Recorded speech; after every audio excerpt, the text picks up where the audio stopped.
Ladies and gentlemen, good morning. The SCMP China Conference Southeast Asia will begin shortly. At this time, we do invite you to take your seats and please set your smart devices to silent or vibrate mode. Thank you.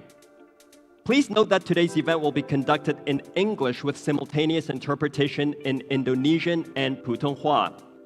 Please collect a headset if needed at the back of the ballroom and tune into the channel of your choice. For your information, the headsets are at the back right of the ballroom where the booths are. Please choose channel 1 for Indonesian, channel 2 for English, and channel 3 for Putonghua. Thank you.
Ladies and gentlemen, good morning. The SCMP China Conference Southeast Asia will begin shortly.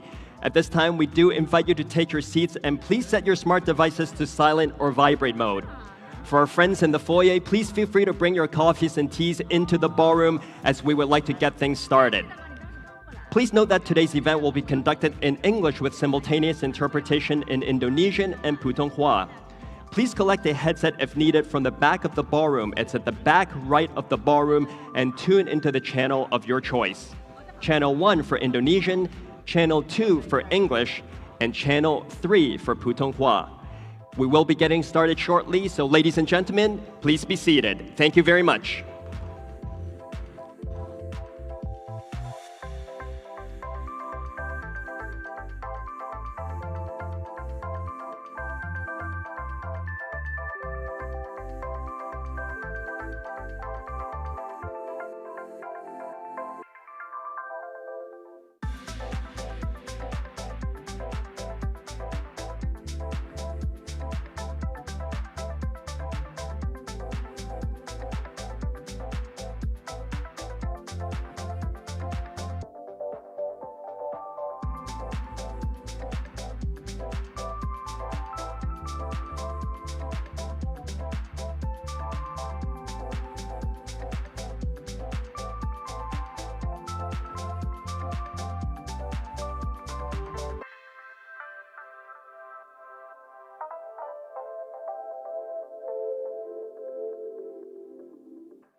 Ladies and gentlemen, good morning. The SCMP China Conference Southeast Asia will begin shortly. At this time, we do invite all guests to take your seats, please, and please set your smart devices to vibrate or silent mode.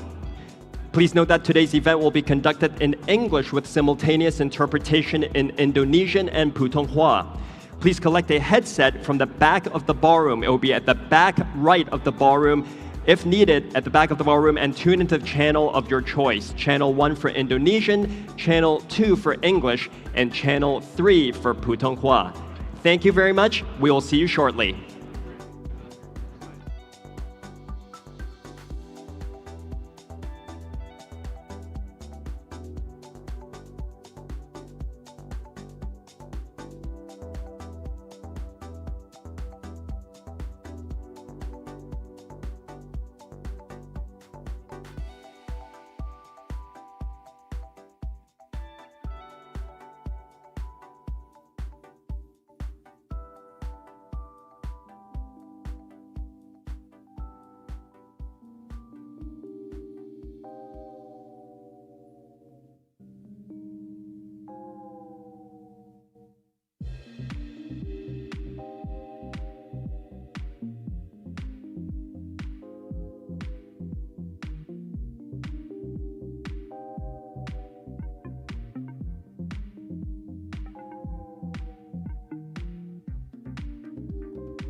Ladies and gentlemen, please join us in a round of applause as we welcome our guests of honor for today's event.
Ladies and gentlemen, good morning and a very warm welcome to all of you. Thank you for joining us at the China Conference Southeast Asia 2026, hosted by the South China Morning Post. Let me first introduce myself. My name is Desmond So, and I am delighted to be your MC throughout the day. Before we dive into today's formal program, let's take a look at a highlight video showing last year's conference. Please direct your attention to the video screens. Now, ASEAN's moment is now. We must act with urgency, unity, and ambition to secure a prosperous future for all. Now, as we deepen our role in ASEAN and strengthen collaboration with China, I urge all of you to be part of this vision. Let us build a future based on trust, innovation, and shared aspirations.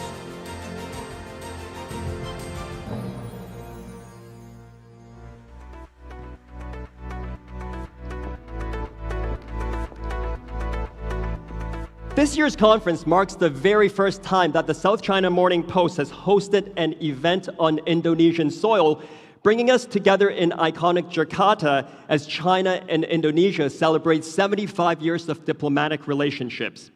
What better time and place to launch this important dialogue and to set a stage for a new era of regional collaboration and transformation. To officially kick off today's event, it gives me great pleasure to introduce to the stage Ms. Tammy Tam, publisher of the South China Morning Post, who will deliver our welcoming remarks. Please join me in welcoming Ms. Tam to the stage.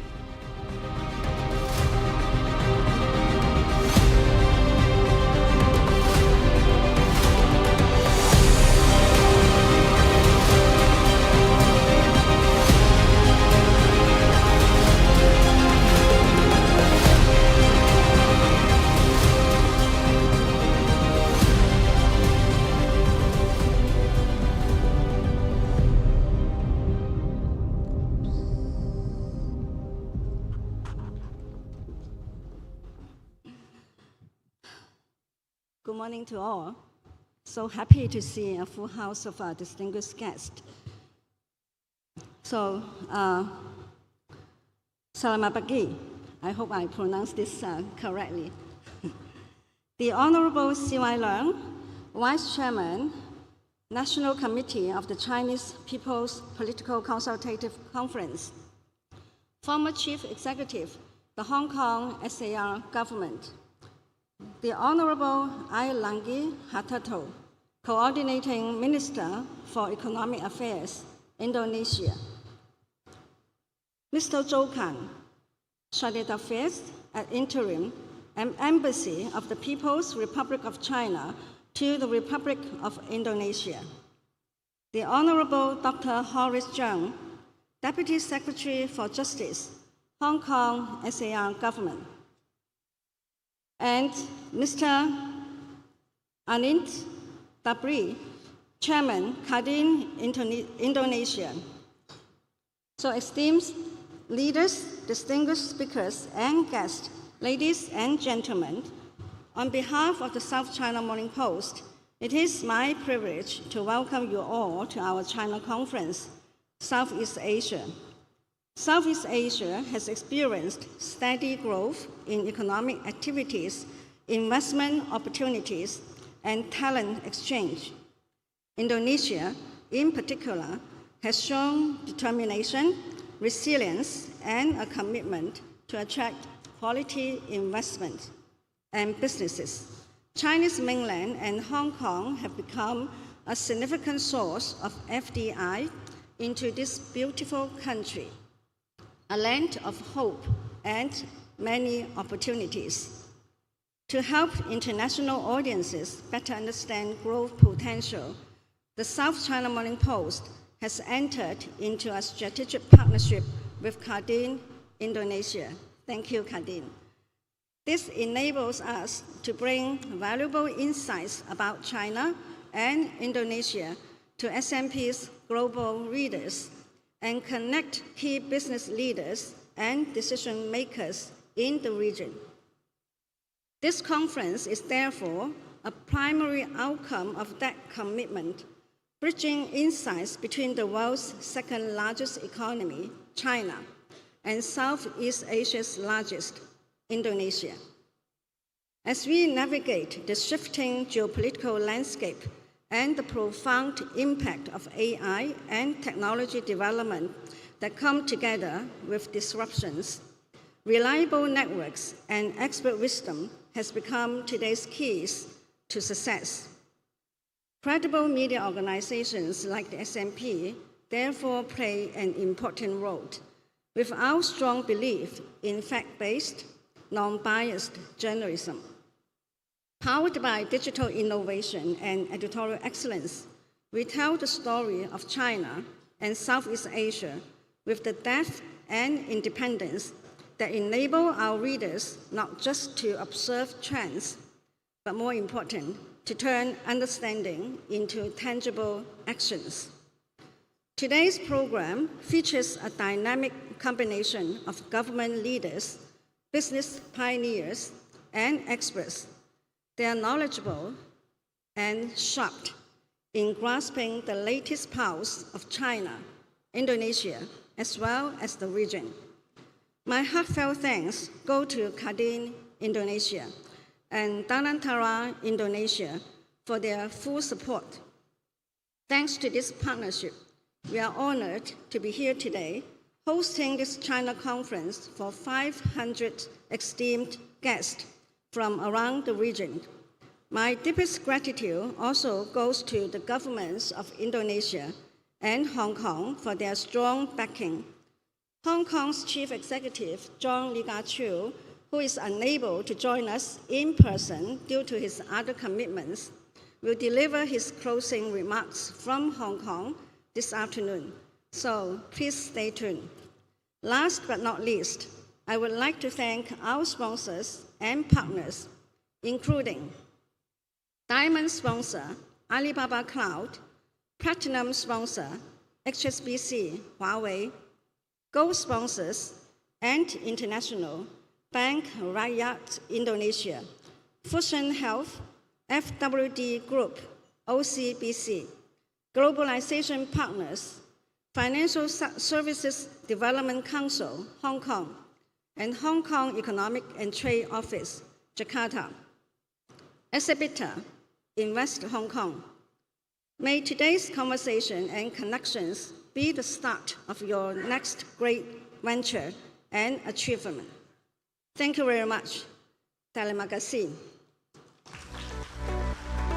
Thank you, Ms. Tam, for that very warm welcome. Thank you.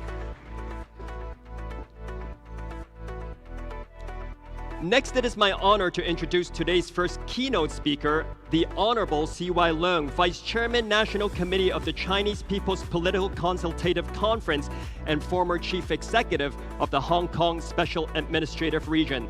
Please join me in welcoming Mr. Leung to the stage.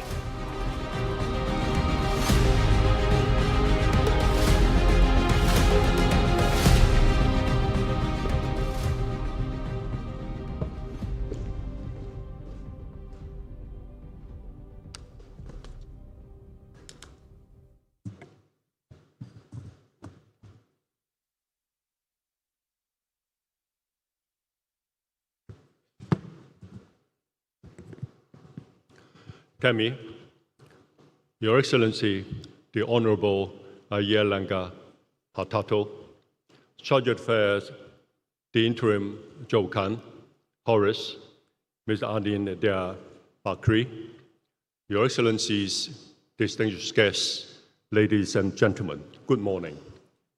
First of all, let me congratulate the South China Morning Post on bringing this year's China Conference to Indonesia. Jakarta, the political and commercial capital of Indonesia, is also the seat of the Asean Secretariat.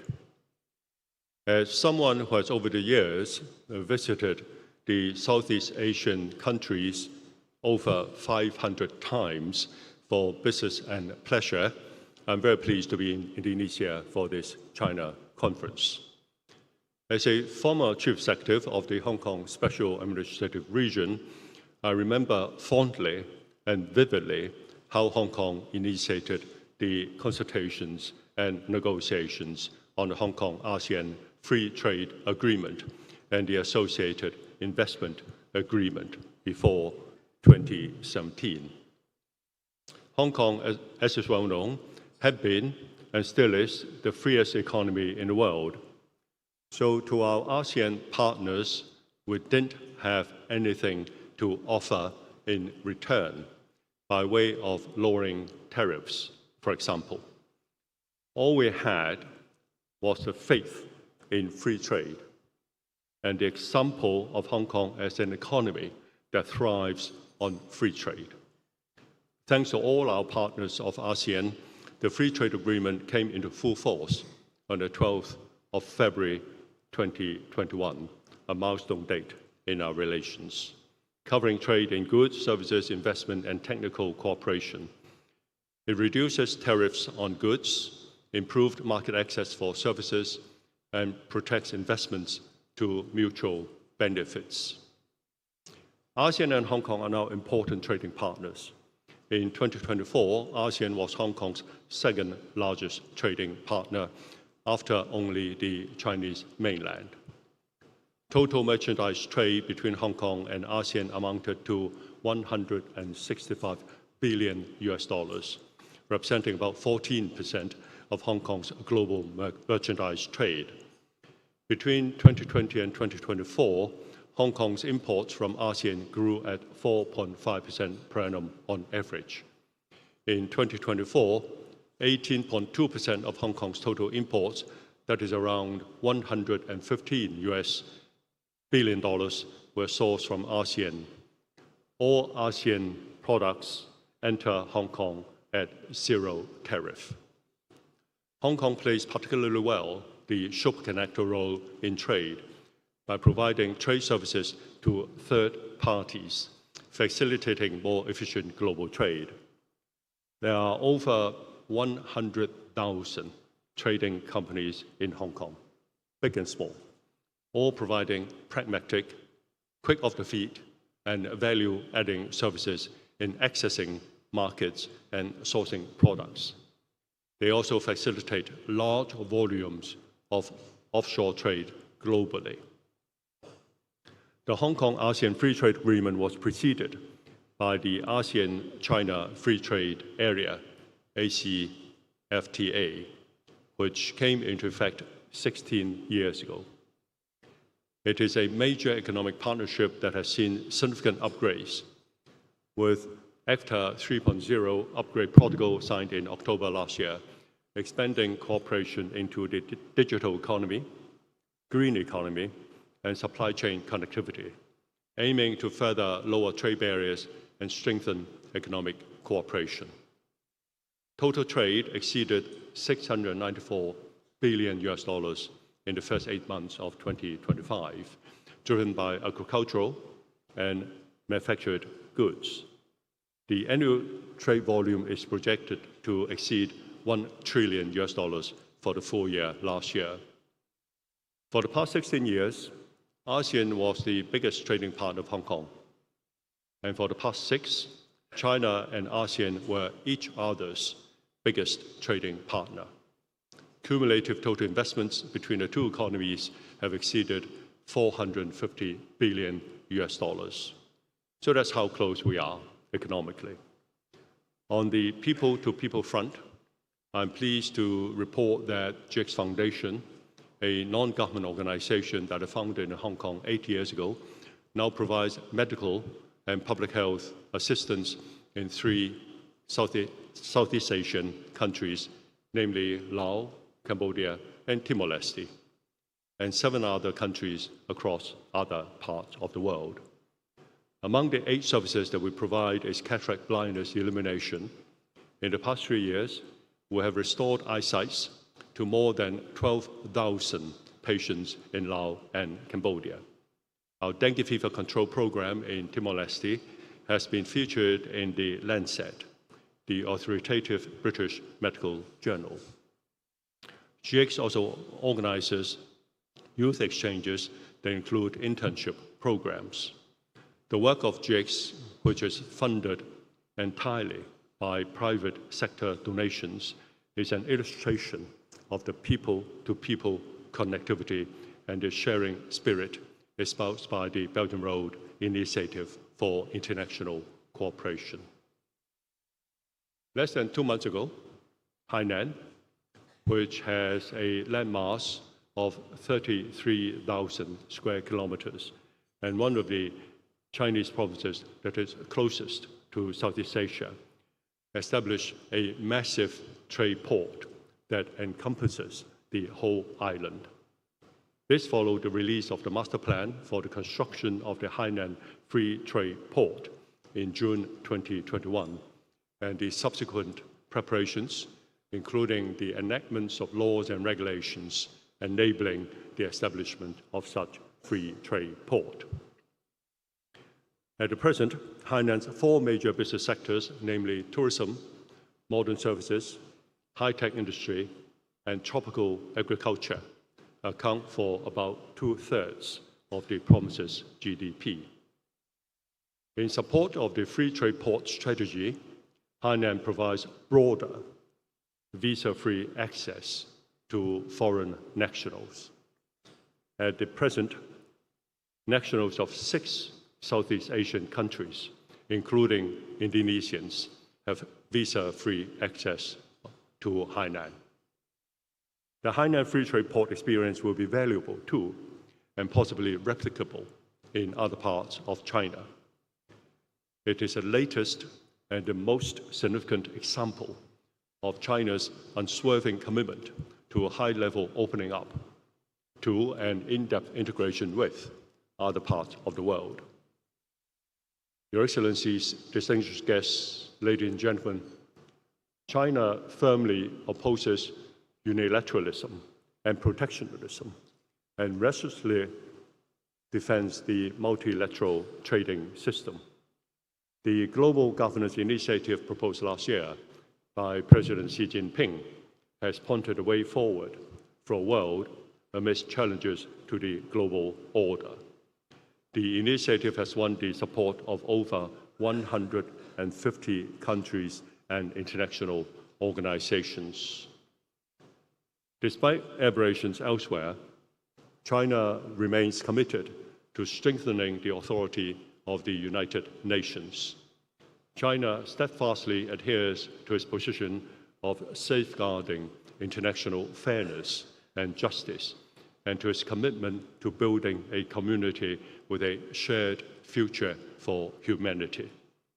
It continues to be a source of economic growth, a pair of steady hands, and much needed certainty in this period of unpredictability and volatility.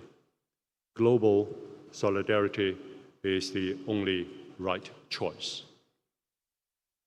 In about a month, the proposed 15th National Five-Year Plan of China will be tabled at the 2 sessions in Beijing.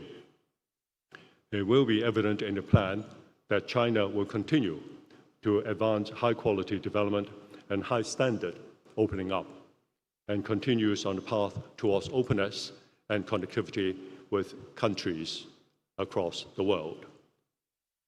Southeast Asia is a diverse region with many common values of humanity that we together cherish and champion. The region has proven its resilience amidst the turbulence in the past year. Both intra and inter-regional integrations continue to bring synergies. Having withstood the trials and tribulations of last year, we can be confident that cooperation between China and Southeast Asia countries will continue to broaden and strengthen to the benefit of our peoples. Thank you. Thank you. Thank you very much, the Honorable Mr. Leung. Thank you.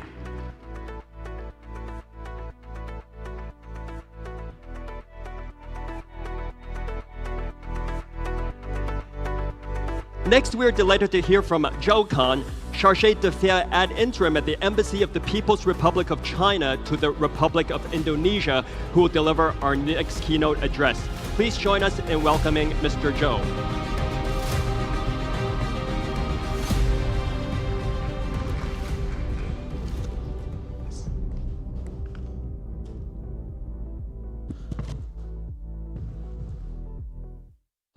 Your Excellency, Mr. Liang Zhenying, Chairman of CPPCC, Your Excellency, Mr. Erlanga Hadado, Coordinating Minister for Economic Affairs, Mr. Zhang Guojun, Deputy Secretary for Justice of Hong Kong, SAR,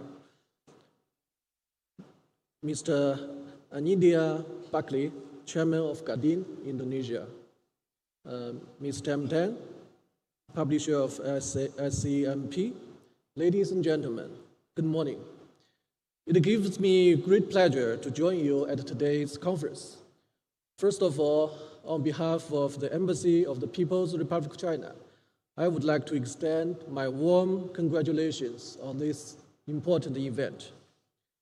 As one of the most dynamic and promising regions in the world, Southeast Asia has become a key driver of global growth and a harmonious home where people enjoy stability and well-being. As the largest economy in the region, Indonesia plays a vital role in this region. The theme of this conference, collaboration in motion shaping Southeast Asia's next chapter, cannot be more relevant. China and Indonesia are major developing countries and emerging economies. Guided by President Xi Jinping and President Prabowo Subianto, the bilateral relations maintain strong momentum with enhanced political mutual trust and closer strategic cooperation. Bilateral trade between China and Indonesia exceeded $167 billion last year, up by 13%. And China remains Indonesia's largest trading partners for 13 years. Flagship Belt and Road projects, including WUSH and two-country stream parks, are advancing steadily. Cooperation in infrastructure, energy, poverty reduction, and tourism has delivered tangible benefits. Collaboration in emerging areas such as the digital economy, AI, green energy, healthcare, and the blue economy continues to grow, contributing to modernization in both countries. As a major country of the Global South, members of G20 and BRICS, Indonesia plays a very important role in regional and international affairs. China-Indonesia cooperation benefits not only our two peoples, but also regional and global governance. Looking ahead, China is ready to work with Indonesia to further synergize development strategies, expand two-way investment and people-to-people exchanges, and advance more sustainable projects.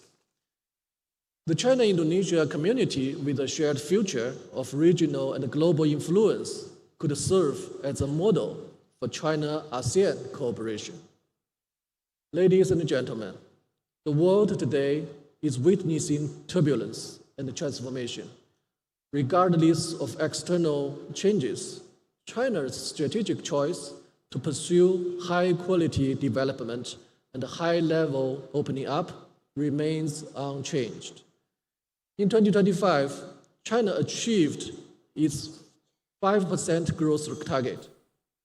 Over 30% of global growth is contributable to China. During the meetings with foreign leaders this year, President Xi Jinping stressed that China will continue to create broad opportunities for countries worldwide. The year 2026 marks the beginning of the 15th five-year plan of China. We will continue to build on our institutional, market, industrial, and human resources strengths to make sure that the five-year plan is fully implemented. Ladies and gentlemen, horse is a symbol of vitality and enterprise in Chinese culture. As the year of the horse are approaching, let us march forward together with renewed energy and determination to elevate our cooperation to new heights. I wish this conference a full success and wish you all the best in the year of the horse. Thank you. Thank you. Thank you very much, Mr. Zhou, for those kind words. Thank you.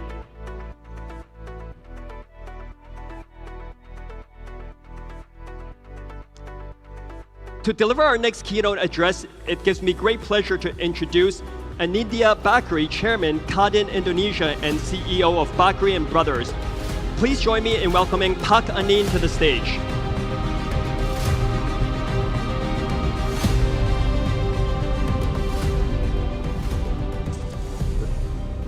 Thank you. His Excellency Erlangga Hartarto, Coordinating Minister for Economic Affairs of Indonesia. His Excellency Lung Chungying, Vice Chairperson of the Chinese People's Political Consultative Conference. Madam Tammy Tan, Publisher, South China Morning Post. distinguished leaders from the People's Republic of China, Charity Affairs, Hong Kong Special Administrative Region, senior policymakers, business leaders, and investors, friends from China Morning Post, ladies and gentlemen. First of all, welcome to Jakarta. It is a pleasure and an honor to join at the China Conference Southeast Asia 2026. Allow me to express our sincere appreciation to the South China Morning Post for convening in this timely discussion and bringing together decision makers who shape the economic future of our region. This conference comes at a very important moment for our region. As China and Indonesia celebrate 75 years of diplomatic relations, this gathering reminds us that partnership in our part of the world is built on real trade, real investment, real cooperation that supports growth and development. Your presence today sends a powerful message that cooperation is alive and well in Asia. We gather at a moment when the global narrative often feels dominated by fragmentation, geopolitical tensions, economic nationalism, supply chain anxieties, and technological competition. Despite these global headwinds, Southeast Asia and China continue to work together every day. We see trade continuing to expand, we see capital flowing, and we see partnerships deepening. It reflects a shared understanding that prosperity cannot be built in isolation. For Indonesia, engagement with Greater China is not simply an economic choice. It is a strategic reality. China remains one of our most important trading partners, is the largest, in fact, a major source of investment, and a key collaborator in industrial development and infrastructure transformation.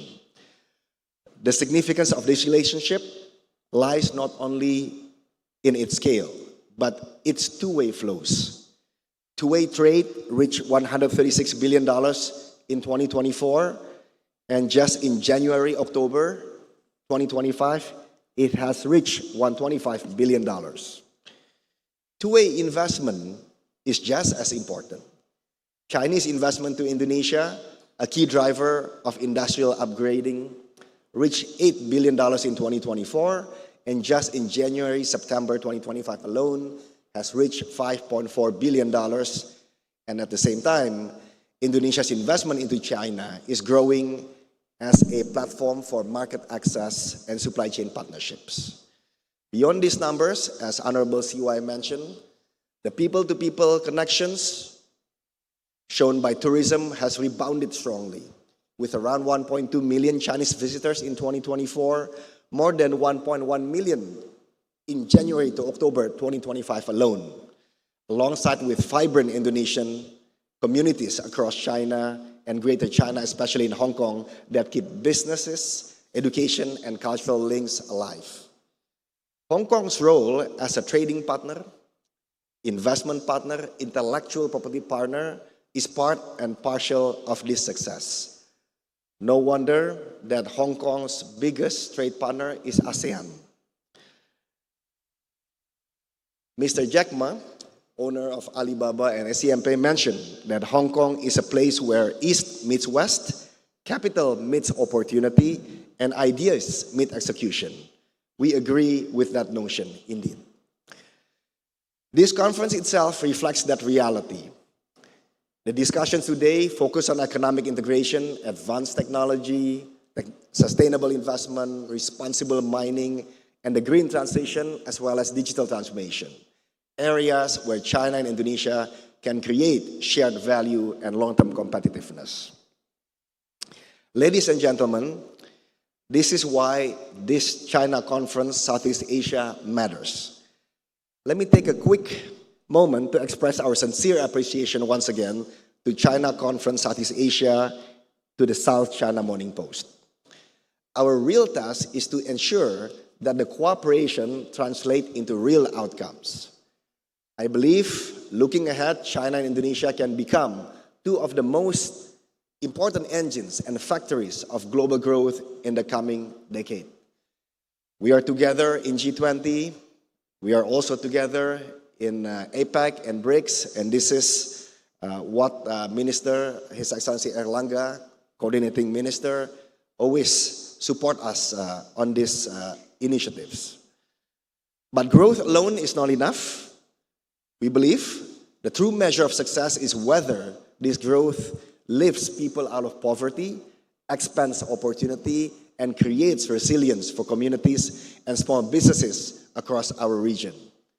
We also want cross-border cooperation that supports MSME, enables skills development, improves access to finance, and creates decent jobs. This is where we think the collaboration between Indonesia and China, as well as Indonesia and Hong Kong, can play a very essential role. This is why at Kadin Indonesia, we strongly support deeper collaboration with Chinese and regional partners in 3 practical areas. First, industrial and supply chain partnerships. 2, digital and technology cooperation. And 3, green and sustainable investments. We set up Kadin Global Engagement Office, also known as Kadin GEO. We have set up this to act as an international delivery assurance unit for our priority international engagements, turning actions into outcome.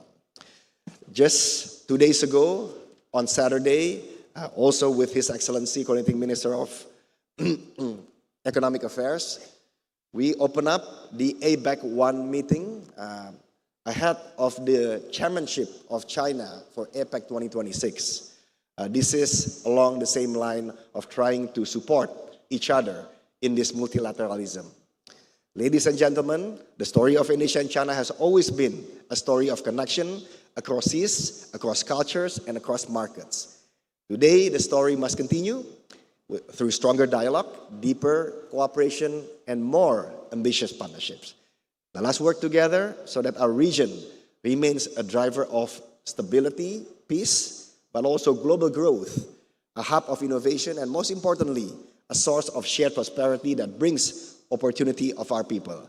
I wish you all a productive and inspiring conference. I hope you enjoy the discussions and connections over the next 2 days. Thank you very much. Thank you very much, Pak Anin. Please be seated.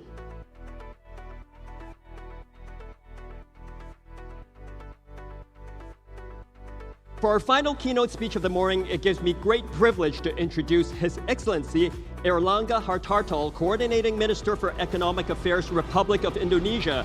Ladies and gentlemen, please welcome Minister Pak Erlangga to the stage.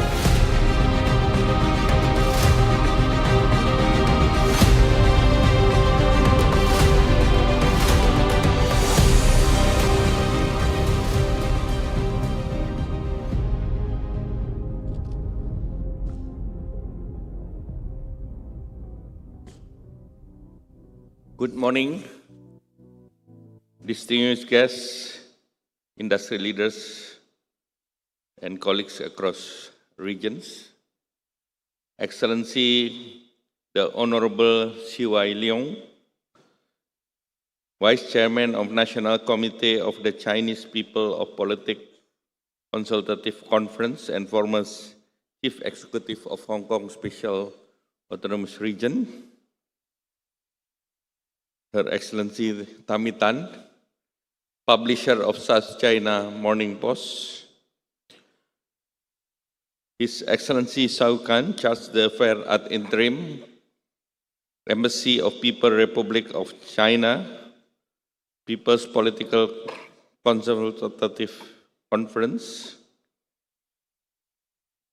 the Honorable Pak Anindya Bakri, Chairman of Kadin and CEO of Bakri Brothers, whom I met last Saturday, and I met also the beginning of the week.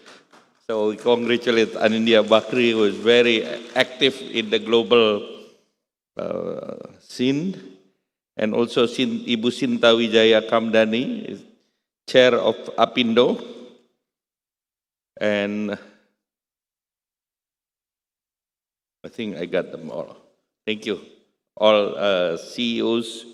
It is a privilege to join you today at the China conference, Southeast Asia, hosted by South China Morning Post. I'm honored to share how Indonesia is consolidating its leadership in Southeast Asia economics and the green economics, bridging innovations, policy, and cross-border partnership to build sustainable future for Indo-Pacific. Hong Kong has a special economic partnership with Indonesia, has a bilateral trade around $6.5 billion US, and the last few years has invested $10 billion in Indonesia. Hong Kong and Asean free trade that is implemented in the year of 2020 has opened up the economic and business relationship between Indonesia and Hong Kong. And Hong Kong, as we know, that very important since we have a double taxation agreement as well. And Hong Kong is always a global gateway for Indonesia. There is no IPO that Indonesia is not stopped in Hong Kong. So Hong Kong is always one of the key to the Indonesian global financial market. So I think we have to give a round of applause of Hong Kong strategic important for Indonesia. Year 2026 is a headwind between a global and structural risk, yet Indonesia remains resilient, not by chance, but because of the policies that Indonesia keep our growth strong and inclusive, gains improving reform aligned with long-term priorities. A few indicators like Indonesian economic growth in the fourth quarter this year reached 5.39, and this is among one of the highest between or among the G20 country. We maintain inflation at 3.55% this month of January for 3.55 on year. And on the manufacturing side, the PMI in the last 6 straight months is on the expansion side in a 52.6. And also our consumer confidence index is 123.5. The spending index also increased around 372.5 on the Indonesian Mandiri index. And then on the trading side, we remain surplus 2.51 billion in 68 consecutive months. And growth is translating into the better welfare outcome where poverty is decreasing to single digit, 8.5%. Unemployment is 3.9%. And Gini ratio is lowered down, the 0.375, while the HDI, Human Development Index, is increased to 75.9%, and the works expands around 1.4 million jobs created in the year of 2025. Indonesia is aggressively strengthening its trade position. Our active participation in ASEAN, APEC, G20, COP, and also the signing of Indonesia-Canada CEPA, granting a tariff preference 0% over 90% of both Indonesian and Canada exports. And we are hoping that we can implement the IAU CEPA in early 2027, which enabling Indonesia product almost 90% to get zero tariff in the EU, the 27 countries in EU. Good morning, Pak Pandu from Danantara. I have to mention him because I see the logo over there. Pak Pandu is one of the important investment banker in town and countries. He has lots to spend. But he has also lots of responsibility for the countries. On the decarbonization, the acceleration of ASEC and JETP is Indonesian commitment toward the green economy. ASEC is also allocated fund for Indonesia, 21.4 billion, and JETP is 500 million. And I think for both, we already almost conclude the project around 3.5 billion US dollar. And Indonesia also has been reducing the tariff import from US from 32% to 19%. And we are looking forward to closing the agreement with the US. The OECD accession is expected to strengthen Indonesia reform, raise competitiveness, and also as a guideline for Indonesia to exit the middle income trap. We are working in the next 2 to 3 years to get a full membership of OECDs. And then the agreement with China, we have signed a 4 memorandum in May 2025 that show the Indonesia's strong relationship with China. We have MOUs on strengthening industry supply chain, and then MOU of 2 countries twin parks, including the Batang, Yuanhong, and Semarang area, and the signing MOU between Bank of Indonesia and People's Bank of China on local currency transaction for bilateral transactions, and cooperation in the National Economic Council and National Economic Council of China on economic development policy. The government has committed for energy security as a top national priority, among others with food resilience. That's allocating substantial budget for around 424 trillion or 24 billion to support the energy transition. And for sustainable green transformations, Indonesia is leveraging the 3,686 gigawatt renewable potential. It will develop through infrastructures like 70,000 kilometer green supergrid, and the development of high-value downstream industries such as EV batteries and photovoltaic solar panel.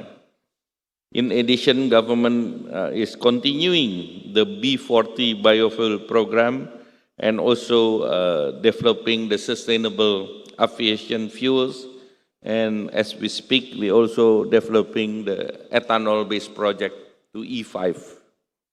The government is also promoting the utilization of hydrogen, small modular nuclear reactors, green ammonia, and CCS and CCUS technology as a solution for reducing the industrial emission.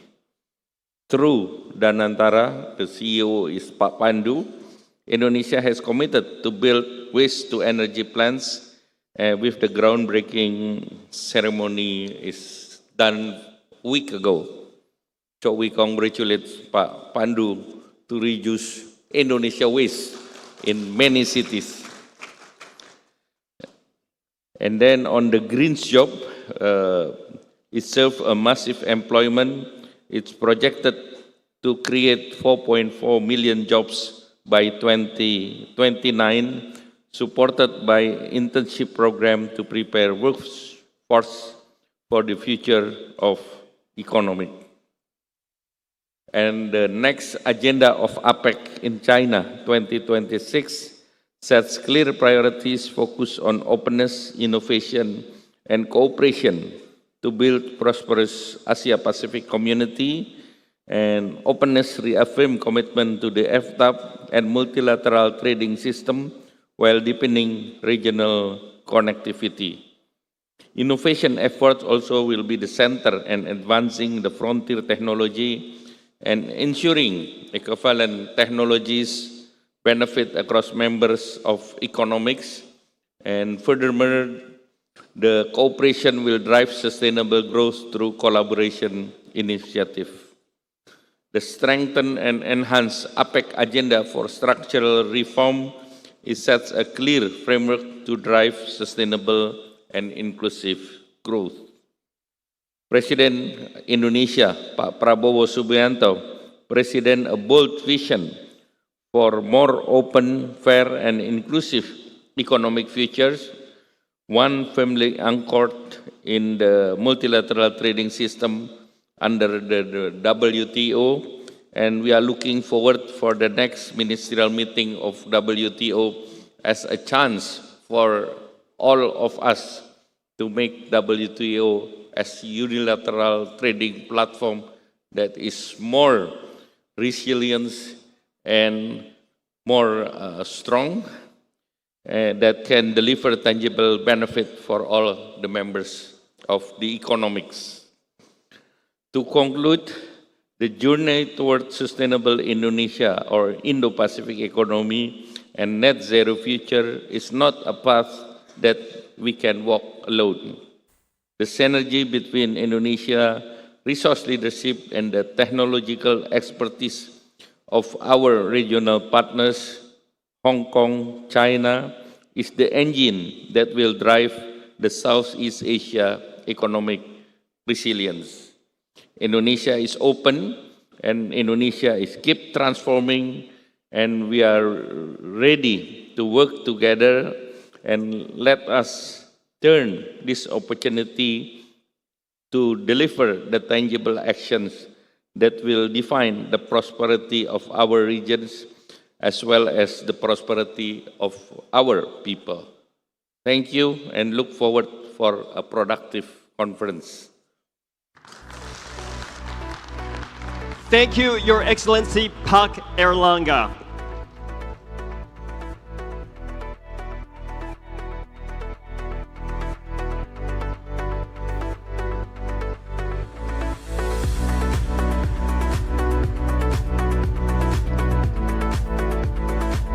At this time, we'd like to celebrate this important event with a group photo. I'd like to invite our keynote speakers, SCMP senior management, as well as other important stakeholders to the stage. When I announce your name, could I invite you to make your way to the stage, and our staff will guide you on where to stand. Please welcome Eugene Tang, Chief Development Officer, South China Morning Post.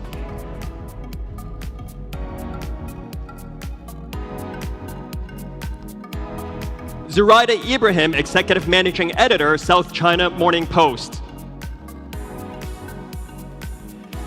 Chao Chong-yan, Editor-in-Chief, South China Morning Post. The Honorable Dr. Horace Chung, Deputy Secretary for Justice, Government of the Hong Kong Special Administrative Region.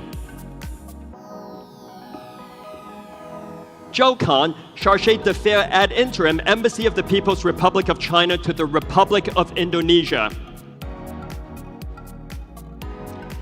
Anindya Bakri, Chairman, Kadin, Indonesia. Pandu Zariar, Chief Investment Officer, Danatara, Indonesia. Kevin Huang, Chief Operating Officer, South China Morning Post. Anj Jin, Chief Growth Officer, South China Morning Post. And finally, I'd like to invite Tammy Tam, publisher of the South China Morning Post, who will escort to the stage the Honorable C.Y. Leung, Vice Chairman, National Committee of the Chinese People's Political Consultative Conference, and His Excellency Erlangga Hartarto, Coordinating Minister for Economic Affairs, Republic of Indonesia. Please give a round of applause as our guests come onto the stage for this very important photo. Thank you to all guests for gracing us with your presence on this very special and important occasion. Could I have you all looking forward to the middle, please? Looking in the middle.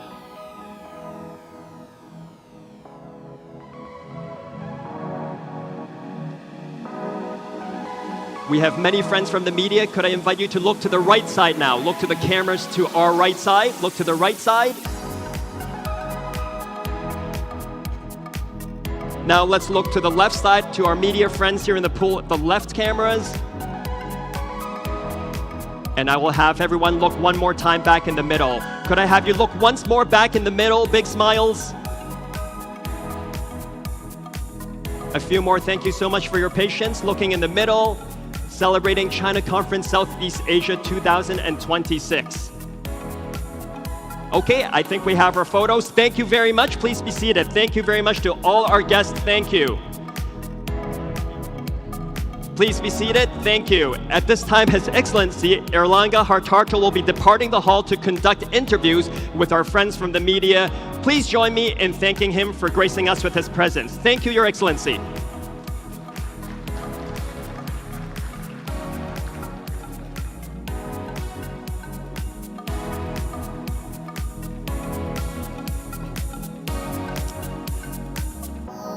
Thank you once again to all our distinguished guests.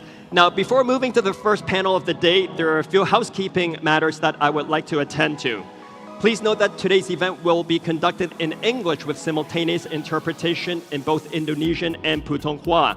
If you require a headset, there's a table at the back right. To your back right, there's a table with the headsets. Please pick one up if you would like to take advantage of this service.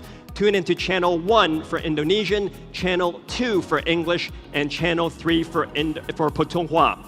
Additionally, throughout today's event, you can scan a QR code to access key resources. For those of us joining us virtually, that QR code is appearing on your screen. For those of you who are in attendance in person, that QR code can be found on the back of your name tag. So just look at your name tag, flip it to the back, and there's a QR code there.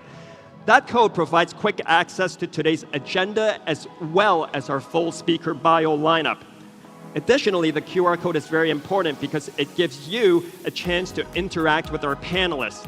By pressing the Ask the Panel Speakers button after clicking on the QR code, you can pose questions. Those questions will come up on our moderator's computer, and that way you can ask questions of our panelists. Please submit questions throughout the day to keep things engaging and lively. Lastly, today's conference will be filled with fruitful discussions, and we highly encourage you to take photos and to share on social media with friends. If you do so, please use the following hashtags. I'll give those to you. It's hashtag CCSEA2026. Once again, it's hashtag CCSEA2026, as well as hashtag SCMP Live. Thank you very much. With that, we now move on to our first panel of the day, which is titled Leveraging Legal Reform as an Economic Catalyst, Insights from Hong Kong's Model.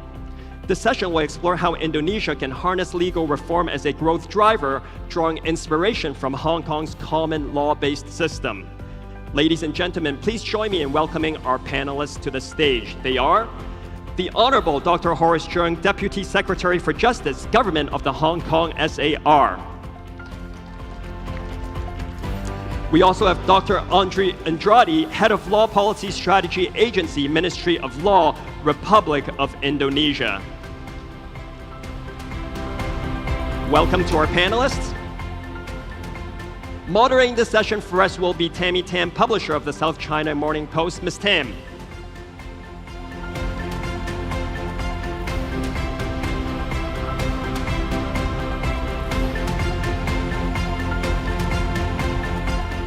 Ms. Tam, let me turn the floor over to you. Thank you. Thank you, Desmond. Okay, so after exciting speeches by our VVIP speakers, now we kick off today's conversation. That is the first panel, which is the theme is to leveraging legal reforms as a catalyst for economic growth. The Hong Kong common law model. So you may ask, so what is a Hong Kong's common law model? So let me just give you a little bit of a context. So common law system is what Hong Kong inherited from the British. But Chinese President Xi Jinping, he personally promised common law system will be here to stay in Hong Kong. When he visited Hong Kong in 2022, he declared in Hong Kong to the whole world, common law system is a good system and it should be there. So we all see this common law system, even though it's inherited from the British, as a major factor ensuring the many successes of Hong Kong, including Hong Kong being an international financial center and as a business-friendly environment. So let me pose this question to Horace first. So can you elaborate what Hong Kong model it is? Now, common law is being applied to many other judiciaries. Hong Kong is not the only one. But why this Hong Kong model matters, and how Hong Kong can provide many other professional services under this common law framework. Horace. So thank you, Tammy. So let me put it in a very simple sentence. Hong Kong is unique. And I would like to highlight our uniqueness with 4 adjectives, starting with the letter I. And they are irreplaceable, interconnected, innovative, and indispensable. First, irreplaceable. And actually, Hong Kong is an irreplaceable bridge between China and the rest of the world. So no matter whether you are Indonesian companies or ASEAN companies looking into the China market, or you are Chinese company venturing into the Southeast Asia market, Hong Kong is an irreplaceable bridge, a very good platform for the China market and the world market. And the second I is interconnected. Hong Kong has interconnected strength, and in particular in the areas of finance and law. Hong Kong is a international financial center, is a financial powerhouse with global free capital flows.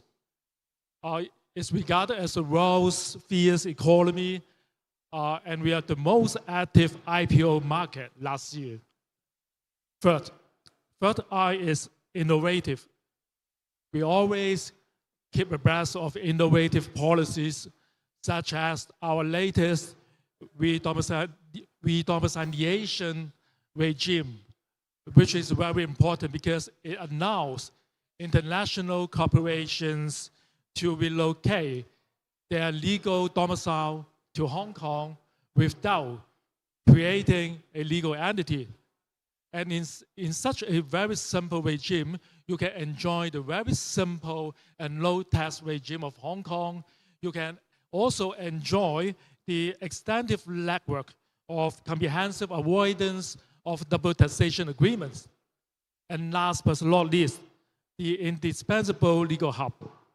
That is what Tammy you say, that is our common law system, our common law jurisdiction, which is very important to Hong Kong's success. We are a very small city, but our rule of law, I can say, is very credible. It's very credible in the sense that we command the global respect. We have independent adjudication, judicial power, and our judgment of our Court of Final Appeal, they are always cited as very persuasive authorities in other jurisdictions, such as Canada, UK, New Zealand, Singapore, and Dubai. So you can see that Hong Kong, we are very unique in such a sense, and that's the success of our common law system. Thank you, Horace. So now I go to Dr. Andrew. And you are an expert in IP, and you look after Indonesia's law development. So recently, President Prabowo, he made a very powerful speech in Davos. I was sitting there in the audience, listening to him. I was so impressed. And he highlighted two critical missions for Indonesia's economic development. One is anti-corruption, and second is to build the rule of law in this country. So how do you see this anti-corruption and rule of law matters to Indonesia's economic development? The country is set a very aggressive growth target of 8%. How to achieve that by setting up the rule of law in Indonesia? Okay, thank you very much, Tammy, and thank you for giving the Ministry of Law the chance to talk before the audience. Distinguished participants, first of all, I'm speaking on behalf of the Deputy Minister of Law of the Republic of Indonesia, and we would like to share some of the developments and also some of the progress that had been made by Indonesian government under the leadership of President Prabowo. First of all, it is correct that the President's priority at the moment lies at least on two things that you mentioned earlier, Tammy. That is the anti-corruption scheme and also rule of law. First of all, I would like to touch upon anti-corruption policy. As you probably aware that Indonesia is a party of the United Nations conventions against corruptions, that we already transform it into the law on anti-corruptions, and mostly, and at least, I just attended the last 2 days ago in the event held by the Indonesian Corruptions Eradication Commissions, or KPK, that we are now in the process of revisioning our anti-corruption law, which accommodate a more stringent measures against the criminal offenses and also other international offenses that might related to Indonesia, such as you're probably aware that Indonesia in the process of acceding to the member of OECD. One of the requirements is for us to accede to the foreign bribery conventions.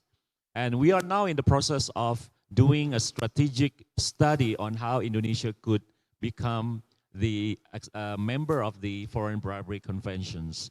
And hopefully by this year or to next year, Indonesia will be will acceding to the conventions of the foreign bribery conventions. That also will relate to the anti-corruption regime that we already have so far. That is, at the moment, we don't have any legal domestic affairs that related to the foreign bribery conventions, because foreign bribery is only regulated for domestic issue. And for the rule of law itself, all the services now in Indonesia had been monitored directly by the president. And if there is any reports, any misuse, abuse, or whatsoever, it will be directed to the report to the president's office. Wow. Even my minister as well, Mr. Supratman, he already made an initiative. By this year, Ministry of Law will apply digital transformation for all our legal services in our ministry portfolios, including the business registrations. So if you're probably aware, Indonesia Business Registration Office sits under the Minister of Law. Yeah, under the Companies Act. Yeah, I think anti-corruption is so critical to, especially in attracting foreign investments as well. So Horace, back to you. I understand the Hong Kong government recently set up a special task force. Actually, it's headed by you. The task force is to provide legal services and professional services to Chinese companies that are expanding to overseas markets, including here in Malaysia, Indonesia.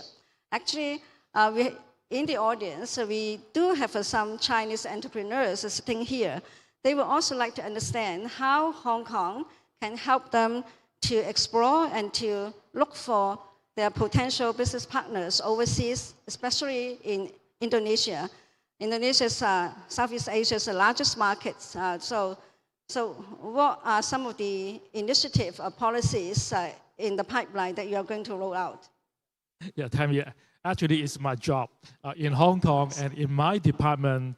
to coordinate the legal professionals together with other professional services, including finance, accounting, and other professional services in Hong Kong to help Chinese companies to go overseas. That will be my job in the years ahead. And why do I have such a job?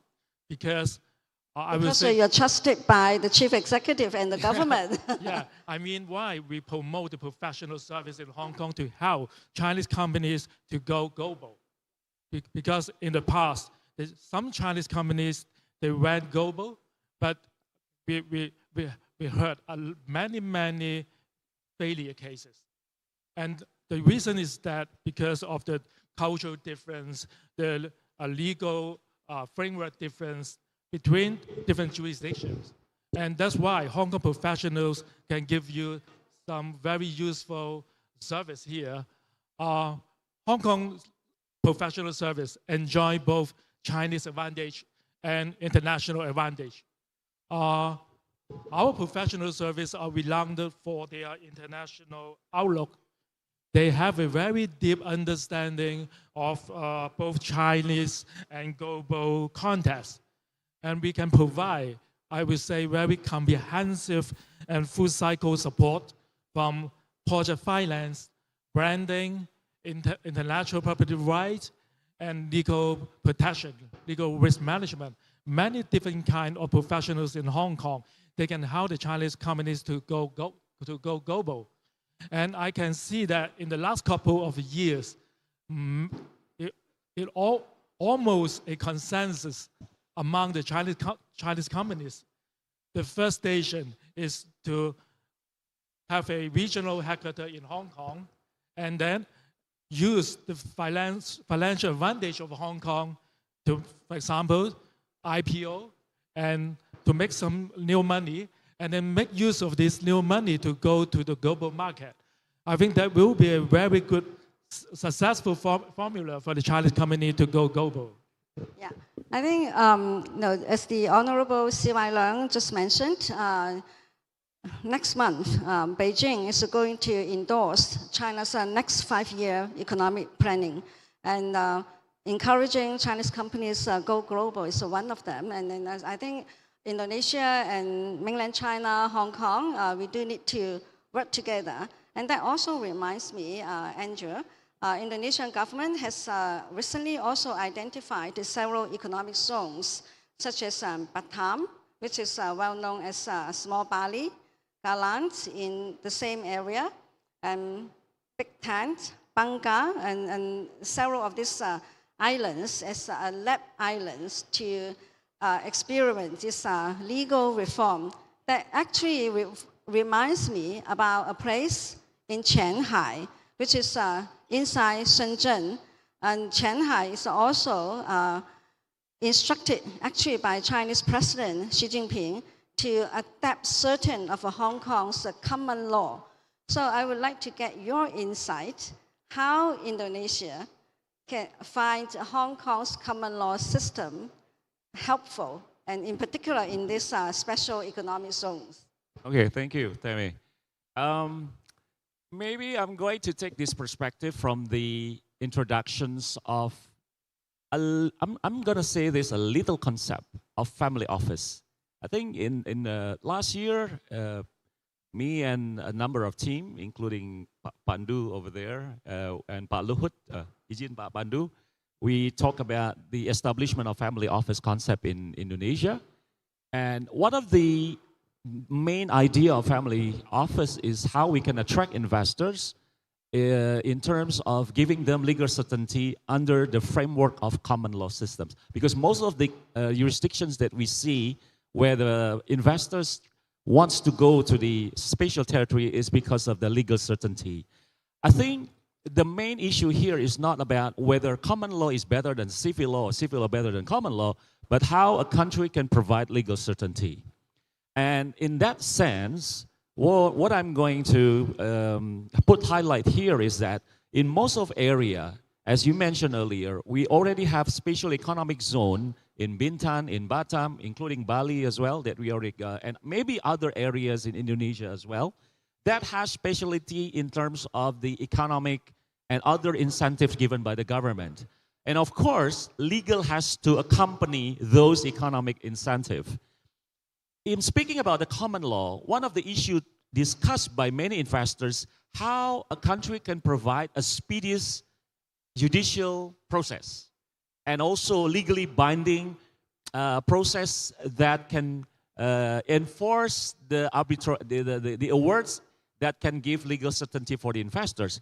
Now, in other circumstances that I am going to say is that we already have the arbitration law in Indonesia. We already become the member of Foreign Arbitration Treaty, New York Convention 1958, that also we welcome any disputes arise from the investment relationship that can go to any arbitration centers around the globe, and that decision or that awards can be enforced in Indonesia under our law. So again, in terms of how the readiness of Indonesia in giving legal certainty, I think normatively, substantively, we are already there. Structurally, we are still doing some of the things that will make investors more confident in giving investment in Indonesia, such as the digital transformations.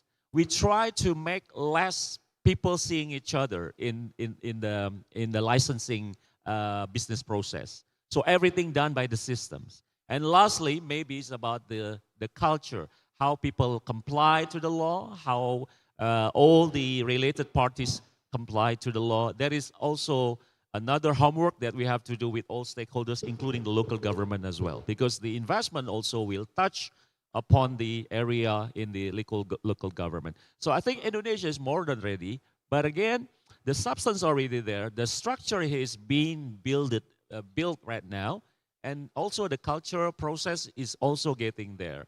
So we are more than ready. And all those spatial economic zone, as you mentioned earlier, is one of the commitment by Indonesian government to provide the investors for more incentive to invest their money here in Indonesia. Yeah. Perhaps I can give my 2 cents about this question. First is that I can see a trend in Asia in the last few years that many non-common law jurisdiction, they will introduce the common law element into their jurisdiction. For example, in the Middle East, you can see they have the common law center in Dubai and Abu Dhabi in the areas of international financial center. In the Middle Asia, Kazakhstan, Kyrgyzstan, they also have the common law center as an element for the international, especially in the area of international trade. So this may be an element that the non-common law jurisdiction can make good use of it to connect with the international trade, especially those common law jurisdictions. Another point is that because Indonesia is famous of islands, Indonesia has many thousands of islands. I'm wondering whether the online dispute resolution mechanism is a good tool to connect, to handle the dispute resolution among the islands. And actually, in the last decade, Hong Kong, we did set up a online dispute resolution platform. And I'm very keen to share much more about our experience on online dispute resolution with Indonesia. Yeah, indeed. Indonesia is a beautiful country. It's known as a nation for thousands of islands, big and small. Hong Kong is also an island. So I think we do have a lot of things in common. So very well said, 2 of you. But when it comes to Hong Kong, I think Horace, you made a very good point. Even though it's a non-common law jurisdiction, there can be certain elements be intertwined into this as kind of a hybrid. In this perspective, I think Hong Kong has showcased that our Hong Kong legal professionals, they have this nuanced, very good understanding of the common law system, and also mainland China, which is a continental law, mainland China's politics and economic and all this. So how do you see this Hong Kong legal professionals' understanding of Hong Kong, mainland China, and also the Honorable C.Y. Leong just mentioned, Hong Kong and Indonesia, ASEAN has a long, well-established trading relations. How this can be better used when Hong Kong says that, hey, I want to help not just the Chinese companies, but Hong Kong companies, and also our Indonesia's economic development. Especially Hong Kong is well known of, we are trying our best to keep an eye with the international standard. So, and that's why many Chinese companies, they would like to go to Hong Kong as the first station, because actually it can allow them to the Chinese company from the mainland, Chinese mainland standard. And they, for example, once they are listed on the stock exchange of Hong Kong, it means that they have met the international standard of listing. So that's a very good way for them to align with international standard, and then they go overseas. And for the foreign companies, if they are looking into the China market, Hong Kong is also the ideal platform. Why? Because Hong Kong, they are very familiar with the legal system of Hong Kong. They have trust on our legal system, which is very transparent, very fair system, and we are bilingual. It means that even though you don't read Chinese, you can read English. You know what's talking about in the judgment, and that's very important. And also, last but not least, we have many mutual agreement with mainland China. It means that the Hong Kong legal system is not alien to Chinese mainland. We are organic integration between Hong Kong and the Chinese mainland legal system. So even though you are doing business in Hong Kong, you are still have an access to the Chinese mainland legal system. Very good. So Dr. Andrew, you just mentioned about this, arbitration. Well, when doing business nowadays, business with China is kind of unavoidable. When there's a dispute, we need to go to a trusted body for arbitration. Hong Kong has set up this arbitration center. So do you think the Indonesian business are willing to use Hong Kong to settle any kind of dispute? Given a nature of freedom of contract, I think that possibly will be happen too. I mean, I think freedom of contract is a universal concept in contracts. So when when dispute arise, parties can choose which mediation or which arbitration jurisdiction that they will take. So I think in this area, Hong Kong, well, maybe at this moment, Hong Kong Arbitration Center is not as famous as the Singapore Arbitration Center, but when we went to Hong Kong to study about the family office concept there, we also learned about how Hong Kong Arbitration Center works, how efficient they are, and as you mentioned, what they do is more related to the common law applications in the Hong Kong jurisdictions. So again, this is something that for us, for Indonesia, is enriching our knowledge on how common law values can be adapted in our systems. Again, I'm not saying that Indonesia is purely civil law system. In our job creation law, most of the elements, some of the elements are also inherited from the common law systems as well. I think this is quite impossible to say now, our country apply 100% civil law or common law systems. Now, I think every jurisdiction try to learn some best practices from other systems, their legal systems, in order to achieve the main goals of that jurisdictions. again, from the law perspective, we want to achieve a more legal certainty in the application of the law itself. Yes, great. So Horace and the Hong Kong government, we need to further promote Hong Kong's arbitration center status to make it as famous as Singapore. Yes, actually we are doing well, especially in international arbitration, because Hong Kong international arbitrations is one of the most preferred seats in Asia, and the second most preferred seat in the world. Not only the local legal professionals, I can see many arbitrators in Hong Kong, actually they come from UK. Many King's Council, they will practice in Hong Kong as independent arbitrator. So I would say that most eminent, well-known arbitrators, they are working in Hong Kong, and we can provide very excellent international arbitration services. Of course. So we are running out of time, but before I round up, I do have one timely question for Horace.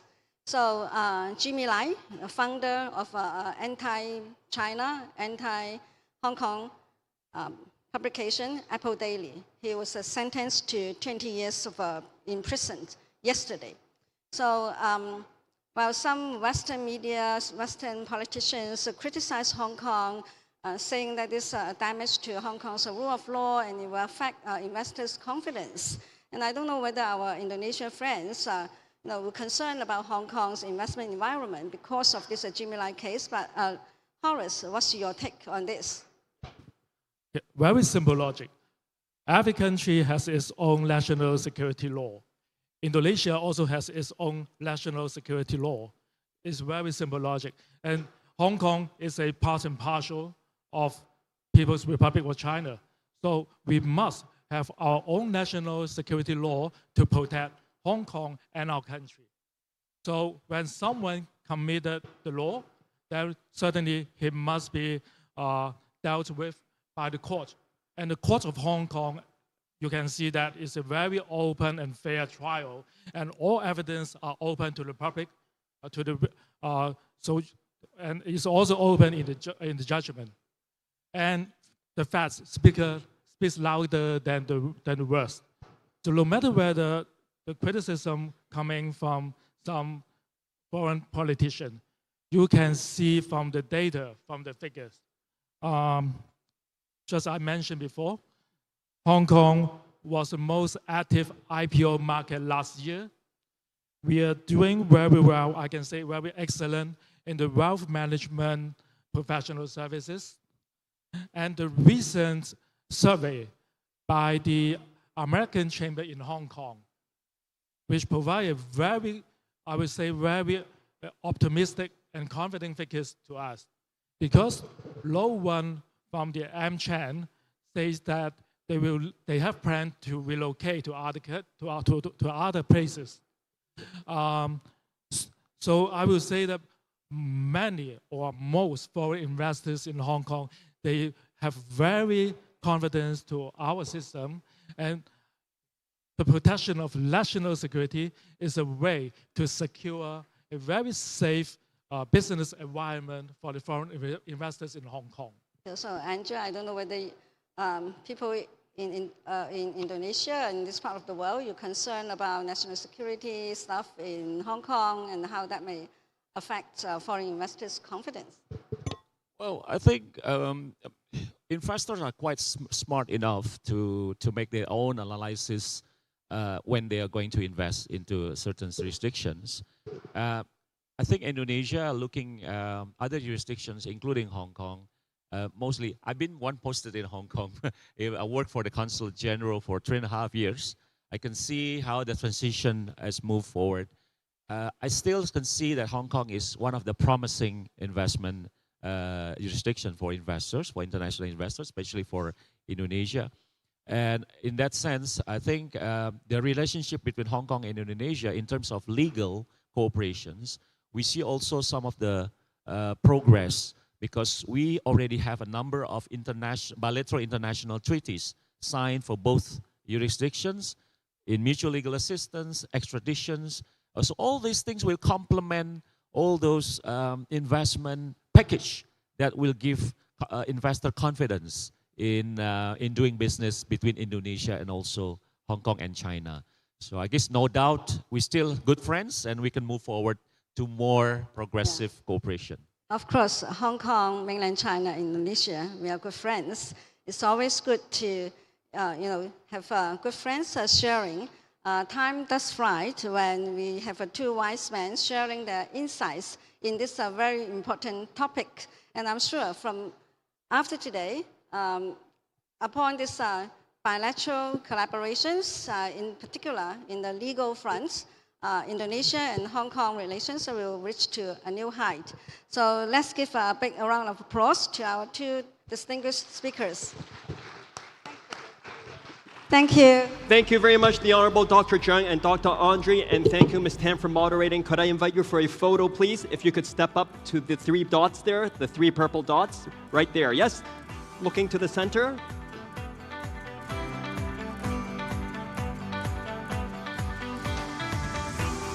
A few more photos.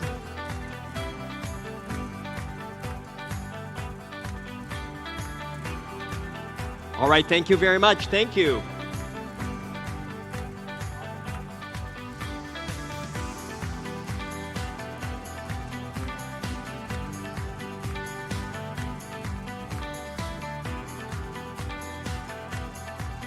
As you can see, the conversation will continue even after the panel. Thank you very much to our esteemed guests. Thank you, Ms. Tam.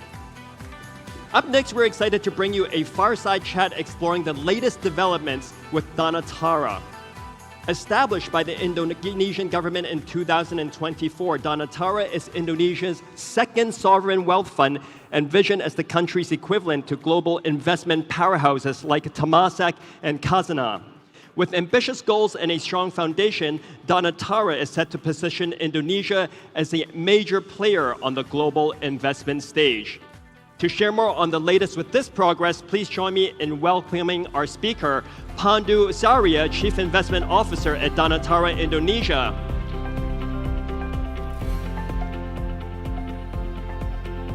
As you can see, Pak Pandu is also having an animated conversation with our prior speakers.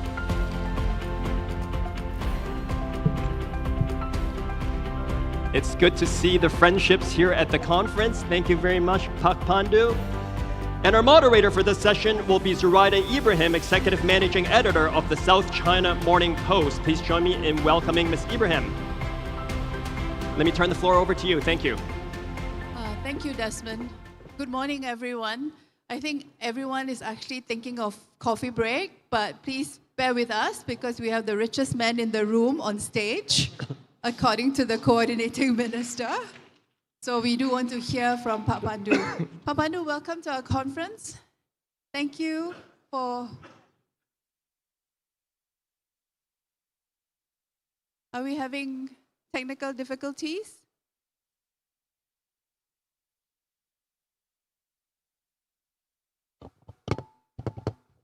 Hello? Hello? Okay, it works now. Sorry.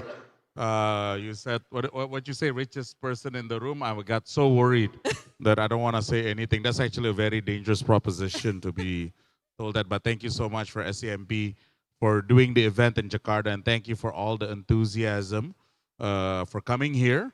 Welcome to Jakarta for all of you that hasn't been to Jakarta, but it's a very warm, welcoming place and a very exciting place to be in.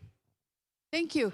So I think it's been almost a year since Danantara was set up. I think for the benefit of the audience, half of whom are not from Indonesia, would you mind walking us through the remit of Danantara and what the last 1 year has been like? What have been some key challenges and some early wins? Yeah, same time last year, Danantara was established February 24th last year. It started by the three of us. And at that time, the market didn't really welcome the idea of Danantara. I think the index at the time was around 5,000. And since then, you know, one of the things we wanted to do is to build from what I call trust deficit. Because a lot of people say that there was always problems and that there's an institutional issue of establishing Danantara. So the first hurdle is to go from a trust deficit bring it neutral.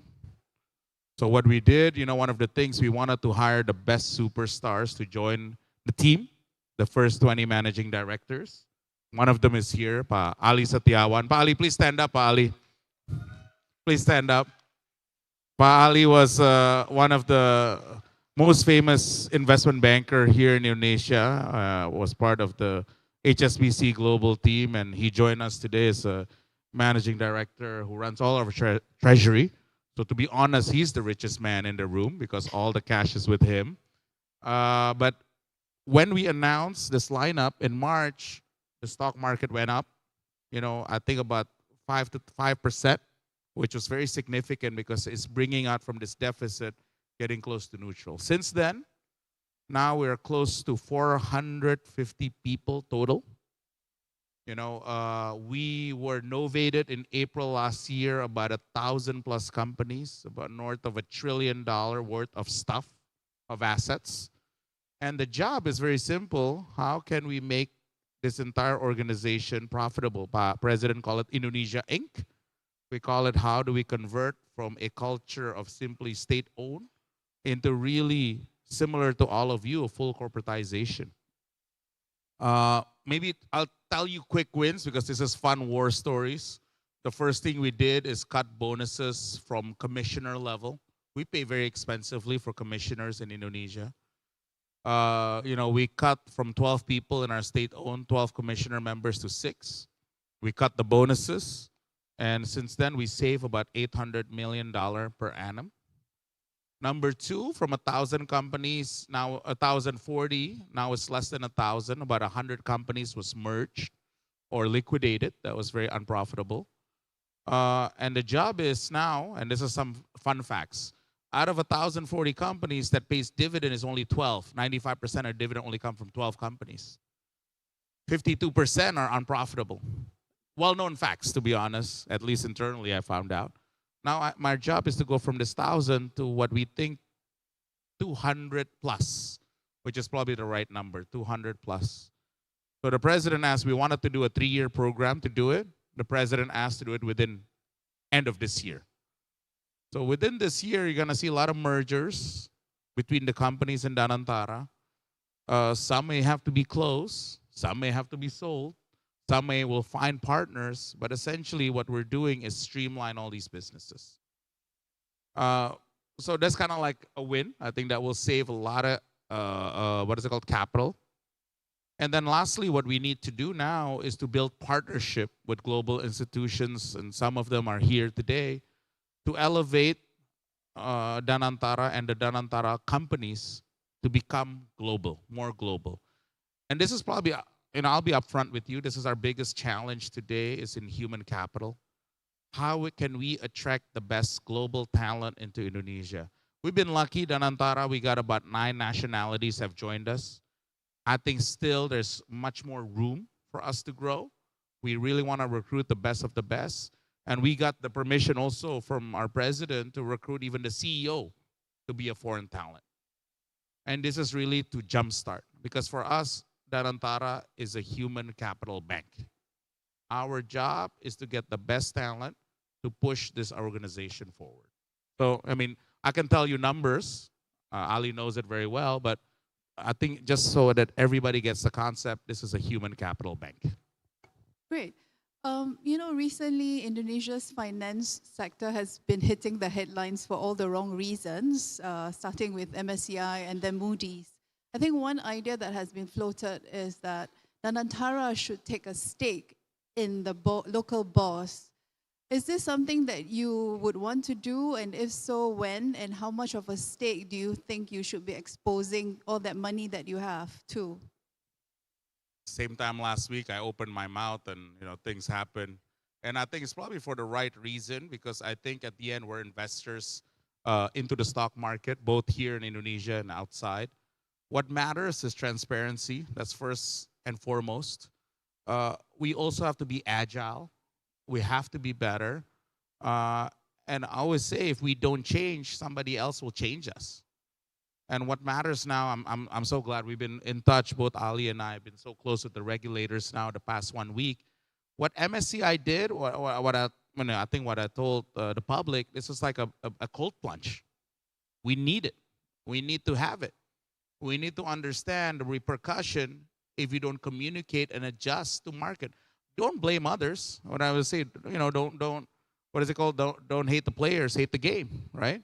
So the one that we have to focus is how can our regulators and us, obviously, because we're related to the government, help improve the capital market. We have to learn from what India has done. We have to learn also from Hong Kong. Hong Kong is our, in a way, big brother or big sister. They've done it so well. Like last year, I think was a record globally of IPOs done in Hong Kong. Learn from that. One of the big measurement is what you see is market capitalization divided by the GDP. Right? Hong Kong is the anomaly. It's like hundredths time because you represent China. In leading markets, developed markets, this range can go from 2 times to 4 times, roughly. In Indonesia, it's 0.6 times. And this has to do with transparency. This also has to do, at the end, liquidity. Our job is to promote that. If we can do at least 1.5 to 2x, the market today essentially triple by index. And today we have that opportunity because the rest of ASEAN today is also facing its own struggle. We should be aggressive in becoming the best in ASEAN. I don't want to compare, for example, IDX to be less than that. You have to look up, be better. So that's what, the communication with regulators, some of you ask. I know there's some media here. But we have to aim to be the best. But specifically, is there a target figure that Danantara is looking at in terms of taking a stake in IDX? So in terms of target stake, Ali's nodding his head. I'm just watching him because there's some media here. It won't be dissimilar with what has happened in Hong Kong a while ago. We learned from Hong Kong what you have done. There's a very clear separation between what regulator does and what shareholder does. A demutualization simply say, for some of you that are not familiar with the concept, essentially go from members only to for-profit, a full company. The role of shareholders is very similar. If you look at Hong Kong specifically, there's 2-3 shareholders that are essentially financial investors, global financial investors that own 5%. And if you want to own more than 5%, your regulator has to say yes, right? We'll probably look at Hong Kong as a good example. We'll look at what India did to transform its capital market very well. And we're just going to, in a way, copy with pride. All the good things that I've done, we use it. Okay, an easier topic, Moody's. So Moody's changed its credit rating for your sovereign credit rating, right? From stable to negative, but they held your Baa2 rating. And then last week, Menko was quoted as saying, please talk to Pandu about how you want to manage your fiscal policy. What's your response, Baba? This is as an investor, because actually that goes to the Minister of Finance, but we're all one. We're all one team, okay? I think, I've known Pak Purbaya for a while. I mean, he has his own ideas, which is expansionary in nature. One thing I can say, MSCI talks about transparency in capital market. What Moody essentially says is that it's all communication, and I'm confused. What do you want to do? That's it. And as simple as that, and this is our job. It's also self-correcting. We just have to say, this is what we want to do. We perform, and we are well coordinated. And this is something this is important too, because we have Fitch coming, I think, in next month. S&P also coming. And our job is simply be able to communicate well, because we have such wonderful stories to tell. And this is one of the weakness, honestly, of us, myself maybe. We don't go outside and tell our stories. We have to be able to talk our story well. And Indonesia today has such a great story happening. Number one, the fight on corruption, which is real. Number two, trying to strengthen the rule of law. Without any rule of law, if it's lawless, you cannot invest. And number three, this is what we need to do, communicate and communicate and communicate. We have 5.3% economic growth, the strongest we've had the last 8 quarters. I checked with with Reza, our chief economist, who was from Goldman before. He said, yeah, this is good numbers. Inflation is low, right? And the president is focusing on one thing. This is so important. The last president, Pak Jokowi, focused on infrastructure. What President Prabowo is focusing today is on human infrastructure. 300 million people, he's focusing on the free food program and education. I mean, politically, it may not be popular, but this will give dividend 10, 15 years from now. Because investing in human capital is the single most important thing for our country to go from the 15, 16 economy to be the 5th economy in the world.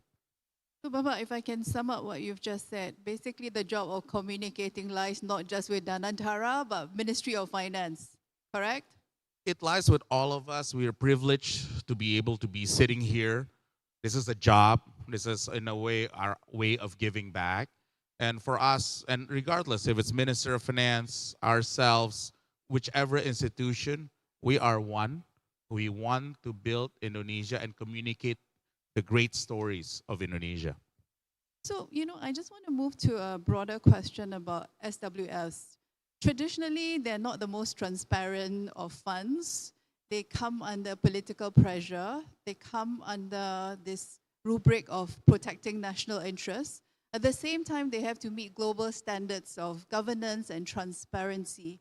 How have you gone about balancing those different and potentially conflicting demands? We're the youngest sovereign wealth fund, about 11 and a half months. The other sovereign wealth fund, our neighboring, is 35 years old. Some are 52 years old. Even in the Middle East, even the youngest sovereign wealth fund there is about 6 years, right? But on average, most sovereign wealth fund is 30 years old. And the thing is now in the new geopolitical world, every country and every leader uses sovereign wealth fund as a geopolitical tool for whichever ways. For us, one of the things we did when we set up the law, we focused that it has to be for profit. Number one, we have to run it for profit.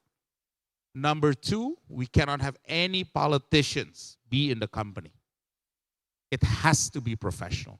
In fact, we add in the law, it can be bought Indonesians as well as non-Indonesians so that it allows us to recruit the best global professionals, right? And then lastly, we have what we call business judgment rule. You cannot be criminalized for doing business activities. And this is sacrosanct for us. We'll always continuously repeat this because it's the most important. And we use this from the best sovereign wealth funds. But as you rightfully pointed out, once you have this North Star of principles, then our job is to navigate. Because honestly speaking, given where Danantara is today, there's a lot of pull for us to do things that may be, what I would say, important for the country, but not yet profitable as a project. The art of saying no is super important by not upsetting our stakeholders. Are you getting good at it? I still have a lot to learn because every day, the better we do our job, the more stuff is being thrown to us. And this is important. It's almost like talking to my daughter. My daughter, the more I do things for her, the more she asks of me. I got to have the right set of balance, the right North Star. So I always, every morning when I talk to my daughter, A, B, C, A, B, C, I repeat so she gets it, right? Because, you guys have children. If you say yes to your children every day, that child will not be disciplined, will not be somebody who may follow whatever values you wish for. So the art of saying no, I do it at home and I do it at work. Great. So we have time for maybe one last question. I think we should end where we started, about you being the richest person in the room. As the richest person in the room, what are your plans on what you want to spend on this year? What are key investments that you're looking at? And perhaps for the benefit of our Chinese guests who are here also looking for money and potential partners, what are the key areas that you are most excited about? And what keeps you awake at night? Thinking of your responsibility, because that's what Pak Menko also said. With great power comes great responsibility. Maybe I'll answer the last question first, and then I go to the first question. I sleep very well. because I have Ali in front of me. I shift the headache to him and also all the other MDs to figure out our strategic asset allocation. What matters is, honestly, for me, sleep is so important. It's most important. The workout in the morning is super important. And also the sauna and cold plunge is equally important. So everybody does a very healthy lifestyle here. But let's talk back about this year's deployment. I think this is semi-public already. We're going to deploy north of 13, 14 type of billion US. It will be global in nature, probably 50-50. It will be divided into public, both equity and debt. It'll be into private, equity and debt. And in that private equity bucket or the private bucket, there'll also be allocations for direct investments that we do with partners, typically with partners, because at the end we're financiers. So this is separate. I'll just be up. This is separate from what Danantara companies are doing. This is separate from, for example, Pertamina wants to buy, what is it called? An ENP company. Or for example, PLN is doing its growth. This is excluding all the other investment that all of our companies are doing. So whatever Mandiri does, Mandiri do. And we're not changing the dividend policy of these businesses. They just continue because it's important for minority shareholders. There is consistent dividend policy from our largest companies. Back to Danantara and the investment side. When you look at that, both domestic and foreign, when we invest in the foreign businesses, our North Star is simple. Does it bring transfer of knowledge? Does it bring transfer of value? And does it bring transfer of technology? That's it. So for example, when some of our Chinese businesses may be doing things in advanced manufacturing, electric vehicle, AI, healthcare, biotech. I mean, this is some of the places, agentic, AI agentic. These are some of the awesome things that are happening in China. We would love to partner and invest in your business. But in return, can you come and establish your business in Indonesia and bring your knowledge here? Especially in the forerunning businesses in terms of agentic, AI, biotech, healthcare. These are all human capital businesses. And it has to do with STEM, you know, the education STEM. This is a way for us to be able to gain advantage in that. I mean, it's a bit of a shortcut, okay? So that's how we look at it. We also will work with fund managers, partners. We are looking at China, Greater China, for fund management investment. But we want to partner. If we invest with you, we need to have an Indonesian to work there with you. I've made it very clear to all the fund managers that want to cooperate with us. There has to be a transfer of knowledge. If not, I don't want to be too transactional. In every GP or general partners we invest in or fund managers we invest, I don't want to have too many. I don't want to have we call it in the lingo of Ali, situationship. I only want relationship, okay? Hopefully that's clear, and we're willing to double down as you perform and you teach our young Indonesians to be great fund managers. We'll give you more capital to allocate. And that's how we think of partnership. I've told you about asset classes. I've told you about the North Stars of how we invest and also how we can cooperate together. And, you know, I think the Danantara guys are here all day. You'll meet some of our managing directors. They're the most senior MDs in our offices. They're probably the best person that you can partner it and cooperate with. Thank you. Thank you. As you can see, Pak Pandu is very with it with Gen Z language. He used the word situationship. On a lighter note, no investments in entertainment. And the reason I ask is because the last time we met, you could quote lines from Olivia Dean. All of you who are not Gen Z, who have never heard of Olivia Dean, look her up. Actually, when you talk about one of the great things about Indonesia is actually hospitality, entertainment. These are the soft power when you talk about sovereign wealth fund. We have to invest in it because actually they hire the creativity of Indonesians. And one of the things that I don't think we've gotten a great opportunity, is to show how much creativity is in the young people of Indonesia. Not even just young, all Indonesians. I think the older you get in Indonesia, the more creative you become. But all across, one of the things, it has been a domestic market story. I want it to become more global. So yeah, we'll announce it when we announce it, the investment in this sector, but we will do it strategically. It has to be global in nature. Great, fantastic. Ladies and gentlemen, I'm afraid that's all the time we have with Pak Pandu. Please join me in thanking him in our usual way. Thank you, Pak Pandu. Thank you very much, Pak Pandu, and thank you, Ms. Ibrahim. If I can invite you for a photo, please, up here on the purple dots. Up here. Thank you very much. Looking to the center, please.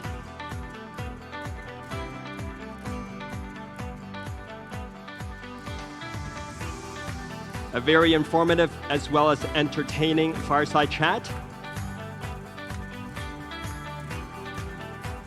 Thank you very much. Please be seated. Thank you.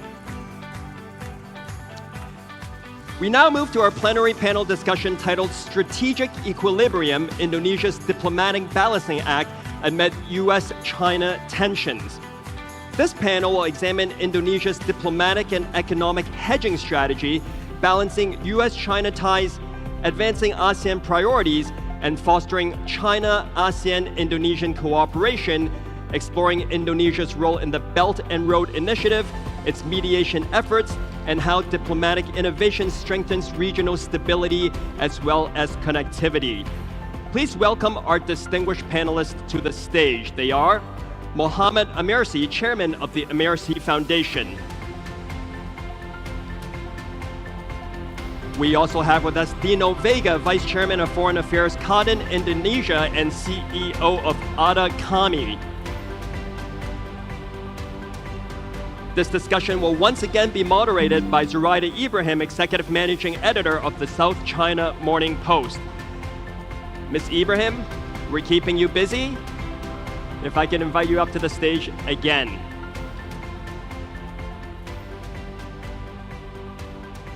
All right, the floor is yours.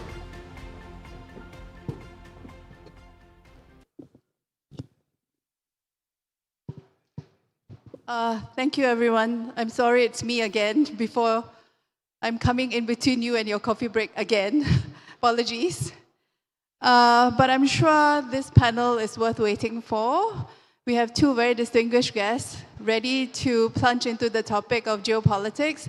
In fact, we met both of them over dinner last night and they were already at it, so I'm hoping they will continue the sparring this morning. So maybe we should start with where Indonesia is in the larger geopolitical environment that we are confronted with today. Indonesia has been very nimble at managing its economic engagements with China, and at the same time, winning friends in the West. What do you attribute this success of Indonesia to, in this ability to walk this fine line, as it were?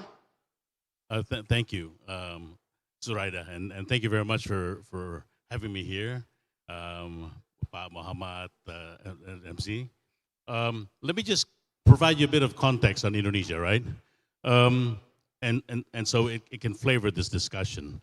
There are what I call seven main points of Indonesia, and maybe five of them is quite obvious. We are the fourth largest country in the world, the biggest economy in Southeast Asia. We straddle both the Indian and the Pacific Ocean. 40% of ASEAN economy is Indonesian economy, $1.5 trillion out of 3.5 total ASEAN. Not only that, Indonesia's archipelago, we have 7 maritime borders, right? In Thailand, India, Australia, Papua New Guinea, Timor-Leste, Malaysia, and the Philippines. So 7 countries we have maritime borders. 3 countries we have terrestrial borders. We have borders with Malaysia, Papua New Guinea, and Timor-Leste. We have the longest maritime border in the world among 2 neighboring countries that are so far apart in terms of history, in terms of race, in terms of religion, with Australia and Indonesia. But yet we're neighbors. You can't find anywhere else in the world where you have 2 countries that have bordering that are so different in race, religion, and history than Indonesia and Australia. And yet, we are one of the most, we have a strategic alliance with Australia, and we maintain this, right?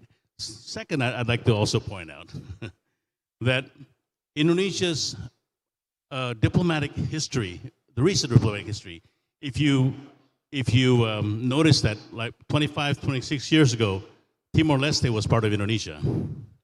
When Timor-Leste became independent, we were the first country to endorse Timor-Leste to be part of ASEAN. Even some of the more advanced ASEAN countries said, well, maybe not. But Indonesia, as a former part of Indonesia, we switched. We supported Timor-Leste in its development. Very few former colonies or former rulers, when that other country became independent, had such a good relationship other than Timor-Leste and Indonesia. So those are very unique characteristics of Indonesia. And so going forward, I think many of the stories that are not said, that was also communicated with Pandu earlier, is that Indonesia needs to tell its story better, right? Indonesia has it in terms of human resource, mineral resources. We're number 5 in cobalt, number 4 in copper, number 1 in gold, and number 2 in batubara or coal. So and the list goes on. So just the context of where Indonesia lies between the great powers. So we come with value, we come with leverage, in my view. Indonesia has always been what we call thought leaders in the region, and not only thought leaders, we are what we call pathfinders. Many of the countries in Southeast Asia look at Indonesia on how we navigate this, even this recent global political landscape. So I'll stop there and maybe we'll continue tomorrow. Mr. Amresi? First of all, thank you very much for having me here. It's a pleasure to be here. I think that in order to answer this question, I'd like to outline where the world is heading right now, and then see within that how Indonesia is required to fine-tune or calibrate its strategy. So the Indonesia of the past and the Indonesia of the present has been successful. It's the Indonesia of the future that is going to be key. And this is in the context of the US administration that we now see in power in Washington.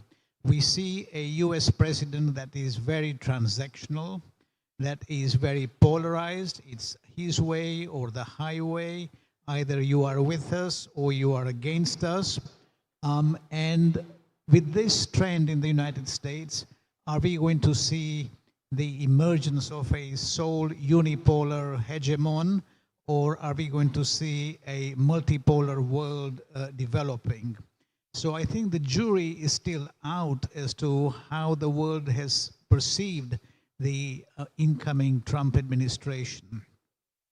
So far, it looks like his tactics have been rather accustomed to bullying, and people have to conform as to the US way of life, the US way of trade, whether it is through tariffs, whether it is through sanctions. And so we see a completely new playbook, and it's very early to say how and which middle powers will be successful in navigating through this emerging playbook. I think for Indonesia, it is a very powerful middle power. It is sitting in between two major blocs, China and United States. And a lot will also depend on how China sets itself up and rises to the occasion. Does it want to compete aggressively with the United States, or does it want to continue allowing the US to dictate largely rules and then engage in only areas where it feels that it has to in order to preserve its hegemony? I think that there were two strategies that I saw which I really liked about Indonesia. One is what you call bebas aktif, which is that we want to be free, we want to be independent, but we want to be nonetheless active. And then the management of the rivalry, million friends and no enemies. This is what has held Indonesia in very good stead in the past, and time will tell whether the same doctrines will continue to help Indonesia as the world changes. Okay, great. So there's a lot to unpack there. But I think Mr. Amasi talked about the US. And as we all know, Indonesia, like many other Southeast Asian countries, in the past year, has been caught up in trying to work out a trade deal. And we were told last month that it was going to happen last month. And then in the corridors of this conference, I overheard this morning that it will happen next week. Do you have anything to share with us? Well, I think the prognosis is progressing, right? And we expect to have, or hope to have a trade deal with the U.S. U.S. remains a big market for us. They're an important economic partner with Indonesia. I think the second largest trading partner after China. But 87% of the world economy is non-U.S. So, you have a U.S. dynamics, but then you have to also understand that the world, the multipolar world, is beginning to evolve in a way that Indonesia is starting to play a major role. What's ironic in this conversation is people like myself and many people in this room, we are all educated in the U.S. or Western countries, right? And I tell them this, right? I said, look, not only that, we send our sons and daughters back to the U.S. So how is it that we are pro-China? But China comes in and makes the investment. They come in and they commit to the policies that we proposed. Take, for example, the coal export ban on nickel, right? The day that the Indonesian government banned export raw nickel and encouraged investment in the smelter plants, the following day, we got sued by the EU. They brought us to court. You know what I said to the business community? Why did you sue us? You don't even buy our nickel. You buy your nickel from African countries. But you're the first group that brought us to the WTO. And they said, oh yeah, it's because free market. Wait a minute. That's our nickel. We have resource sovereignty over our nickel. And guess what? The same ban on nickel, Chile did the same thing. You didn't sue Chile, but you brought us to court. So there's a degree of, you need to have, in my view, intellectual honesty and look at things and trying to do, and understanding that there's a whole level of countries that are developing and requiring new triangulation in the relationships within these blocks. And this is just one experience that I've come across. Right. So actually, talking about the trade deal that's happening, apparently there are no more sticking points. It's a matter of scheduling. That's my understanding. But critics will tell you that even as you sign the trade deal, your reliance or Indonesia's reliance on China is growing every day to the point that is there a danger of you being overly reliant on Chinese investors? They are number 2 and number 3. Hong Kong and China are number 2 and number 3 in terms of FDI. Do you think you should be doing more to diversify? I think there's 3 dimensions to it. Indonesia will always follow their own interest. So in terms of investment and collaboration, it's Indonesia first, right? We're open to partners. And those partners can be the West, can be China, can be Australia, anybody. We're open to partners. So the context of who is seen to be more active in investment, that's a trend that goes back and forth. But Indonesia will always follow its own interest first, right? And another context I'd like to point out that the Chinese investment, especially the BRI, we have a couple of BRI investment. And we're careful. I mean, we have the speed train, the first high-speed train in Southeast Asia, Jakarta Bandung, and we do have other collaborations with other countries. MRT and LRT are I think Japanese investment. So there is a balance, but I think we need to create our own narrative, an Asia narrative. Let me just triangulate to, for example, just energy transition, the JETP. We've been discussing with the EU on JETP for quite a while. But the transition component that the EU is asking us to do is just, it's not workable. Because as a developing economy, you need to have, to take price of electricity into account. And this transition can actually increase the price of electricity. So we need to find solutions on our own. AZEC and other solutions is probably more doable because the transition energy takes it into account, for example, gas, LNG, which is actually doable for us. So in the context of Indonesian development, we see things from what we think would be beneficial for us, whether it's investment from Europe, US, China. It just, what can I do? What can I say, right? You take whatever's good. Yeah, talking about you doing what is best for your country, I want to turn to the subject of Indonesia's involvement in the Board of Peace. I think many people were quite curious to see Indonesia being among the first to step up to be willing to pay 1 billion over 3 years. Vietnam is also doing the same, but for Vietnam, the calculation has been, this is the price we pay for the trade deal that we have to make with the US. What are the calculations for Indonesia? Do you actually stand to benefit from membership? Maybe Mr. Embassy first? Not an expert on Indonesia per se, but I think that in this great power competition, having diversity is very important.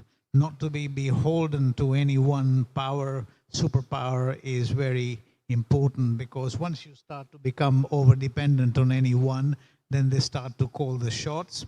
And so how do you very deftly balance your interests in a way that suits you the best and play the horses for horses game is going to ensure who only survives or who is successful in the end, which is play them against each other for what it is that you want and what it is that they can do for you, rather than follow blind either one or the other, because that is a no-win situation.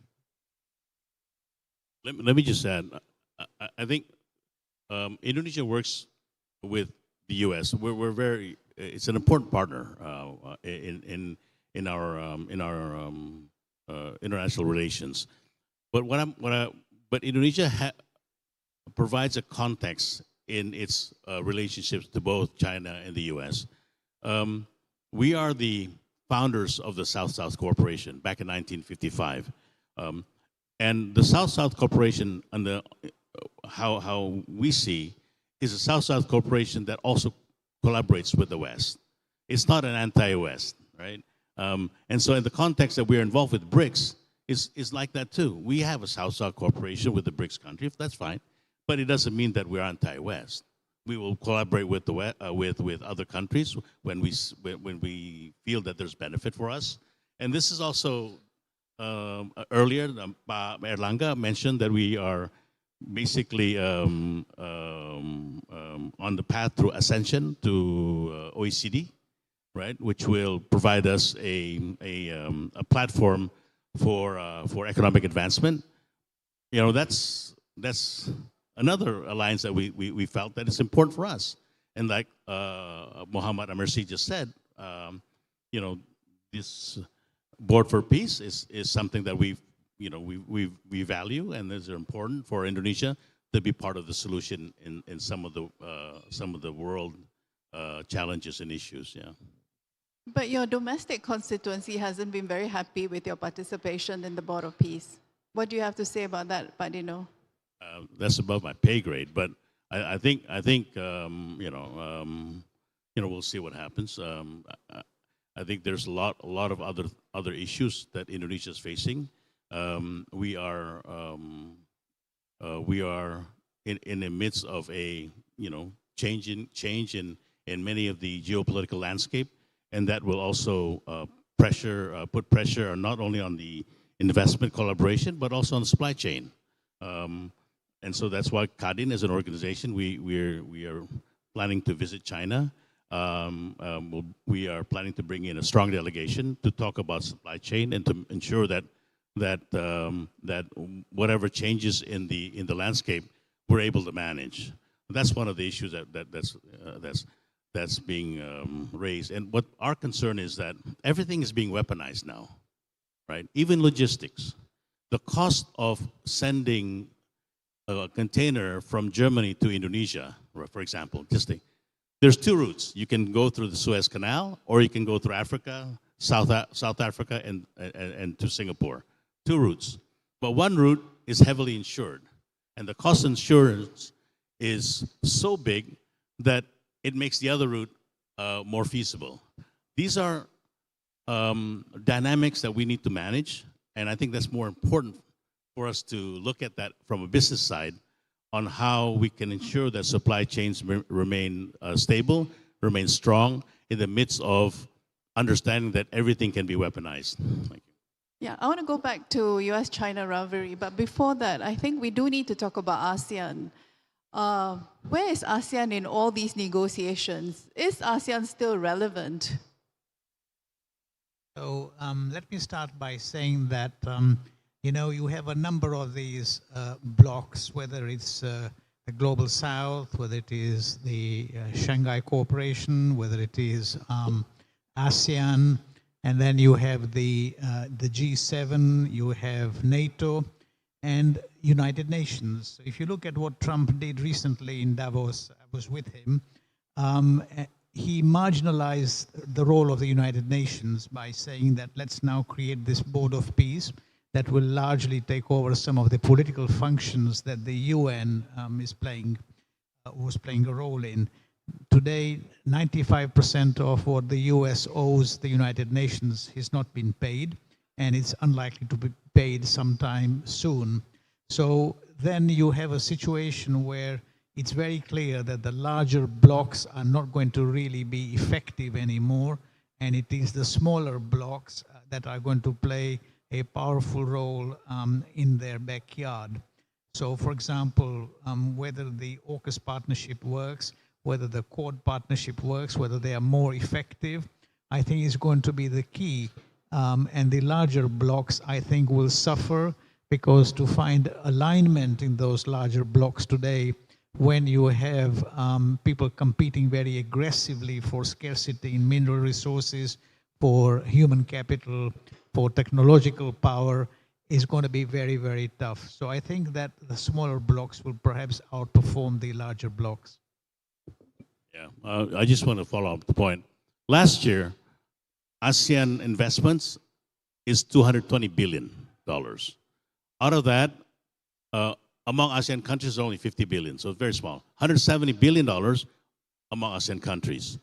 And who is the biggest investor last year? US. Who is the second biggest investor? China. ASEAN remains a bright spot among all the other regions. Its growth, cumulative growth is 5%, right? So when you say, is ASEAN relevant? The investment statistics say yes, it's still relevant. The superpowers are still investing in ASEAN. They're looking at businesses in various modes and various collaboration. They're using more imagination.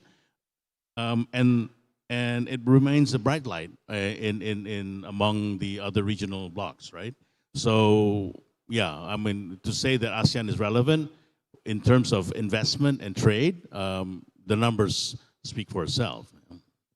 Politically, maybe not so much. My only comment there would be that, again, it's ASEAN in the way it operates today, but whether in the next 12 to 24 months the US administration will allow participation in a bloc which they do not totally control or are not the dominant partner or power is a big question mark that everybody will have to face.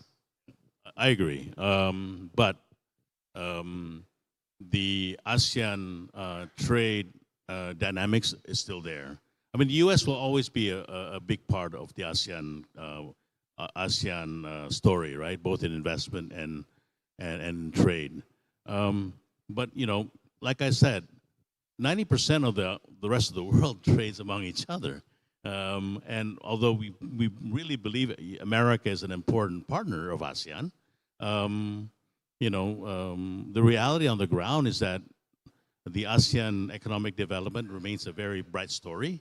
And you know, we have collaboration from all over the world. And I think you know, we have other middle powers. There we have Canada, we have Australia, EU, and in the UK even. And you know, they might see ASEAN a bit differently. I think the story is between does the world remain unipolar or multipolar? I happen to be in the view that it's multipolar world, and as a relevant middle power like Indonesia and among ASEAN countries, you know, we value rules-based order. We value international collaboration, and we value our collaboration and friendships around the world, right? Great. Yeah, a lot of profound views there. But I just want to end very quickly, Pak Dino, with a word from you. I think at the start of the initial years of this so-called US-China geopolitical rivalry, the main mantra that you heard in Southeast Asia was, don't make us choose sides. But it's been more than 5 years. What is the current operating model or the key words going forward for these countries? Can I start? ASEAN have seen trade with China before, right? Over the last 1,800 years, the Indonesian archipelago itself has been covered with trade. It started with the Indian several empires that went to Java, and they established their kingdoms there. The Muslim traders in the Middle East, they came, they traded. Many of them settled in Indonesia. The Chinese dynasties also came about the Middle Ages. They all settled. Many of these communities in Java are 300, 400 years of Chinese settlement. So they've been a part of Indonesia. And the last, of course, civilization was the West, right? So they all came and colonized the West. You know, out of the 4 civilizations, only one used force. Guess who? So when you look at a rising China from where we're sitting, yeah, I mean, we traded 1,000 years ago. We traded 1400s. Okay, right? The problem with the West, and this I tell this to my friends, is that many of the West owners have seen 2 hegemonies, the UK and the US, right? Countries that have been in existence for only 200 years, you know, we'll only see 2 types of major civilization. But civilizations like in Southeast Asia, we've seen China, we've seen India, we've seen other civilizations come across our lands, traded, settled. In my view, I don't see anything different than today's China. China and India dominated the trade for 1,800 years, right? So my comment is that, and leave it there. Thank you. Okay, quickly, Mr. Emerson. The only comment I would make to that is that we are going through a very transformational phase in the world today. Rarely has a superpower decided to assert its force in the way that the United States is doing now. And I think that for middle power countries to survive and thrive, they will have to reassess what they have been doing and seeing how relevant is their strategy today. And you will find that a lot of the rule book by which they were playing is no longer applicable. And countries that will succeed will be the ones that will understand what it will take to navigate in this very new world. in which it's not only trade, but trade is going to be linked to issues of security, issues of defense. It's all going to be put in one pot, and people will be told either you take it this way or then you are on your own. So it's going to be only those countries that have got the nimbleness, that have got the strategic mindset to be able to be flexible and to be able to retool themselves, that they are going to succeed. The history books are full of examples of how empires have risen, empires have fallen, but largely nobody today is a match to the United States. I'll give you one example. At last count, the United States had 742 military bases all over the world in some form or shape. The sum total of China, Russia, EU, and the United Kingdom was 46. So this is the disparity you have in global power today. And for the first time, you have a president that is not hypocritical like it has been in the past, where they hide their colors. This is a president that is going to forcefully assert US power and US interests. And it's going to be up to the rest of the world to say, are we going to take sides, or are we somehow still so big that we can get away by playing each one for what we want from them? Okay, very quickly to summarize, going forward, according to Mr. Amashi, you need to stay nimble, flexible, adapt, stand up to the US. But according to Pak Dino, we've been here before. I think if I could use an Indonesian word, it is tenang, stay calm. We've been through it before. So on that note, ladies and gentlemen, please join me in thanking our wonderful esteemed guests for participating in today's discussion. Thank you. Thank you very much, Mr. Emersi, Pak Dino, and Ms. Ibrahim. Thank you. Could I invite you for a photo, please?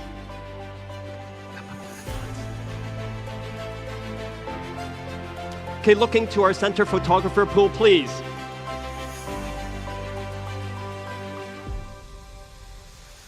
A few more.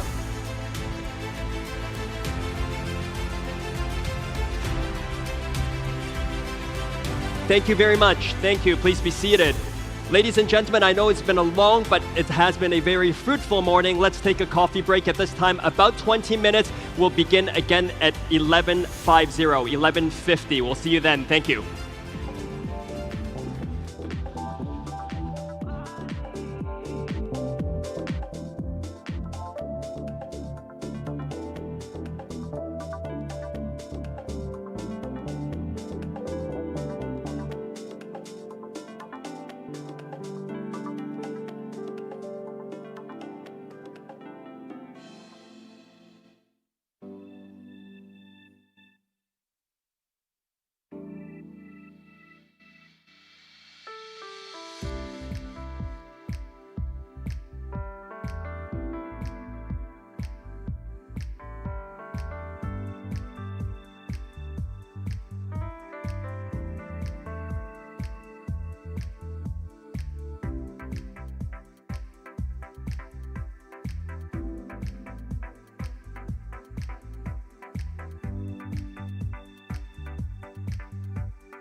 Ladies and gentlemen, we hope you've enjoyed the coffee break, but it is time to get things started again. So at this time, we do invite you to return to the main room. Please return to the main room. If you're in the foyer, feel free to bring your coffees and teas into the main room, but we would like to get things started once again. Thank you. And a reminder, please switch your mobile devices to vibrate or silent mode. Thank you very much.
Hello, welcome back, and good morning for those of you who are just joining us. It was great to see you guys outside, meeting up with old friends and making new ones, and we hope you'll use the chance at lunchtime to do the same. But for now, it is time to move along. Our next panel is titled Indonesia and the Future of China +1, Navigating Opportunities and Headwinds in Global Supply Chains. This session will explore how Indonesia is leveraging its China Plus One supply chain advantage to strengthen connectivity and attract foreign direct investment. Ladies and gentlemen, please join me in welcoming our panelists. They are Hu Hong, Global Partner, Fosun, and Chairman and CEO, Fosun Health Group. Sinda Kamdani, Vice Chairwoman, Kadin Indonesia, and CEO of Syntesa Group. We also have Roy Tan, Head of Enterprise Banking International at OCBC. Welcome, panelists. Moderating this session will be Eugene Tang, Chief Development Officer at the South China Morning Post. Mr. Tang, welcome. Let me turn the floor over to you, Mr. Tang. Thank you. Thank you, thank you. Hello, selamat petang, and good afternoon, ladies and gentlemen. Thank you for staying with us. So we're talking about China Plus One today. A little bit of background. China Plus One really came about after the COVID period, when the whole world realized that China, as the world's factory, the supply chain needed a bit of an update. Japanese companies, as you know, in the 1980s invented just-in-time supply chain. But because of COVID, because of the lockdowns in Chinese factories, a lot of global supply chains were disrupted. So it was the beginning of a conversation about just-in-case supply chain, whereby you put your eggs in different baskets just in case something were to happen to your big factory. And that's the backdrop of our conversation today. So the China Plus One model really was an alternative to this supply chain contingency. So over the past few years, of course, ASEAN as the biggest and closest large market to mainland China has come to the fore, and Indonesia in particular has been the most attractive part of this China Plus One strategy. So today I would like to maybe start with the rose among the thorns and ask Ibu Shinta what you think, what are some of the particular characteristics of Indonesia that make Indonesia prominent in this China Plus One strategy? Thank you, Eugene. I think clearly when we look at Indonesia, we have to look at first the geographical location. I think the proximity, this will help, the fact that Indonesia's location, position, but also the market size. I mean, if we look at the scale of Indonesia with 200 over million people, definitely this is an advantage of us. And political stability, whatever you say, we are a stable country, you know. And I think this will help in terms of doing business with Indonesia. We are providing that stability as well. And of course, you know our resource strengths. I think this is what we are very proud of. Our resource strength, which is our critical mineral. We have all the nickel, bauxite, copper. And this is, if you see China, this is actually essential for the EV battery ecosystem. And this is why actually China has been investing quite significantly also in this area.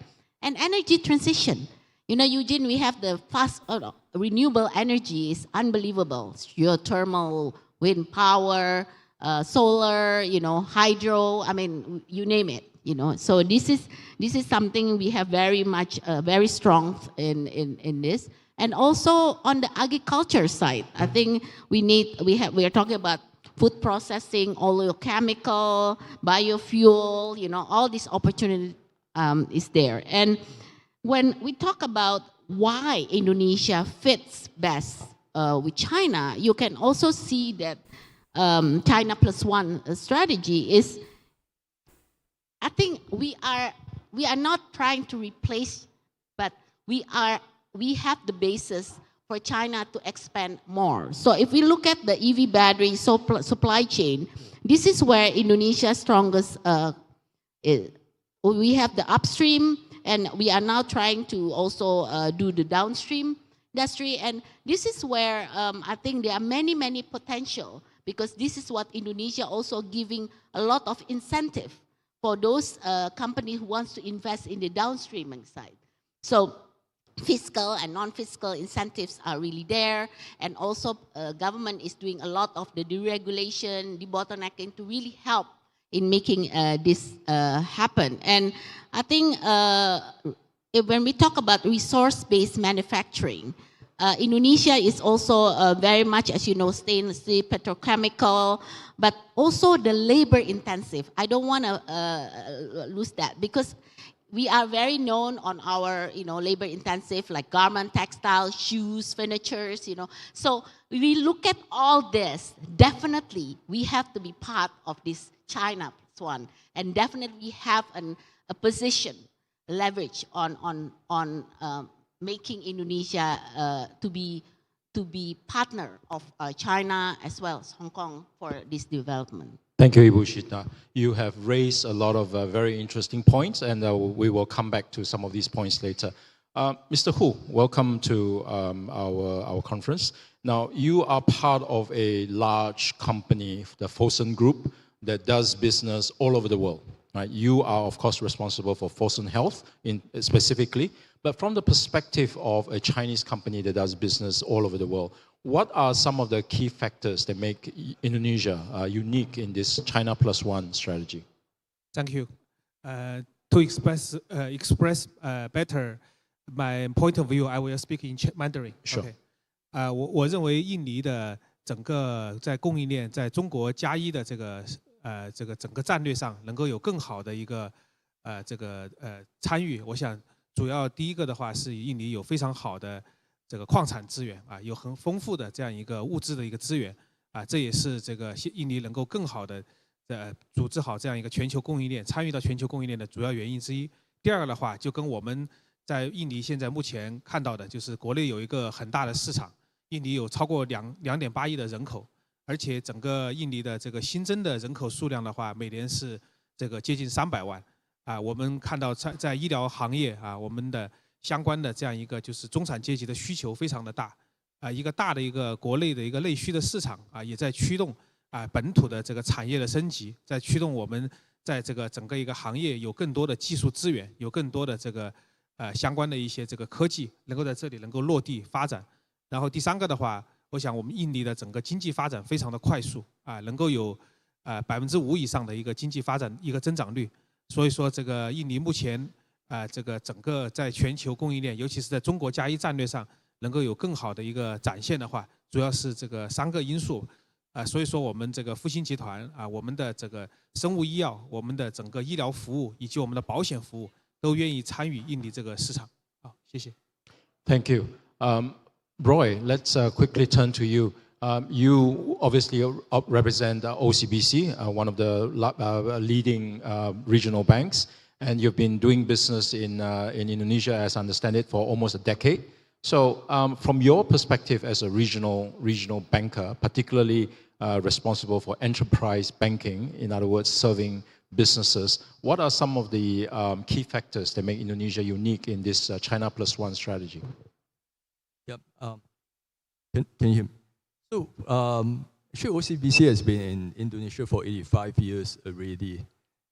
We have been obviously observing a large flows of Chinese companies coming to Indonesia, but the sort of flows that's coming to Indonesia has changed over the years. In the beginning, there were trading companies. I remember sending a staff from China something like close to 10 years ago, and at that point in time, the Chinese community here was really, really, very small. And he spent most of his weekend playing mahjong with his friends, not wandering out because of the lack of familiarity. But if you fast forward today, 10 years later, what you then see is the Chinese are coming here for different reasons, not just trading. We have been organizing this thing called One Connect events for the last 3 years. And there were 3 key purposes of why Chinese companies were keen to come through the event. First of all, they were looking for partners. They were looking for partners that they could partner with to manufacture. There were also a group of people that were very keen to invest strategically into the Indonesian companies. And obviously the third would be the all-encompassing kind, where they would do a variety of things. They will look for trading companies to partner with. They look for all kinds to partner with. So, I mean, the long and short of it is that I think the flows are really very different now. And with you know, what's happening in the world, right? I mean, the Chinese companies coming to this part of the world, for Indonesia is obviously the large domestic market that companies are going after right now. Thank you, Roy.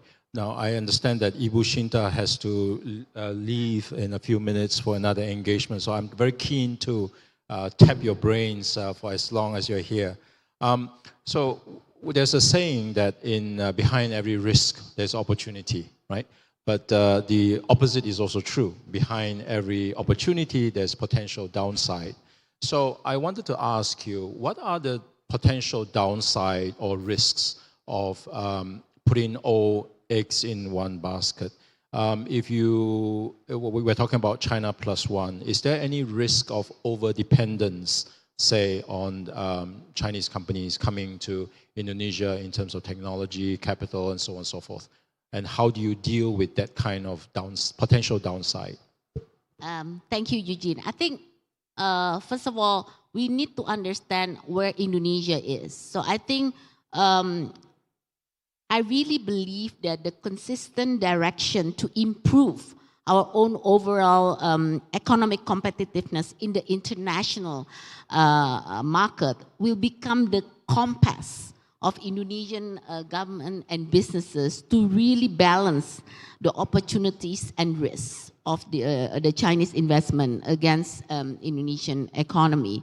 I think, as you know, Indonesia has a vision of Indonesia, golden Indonesia 2045, and we have set ourselves, we want to be an upper economy.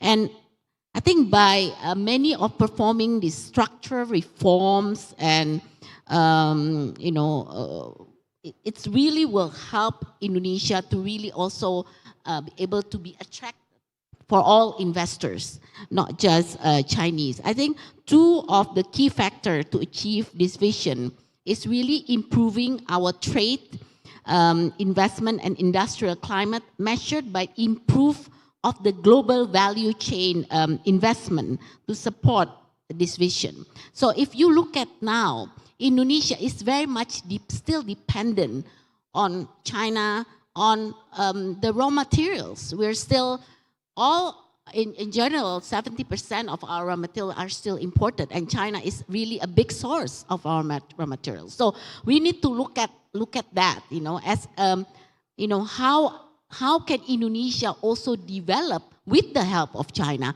in the upstream industry? So we're not talking about just downstreaming, but upstream, so that we are not dependent. So I think this is something that we need to flip. Look at China as a partner in developing what we really need in Indonesia.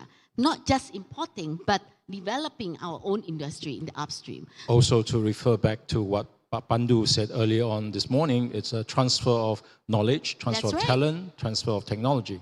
And I think, you know, we always forget, technology is one thing, finance is another thing. But the people, the talent, this is another thing. When we look at all this technology, we need the skills and the people. And I think China can also help us to play that role. So while we are, at the end of the day, it's more Indonesian homework. And what we want to do diversification, there are priorities that we need right now that definitely China can help. Okay, so let me move to Mr. Hu. So from the perspective of a large company, again, a company that does business all over the world, what can the Indonesian government do, or your Indonesian counterparts do, in order to maximize the potential of this China plus one opportunity? 我认为这个印尼的整个在供应链领域的这个发展呢，未来有几个建议，一个就是加快绿色和数字结合的这样一个建议，就是我们看到中国的这个整个供应链的数字化绿色化推动了我们整个行业不断的进步，不断的应用新的科技我想这个是在印尼在接下来参与这个全球供应链体系建设中一个非常好的一个方向。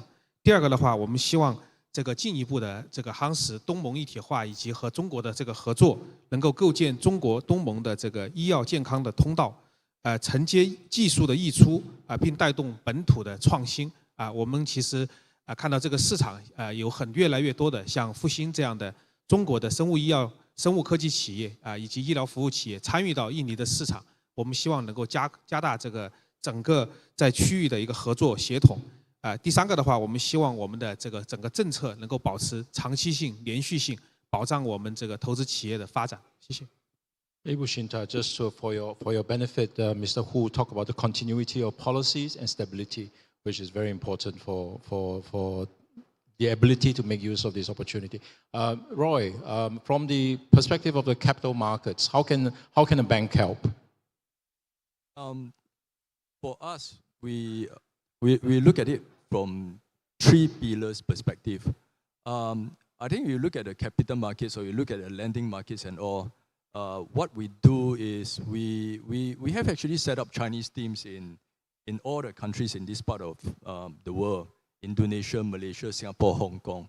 So the connectivity amongst the countries are really good, because when you look at flows, when you talk about Indonesia, or you're not talking about Indonesia as a country, but you're talking about flows coming from China and the other parts of Hong Kong, even Singapore. So the ability to connect quite seamlessly is extremely important. And for the Chinese community, I think the key thing is that you have this ability to communicate, the ability to understand the culture. I think that's very essential.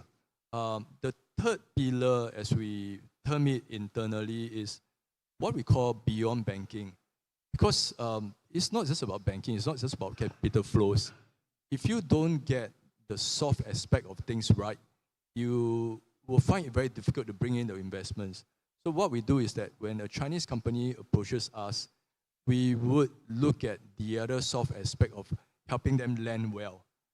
What I mean by land well, you can even consider things like looking for the right people to work for you, fine-tuning your management style, because what's applicable in China may not be in Indonesia. Then you also talk about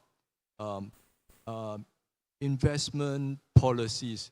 You talk about speaking to the right people when you land. And speaking to the right people is subjective. It depends on what you look out for at the end of the day. I mean, there are very established Chinese communities here in Indonesia already, whether at the Peak, Central Park. But you need to speak to the right group of people in the right industry to truly help you in coming to Indonesia as well as you can. So to me, just not about the capital, but the other aspects as well. So capital, obviously, I shared earlier that we've been here for 85 years, and the virtue of being here for 85 years also means that we know the local community well, and the ability to matchmake is key. And we are spread over 200 branches in Java Islands, Sulawesi, and everything. So the ability to connect is something that we are very confident and we know that we do well. Okay, we have a few more minutes. Ibu Shinta, if you have to leave, we understand. Okay, it's okay? Right. So for the last few minutes that we have, I'd just like to ask you to sort of set your mind forward the next 5-10 years. Now, Kadin, of course, represents businesses across all industries. In the next 5 to 10 years, what are going to be your priorities? And we've been communicating through and through, representing all businesses in Indonesia. I think the first is definitely continued domestic policy reform, Eugene. This is really, really key for Indonesia. I still see investors saying, you are so many, it's so complex to do business in Indonesia, so many licensing, so many regulations. So we need to continue our domestic policy reform. This is the only way investor will really actually do business here. So I think we need the greater of ease of doing business and more of also affordable or regional competitive costs of doing business. So as you know, Indonesia is not just Jakarta, it's not just Java, right? So this has to be cooperated all around the region. And also better access, affordability, innovation in business. We're talking about a lot of export financing. Those are very, very important. And improve alignment with international standard and practices. And the second is really continuing investment in basic building blocks of economic competitiveness. So when we talk about infrastructure, I know Indonesia right now has built, if you look at the progress since the last decade, it has improved significantly, but we still need to do more of our fiscal infrastructure. So this is road, railway, ports, this is all still needed. And digital capability, whatever it is, this is digital world, What we are constantly doing now is how the infrastructure, digital infrastructure is also being built. As well as, again, human capital quality. This is not just about having the human capital. I mean, we have a lot of people, workers, but is it in the right skill? So we continue upscaling, rescaling. This is very, very important to bring Indonesia in a very competitive position. And we've been, lately, Indonesia has been negotiating many of these free trade agreements, including also finishing, we already have one with Hong Kong. This is important. We need to show ourselves, hey, we are connected to the world. So I think all this, what we call the Comprehensive Economic Partnership Agreement, I think this is all very important. So last one that I wanted to touch is on the sustainability aspect. This is something that I continue promoting. We have to be part of this because this is the trend. This is what's happening in the world. We talk about ESG, we talk about demand of the market that requires this. So definitely sustainable businesses, all this has to be part of the game, and Indonesia has to also lead in this effort. Thank you, Ibu Shinta. Mr. Hu, as a business that does business all over the world over the next 5-10 years, what do you hope to see in Indonesia to encourage your company, your group to come and invest in Indonesia? Thank you. I will answer this question in English. I think Indonesia must be the hub for the supply chain in Asian region. And our company, Fosun Group, is a global company with business more than 40 countries. And we provide the insurance business, we provide the medical service, we provide the medicine manufacturer service for all the countries we have business. And I think in Indonesia, our group, Fosun Health, we have more than 18 hospitals in China, and we have also have the experience of the internet medical service in China for more than 5 years. And we have started to have cooperation with our partners in Indonesia 3 years ago, and we want to establish several hospitals here.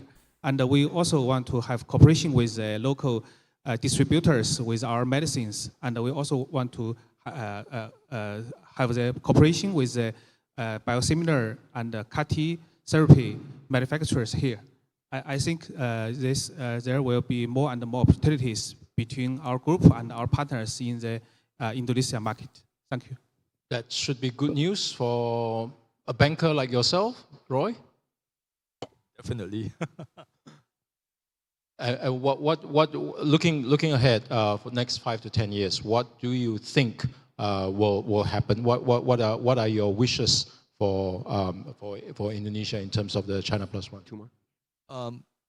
If you look at the development in the last 5-10 years and where we are today, that's really a big change. I spoke about the Chinese community. I mean, to me, I think the people part is quite important. It's really the essential, the center of everything.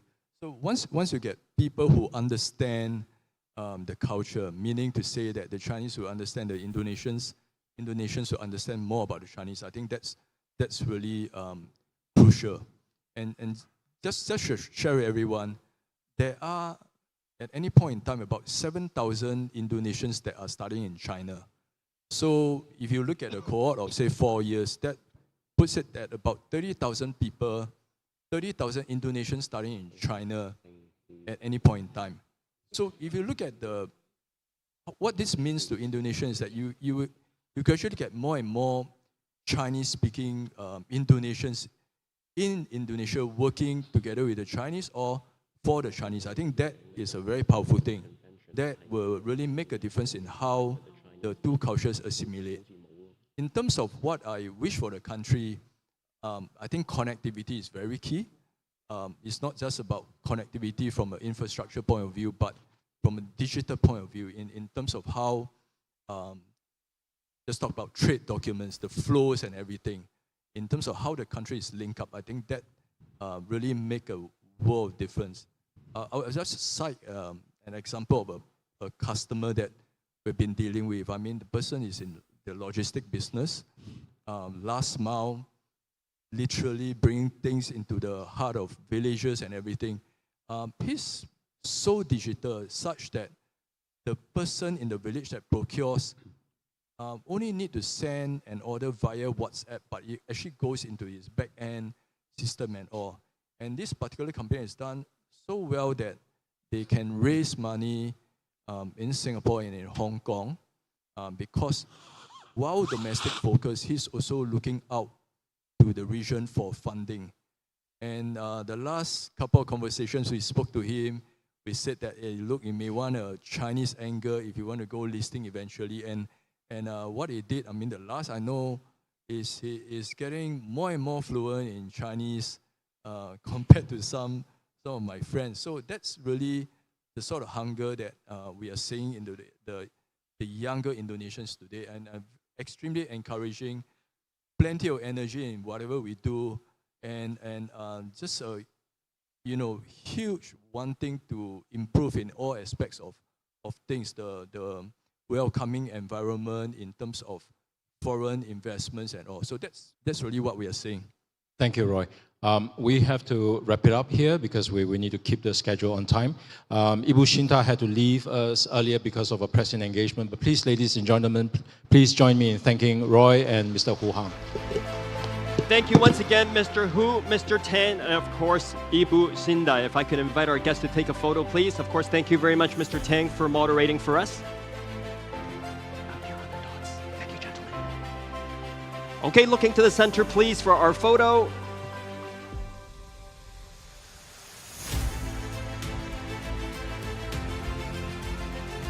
One more.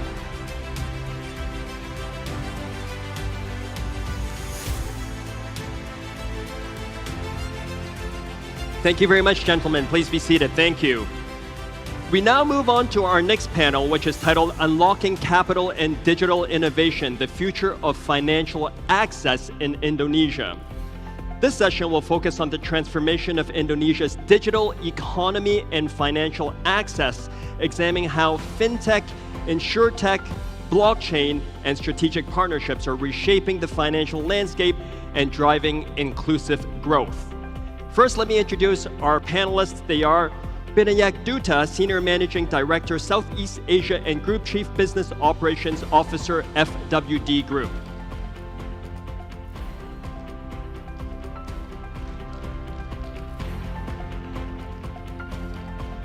We have Tiko Wiryo Atmojo, Chairman of the Board and President Commissioner, PT Bank Rakyat Indonesia. We also have Kwan Yu, Senior Vice President, Ant International. Welcome to our panelists.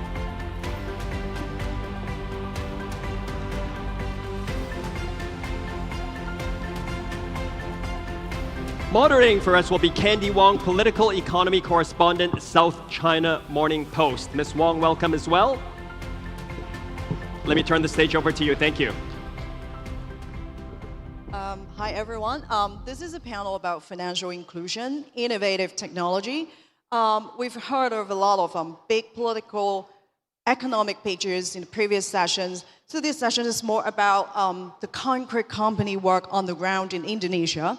So to start the discussion, I would like to hear, each of you just briefly share your perspective on Indonesia's evolving financial landscape and the role your organization plays in advancing financial inclusion.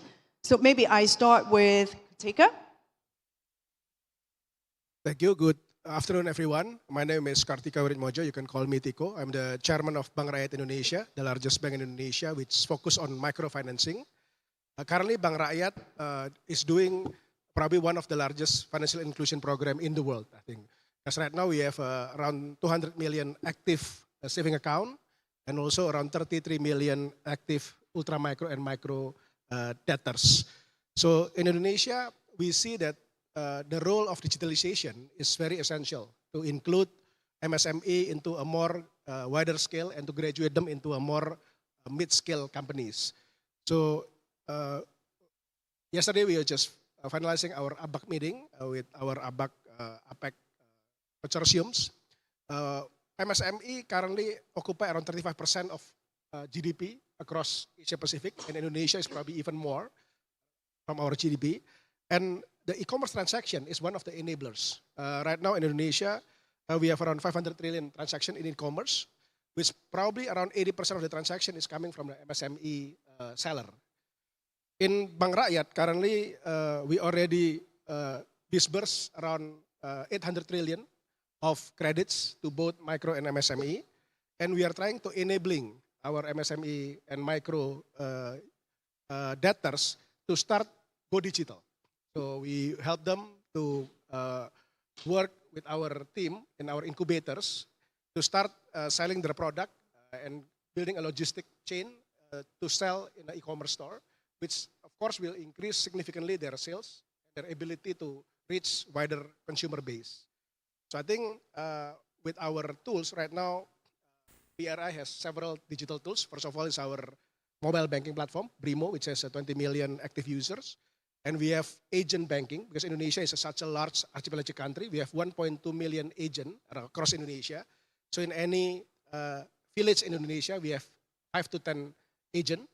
And we also with our ability to do QRIS transaction, it's a QR-based transaction that is promoted by Indonesian Central Bank. Now we can accommodate a massive cross country logistics and transactions in a very fast and efficient way. So for example, if somebody is selling coffee from Papua to a buyer in Jakarta, then the enablement in terms of e-commerce, payment and logistics can be done in just one. This is something that is really opening access for the MSME. Usually they could just sell around their perimeters.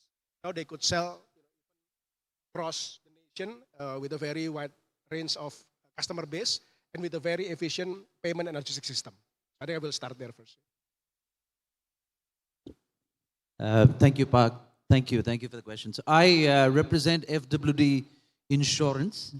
FWD is a relatively young company in the history of life insurance companies. We were set up in 2013 in Hong Kong, which is why we are part of this, this panel. And in a short period, since then, we have expanded our presence all over Asia. We're then in 10 markets. We have over 35 million customers, and we have a footprint which spreads across most of Asia and definitely in Southeast Asia. In Southeast Asia, needless to say, Indonesia is one of the earliest markets that we came into. So we entered Indonesia in 2015, and since then we have progressively built up presence in this vibrant and dynamic country.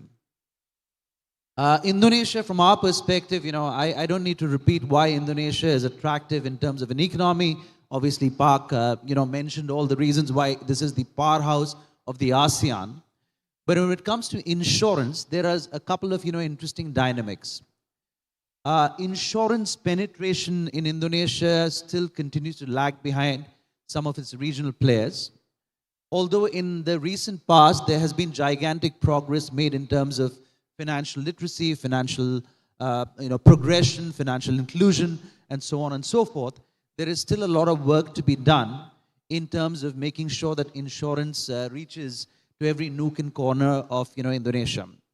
And towards that, we are extremely proud to have worked with BRI. Park, yeah, absolutely. Park mentioned, but this is essentially his vision that we are executing, where we entered into a joint venture with BRI Bank, which, as you heard, is the largest bank in Indonesia. and of course, entered into a distribution arrangement with the bank and equity share in the life insurance company.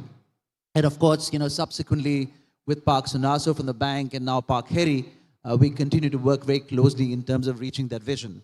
So this is a very exciting opportunity for us because Indonesia, as I mentioned, is remarkable. The other point that I would like to sort of highlight is the partnership with BRI is also very attractive in the sense that BRI is the largest micro loan distributor in the world. I mean, it's certainly in the ASEAN, but also in the world. And we take our role as a life insurance company very seriously. And inclusion of these micro loans into insurance is also a very, very exciting opportunity, and where we've had some great success, but perhaps I can share that with you a bit later. Thank you so much. Hi, I'm Kuan Yu, Senior Vice President of Ant International, which is a global payment and digitalization technology provider. I'm leading the lending and credit tech services solution. Our mission and focus is simple. We focus on SMEs and underserved. We want to make it easy to do business anywhere for them, bring small and beautiful change to the world. As to Indonesia, I think as we have worked in many other emerging markets, it's a diverse market. There are lots of small and pop-up shops and micro entrepreneurs. And they are in the process of digitization and want inclusion. I think Indonesia has made a very strong progress on inclusion, both by public sector and by deep local players with local tech know-hows. I see our organization show is how can we help on this journey, bringing our experiences from other markets. For example, as we focus on SME, for them, how we can make their journey on digitalization easier. How can they open a digital store in 10 minutes? How can they accept payments from diverse methods? How can they gain financial solutions, loan services? We want to provide the full cycle solution to them to make them easier focus on their core business. Give you a few quick examples of our progress so far. We have worked with local wallet Dana, I think they're here, on helping them building the wallet technology and connect them to the global network so travelers here can get payment accepted, and Dana wallet users can go other markets like it's a home base. We also work with local bank, OCBC, with their deep expertise and their know-hows, and with our technology, how can we help the SMEs and smaller ones gain access? We also worked with a local payment infrastructure provider, Ata Jasa, make sure I don't get the name wrong, so we can help bring the national QR, Indonesia QR, Curices, connect to a broader global network to increase interoperability.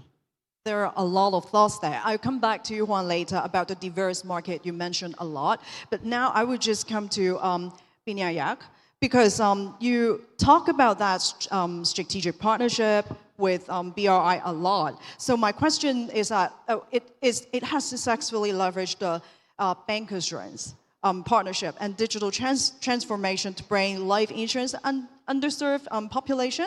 So can you share insights on how these partnerships, especially with the Hong Kong, mainland China experience, that can accelerate financial inclusion in Indonesia?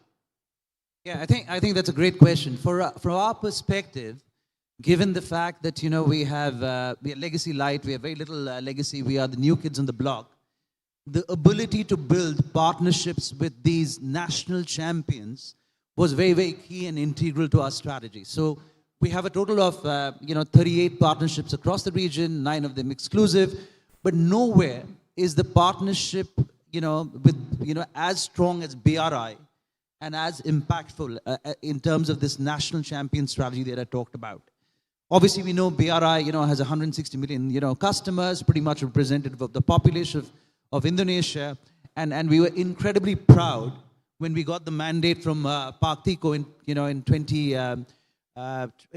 just a few years back, and we entered with with a 26% minority ownership, which is now up to 44%. We have exclusive distribution rights, and there's a very, very clear understanding of shared principles between the two entities, which has made this partnership very successful. And just to give you an extent of the success, in a short period of time, over a few years, we are the #1 bank insurer in Indonesia, and we are a top 3 life insurance company. So there's remarkable progress. So how did this all happen? As I explained, that it starts with the vision, and then of course it's a very clear understanding of what each partner brings to the table. BRI as a brand, BRI as a micro, loan banking institution, BRI as an institution which understands the psyche and the consumer preference of Indonesian people, these are unparalleled. From our perspective, obviously we are an insurance company, so therefore risk management, underwriting principles, and digitization. Being a new company, digitization, these are, value adds that we bring to the partnership. There are many, many examples that I could highlight, but I will share with you that the one that I'm most proud of, in 2025, INSEAD, one of the leading business schools of the world, included the BRI Life and FWD partnership as a case study to be taught in their MBA program. And there were, again, many aspects of the partnership which I could talk about, but I'll share with you the one that I'm most proud of. As you're aware, BRI does a large number of micro loans, and this is an incredibly important job that BRI is doing, because these are people that you are bringing into the banking system. They are, you're building financial inclusion. And this has always been a challenge for insurance companies, that how do you do bank assurance to this segment? Most bank insurers, they only want to work with wealthy customers. They only want to work priority banking customers. But the learning out here was that we had to design a solution which was based on the customer journey of that customer. The solution had to be highly digitized so that, that the marginal cost in delivering the insurance solution was very low. The cover was small, as low as $1, $2, $3, and so on and so forth. The policy issuance was as simple as a PDF file on the phone of the customer. Claim payment was rapid, as and when the customer needed it. And it gives me great joy to show that, that we cover almost 1 million of these policies every month. And this has to be an incredible, incredible record in terms of a bank insurance partnership. So I think these are some of the aspects: deep respect, understanding each other's respective strengths, and understanding the consumer and providing solutions around that, which is why the partnership has become incredibly successful. Right. So, Katika, do you have anything to add? My main question actually for this partnership is that what lessons with such a partnership, like financial institution and an insurance company, that you have learned from it? This is a mainly Hong Kong-based company. So in the future, do we see more this kind of partnership, cooperation, like with mainland Chinese company, etc., things like that? First of all, I would like to thank Gunayak for saying such a good thing about our partnership. I think I would like to highlight the fact that we are selling a premium with only $2. So it's very minimum level premium, $2 per month. But it gives protection for our micro customer when they have accident or they are sick, then they are able to repay the debt. And this become like huge product. That's why in just 2-3 years, we are becoming the #1 in terms of annual premium earned for bank insurance in Indonesia, defying the old knowledge that usually bank insurance just work on wealth management, not on microcredit. So this is actually very unique. So on partnership, I would like to also highlight that besides in terms of product, we actually do a very large scale implementation of BRI API, in which open up our platform to other partners. So I will give you an example, if I can share on slides. For example, if you know, like Tokopedia is owned by ByteDance now, and we are actually now working as a payment platform for all the e-commerce transaction be it on the front end for the debit payment, QR payment, but also acting as their repository of their account. So basically, we can work with like of Alibaba and Financial, because we have the scale, the distribution, and you have the technology and know-how. So we can work to actually create a new way of doing things that promote more access of finance with the more cheaper and more accessible model for our client base. So with this kind of model, actually, it took us around 2-3 years to perfect our API standard. So our API now is quite smooth, and security has been improved significantly. So we can easily share data of payment of customer, and we can do online scoring and online lending. I think in Indonesia, people is quite avid user of platforms, especially I just mentioned, for example, TikTok Store. TikTok Store in Indonesia is now becoming one of the largest place for people to sell stuff. But then we can actually work together to provide the financing, and also, at the same time, we can bring our customer to be trained to sell things online, be it on the e-commerce platform or in the platform like TikTok or ByteDance and on and so forth. And we can also do co-branding in terms of payment cards, like credit cards, debit card, and other payment tools. So there are many areas that we can work together. And of course, AI will be one of the things that we want to actually explore, like AI-based scoring, AI-based customer interaction. That of course, I believe that from mainland, we can bring the technology and work with us to capture the value for our customer. Yeah, you talk about scale. So we just have a few minutes left, and I come to one. Scale, the question is also about that. Like now, what are the challenges faced by Indonesia's unbanked and underbanked population? And how have you learned from scaling these solutions across the diverse market, especially in leveraging the Hong Kong mainland China's experience? Okay, thank you for the question. I think the key is both our global connectivity, know-how, and local partnership. I think that's been our approach in all the markets. For example, Indonesia. I'll use Dana as our example.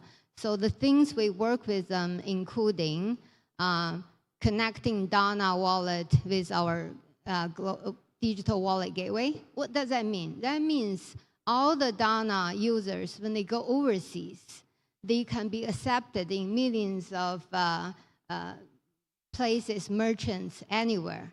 On the other hand, our network connects 1.8 million users. And all those, when they travel to Indonesia, for the merchants, as long as they accept Dana, they can their payment can be accepted. So that's the key we bring to market. And also, I'll talk to the area I'm familiar with on extending credit. We work with Dana closely on that.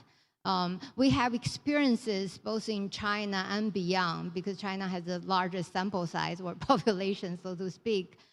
We have tried in industry by industry how you use data, alternative data, to gain access to merchants and mom and pop shops, because bank want to serve them. However, they don't have financial record, they don't have bureau record and all that, and they don't have time to apply for that. So we actually use their digital footprint, transactional data at the right time, provide the right credit. And we try that in China, we try that in many developing countries.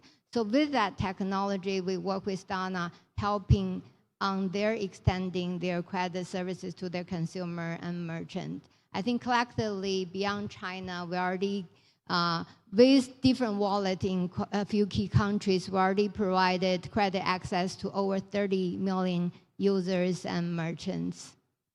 Okay, we still have 1 minute left. So any of you we just wrap up this panel. Like if you could recommend one action, whether from regulators, business, policymaker, that could make the most immediate impact on financial inclusion, what would it be? Well, I think I'll emphasize again, I think partnership among different sectors, global technology collectivity, and local expertise are the key in my mind. I think it's unifying payment interoperability so that SME can do more seamless trade cross-border. I think that's very crucial.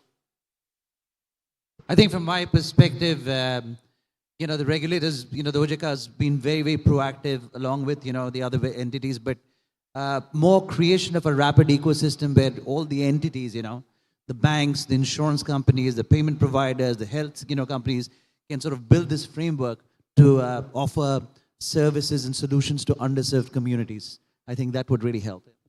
Thank you very much. A lot of great thoughts. We don't have enough time, but the conversation can continue after the panel. Please join me to thank our speakers for their great insights. Thank you. Thank you once again to our panelists, and thank you, Ms. Wong, for moderating for us. Could I invite you for a photo, please, in the center?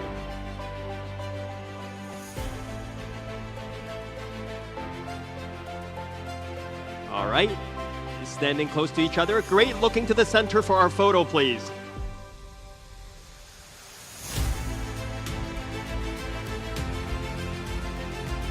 A few more.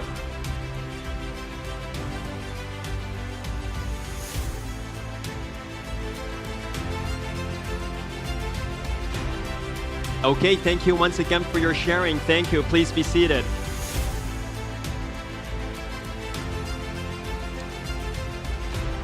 Before we move on to our next panel, we have a video we'd like to show courtesy of HSBC. Please enjoy and direct your attention to the video screens.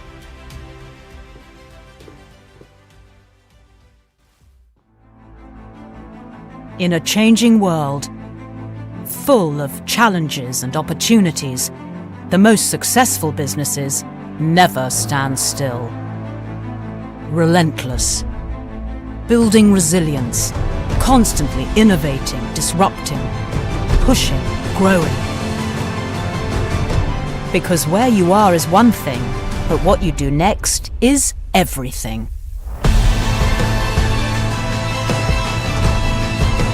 With our global network, capabilities and solutions, HSBC helps you to meet every challenge and seize every opportunity.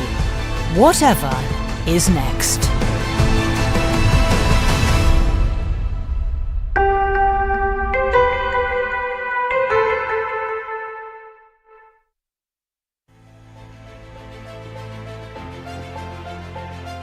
All right, ladies and gentlemen, we're going to move to our final session of the morning. It is entitled Building Indonesia's Digital Future, AI Infrastructure and Opportunities Ahead for the China-ASEAN Corridor. The session will examine Southeast Asia's accelerating digital transformation driven by Chinese tech investments in AI infrastructure across the China-ASEAN Corridor. It will also explore opportunities for businesses to invest in areas like data centers, renewable energy, and AI integration. Let's first invite our panelists up on stage. They are Joe Miyake, Head of Banking Asia and Middle East Corporate and Institutional Banking, HSBC. We have Shin Hong Tian, Chief Strategy Officer, Huawei Indonesia.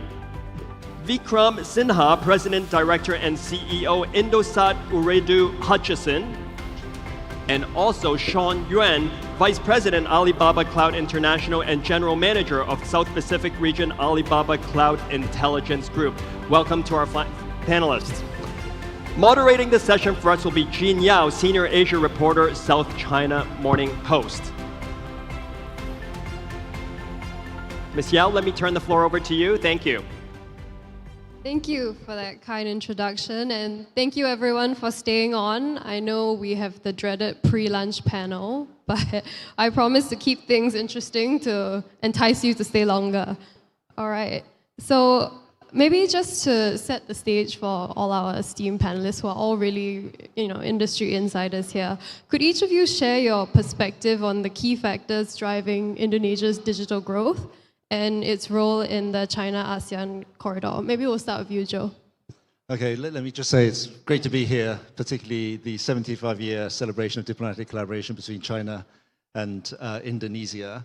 Look, on the topic of digital economy and what's happening, I can give a regional view and I'll pass on to my colleagues for more of a kind of Indonesia view.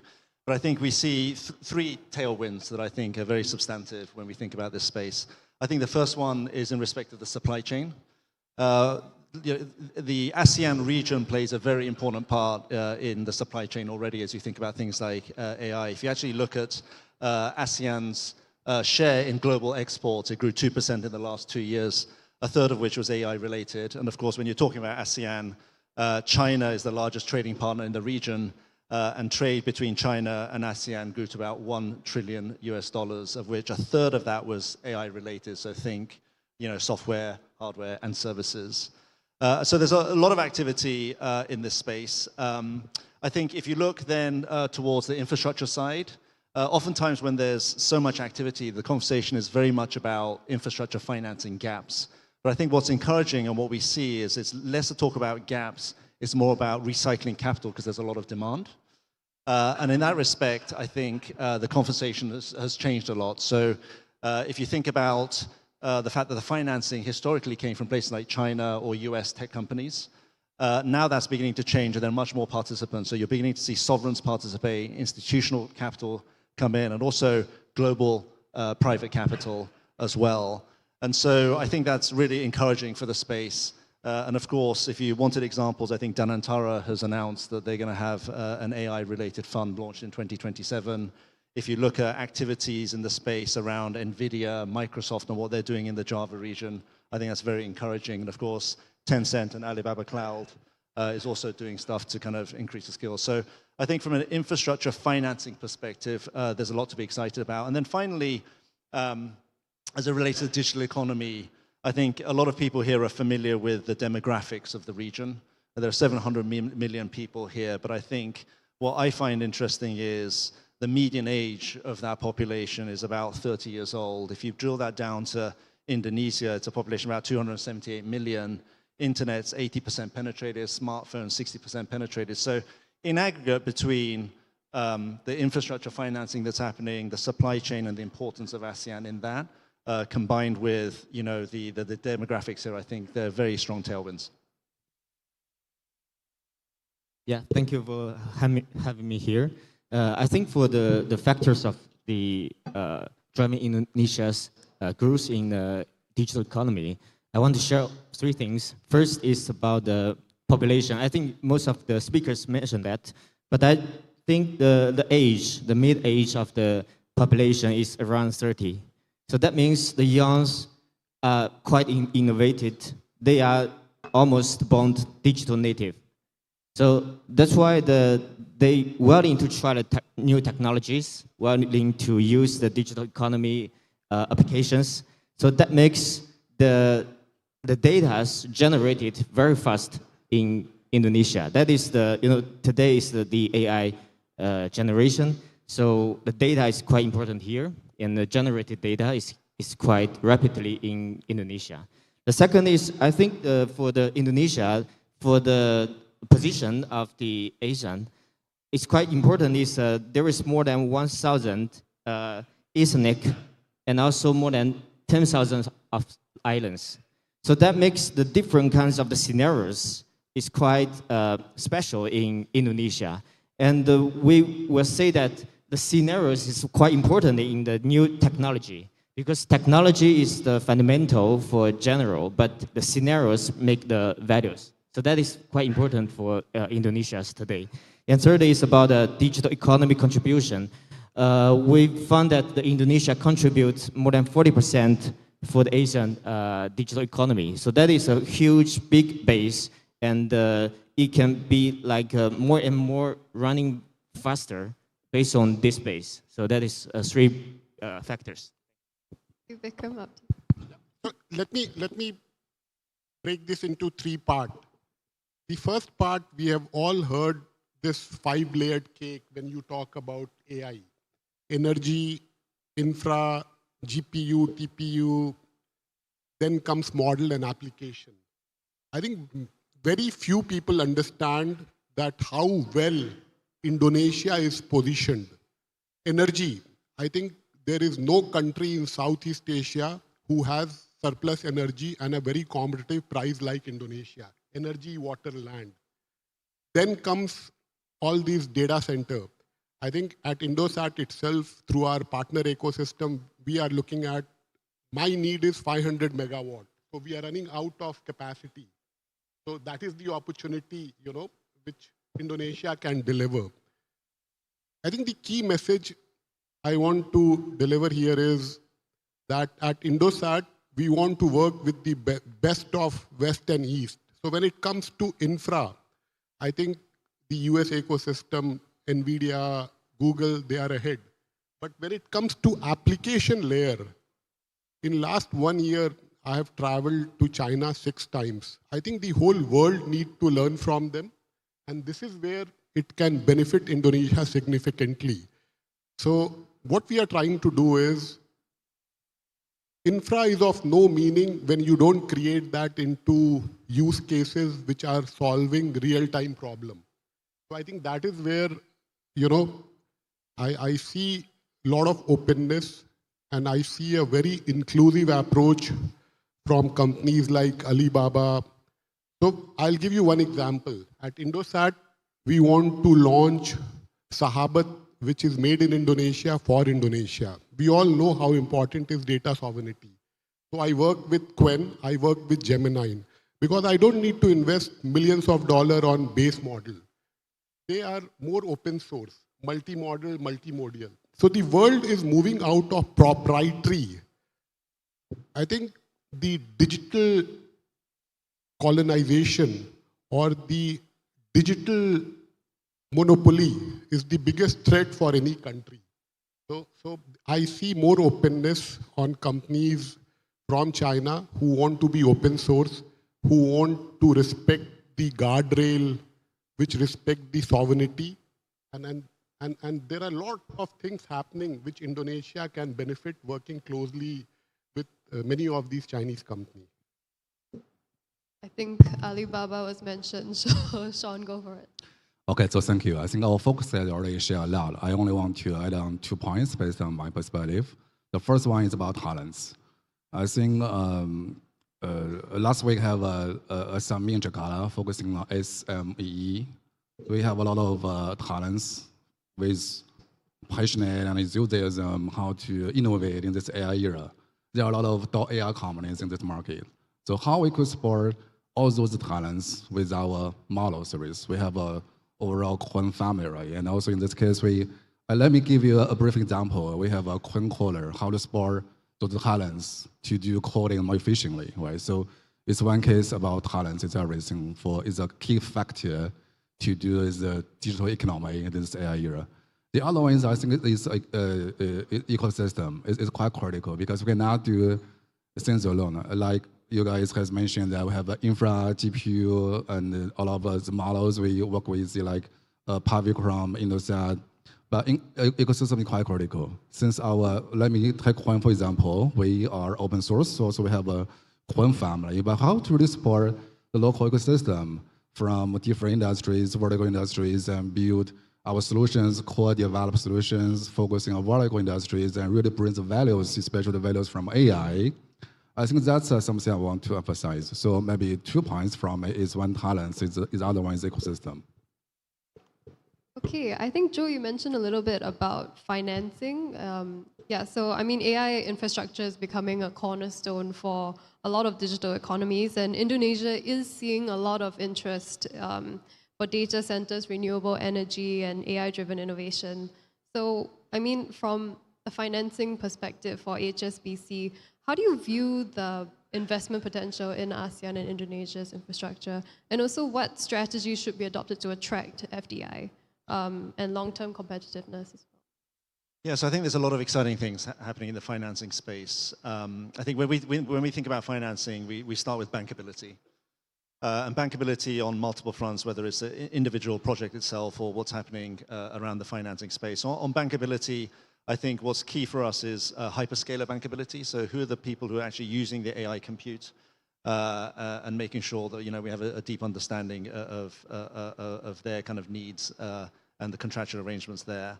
I think secondly, in terms of bankability, it's around balance sheet capacity. We've talked about the amount of need there is in the financing space here, and of course, the banking market only has so much capacity in terms of their balance sheet. So making sure that we have ways in which we can distribute that capacity into the market.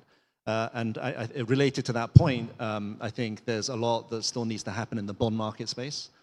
So, you know, the markets in the US and Europe are much deeper from a bond perspective, and I think that will be a critical development point for that kind of distribution to happen so that the financing can happen at the originating end. When we think about financing a data center, I think you really think about it at multiple levels. So it's really a multi-tier capital structure. So in a simple terms, when you look at a data center, you have kind of the core shelf. You think the land, you know, the structure, and that's typically financed through real estate loans. Then you think about the mechanical aspects and the electrical, so think cooling, transmission, electrics. All of that is typically financed through, you know, project finance or, you know, equipment manufacturers with, you know, ABS type structures. And then finally, you have the tech layer. And I think, you know, my colleagues here are far more fluent in the chips and the GPU. But what we're beginning to see is a lot of these chip makers are using that as collateral to raise financing. And it really kind of helps introduce different types of financing structures because typically those companies are, you know, a better credit rated than some of the other counterparties that we're looking at. So from our perspective, we see a lot of activity. And just to give you a few examples, we've been involved in large-scale refinancings. So for Air Trunk, which is very active, expanding across the region, we're involved in a 4.6 billion Aussie dollar refinancing for them. In Malaysia, we help finance Yonder for their multi-scalar DC campus. And even in Vietnam, in Hanoi, we financed Viettel's green data center as well. So, you know, in aggregate, I think there's a lot of activity, but we're beginning to see a lot of kind of evolution in this space that's exciting. Thank you very much for that. So I think we'll go a bit more into the technical side of things. And I think Alibaba Cloud is probably a good place to start. I think just now, Vikram, you mentioned a bit about Cohen and Wan, but going to Sean, how do these large language models enable businesses in Indonesia to integrate AI more effectively? I think first of all, our large language model service is our Cohen and Wan is overall family. We have different models supporting different scenarios from the market. For example, recently we have a Cohen 3 Max, and also we have a Cohen Max. We have a Cohen Veno focusing on MNC scenarios who have a very high demanding of the model requirement. Also have a Cohen model, Cohen Turbo focus on enterprise market. And even have the small model who can embed it in the phones that the model can process locally in the devices. So the first thing is about we are trying to cover a wide range of different scenarios and workflows in which we can deliver our AI model service properly. A second part, I think in this market, we focus a lot on building user cases. We have a lot of user cases. Some of the user cases comes from individual developers, and also we are supporting a lot of startups, how to innovate more efficiently, and we're also trying to build more user cases from enterprise market.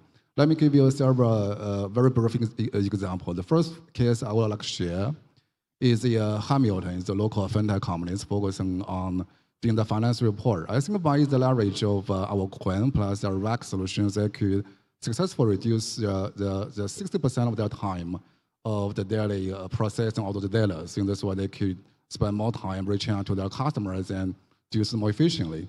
The other case I would like to share is a local companies focusing on producing the financial report.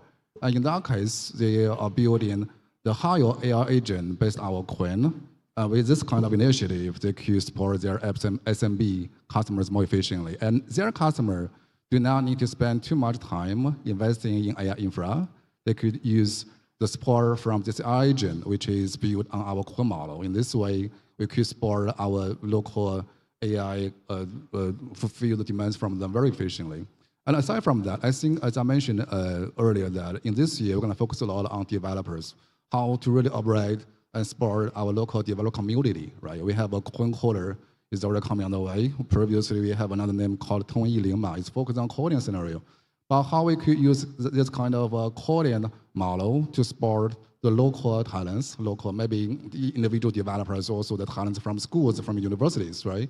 So that's something we have to keep thinking, how to really operate on that community, can really support the talents, no matter that from enterprise, from schools, from universities, or just the individual developer. So we keep every effort we could take to support them.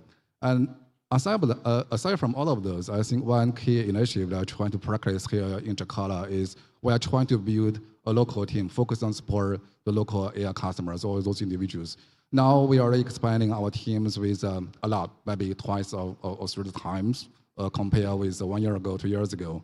So one belief from us is that we think if you want to deliver a real AI business, it's not only support them remotely, right? You have to stand nearer to them. So that's why we believe that we are trying to build a team not only from our side, but also from together with our partners to stand nearer to our future potential customers from enterprise, from SMB, from individual, so that we can support them on site. And also it's not only from a technology itself, we have to do everything based on our continuous starting of the local compliance, right? So that's something we have been in the practice here in Indonesia.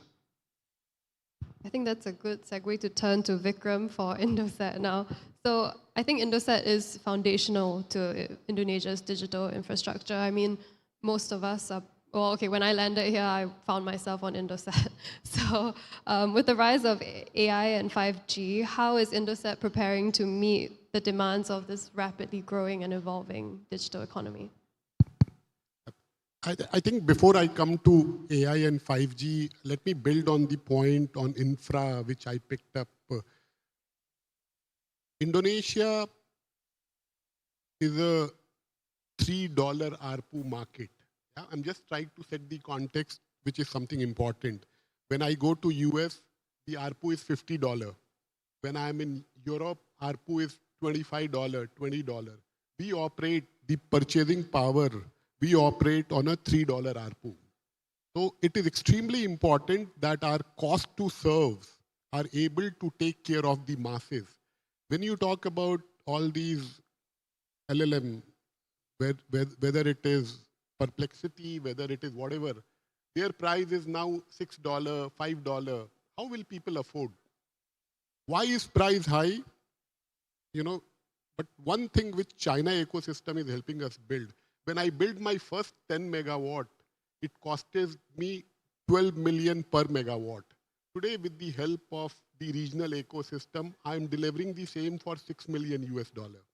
Still, US and Europe can afford $10, $12 million per megawatt of data center construction.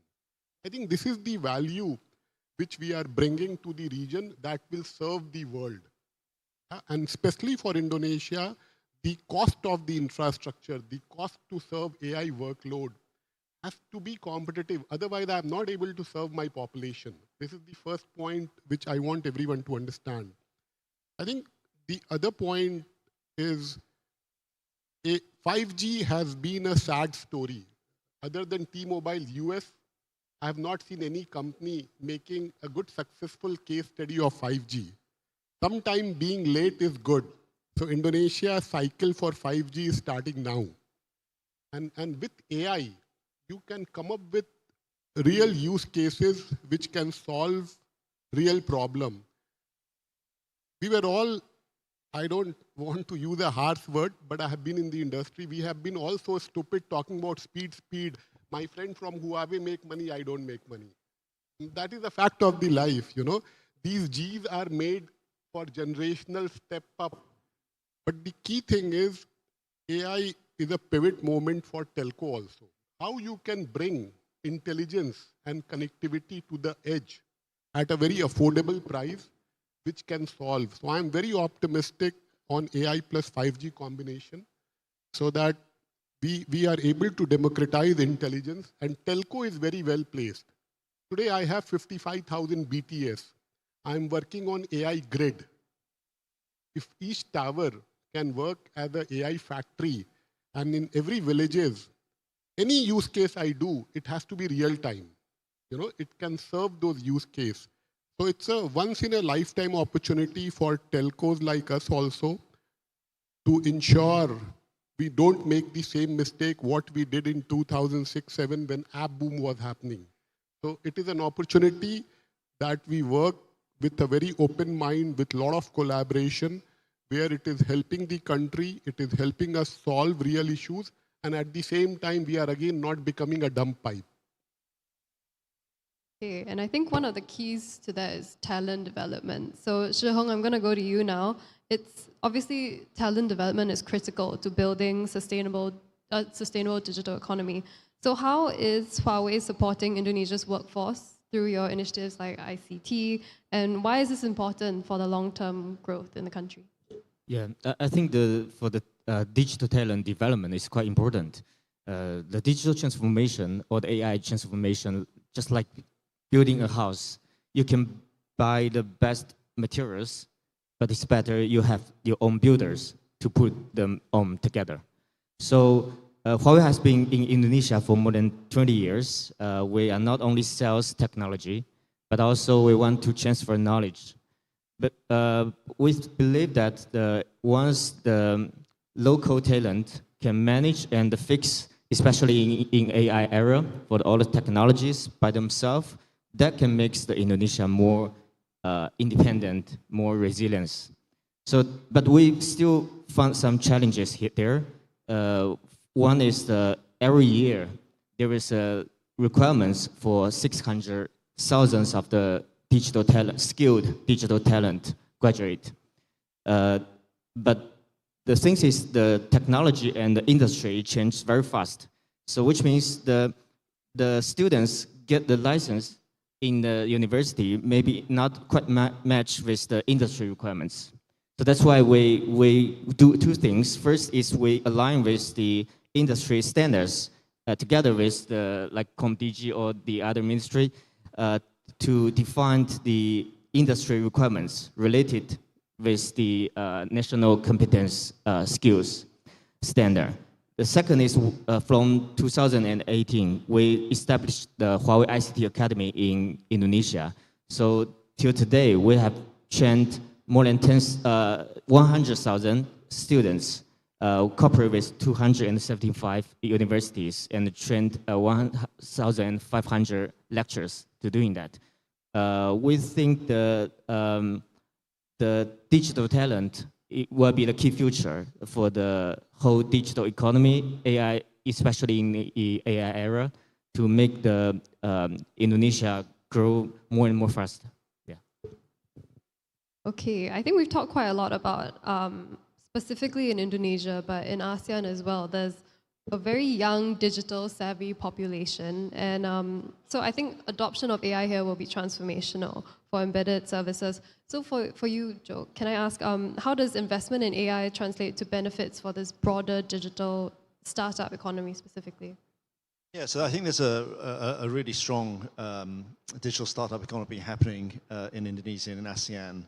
I mean, we've talked about the demographics that really compel this catalyst. But if I leave you with a stat that 7 of the top 11 super apps in the world, as judged by the number of users, actually sits in this region, just as an illustration of what's happening here. I mean, we at HSBC, we've launched the innovation banking practice globally, everything stretching from the West Coast all the way through to Asia. And last year in Asia, we launched across India, Singapore, Australia, and China. So we're doing a lot to kind of support the entire ecosystem, whether that's the venture capital funds that invest in these companies or the companies themselves and what they need. And if I had to bring that to life for people in the room and kind of bring in some familiar names, we've done things like, 100 million financing for Akulaku, which is the consumer credit platform, which will be familiar to many of the people here. We've also supported names like Validus, which is an ASEAN name that looks across a digital lending space as well for 50 million facilities. So we're really leveraging our capabilities as a bank to support the ecosystem from top to bottom, left to right. So, very involved in this space, and I think there's a lot of activity still emanating from the region. Returning back to Indonesia and Vikram, I think Indosat, like you mentioned just now, is building or has built its own large language model as part of the sovereign AI strategy, of course. So could you share insights on this initiative and particularly its potential impact on Indonesia's digital economy? I think, first of all, thank you for asking this important question. This is not Indosat large language model. This is Indonesia large language model. We are one of the contributors. So all the media company, all the top universities, and there are like-minded partners, we are all coming together.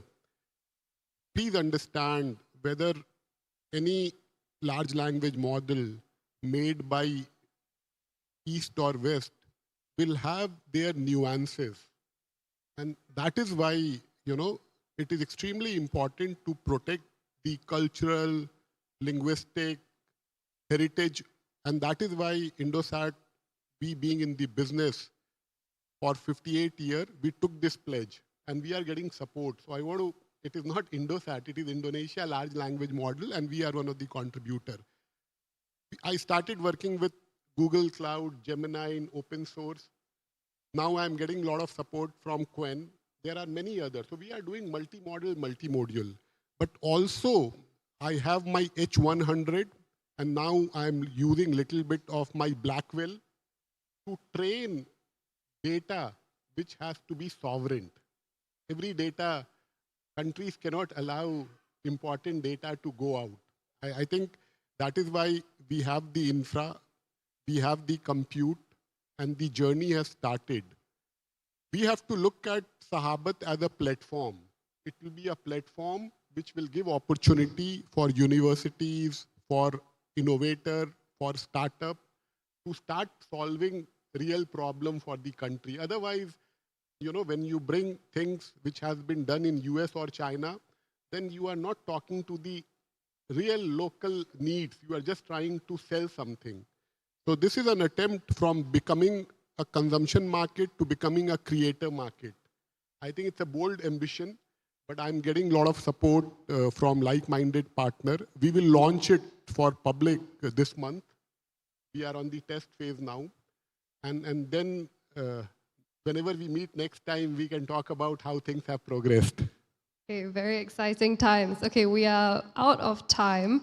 So maybe in just one sentence from each of you, I think Indonesia is in a very unique position to benefit a lot from the China-ASEAN corridor. So what are the challenges and opportunities for Indonesia to kind of build its AI capabilities and foster regional competitiveness?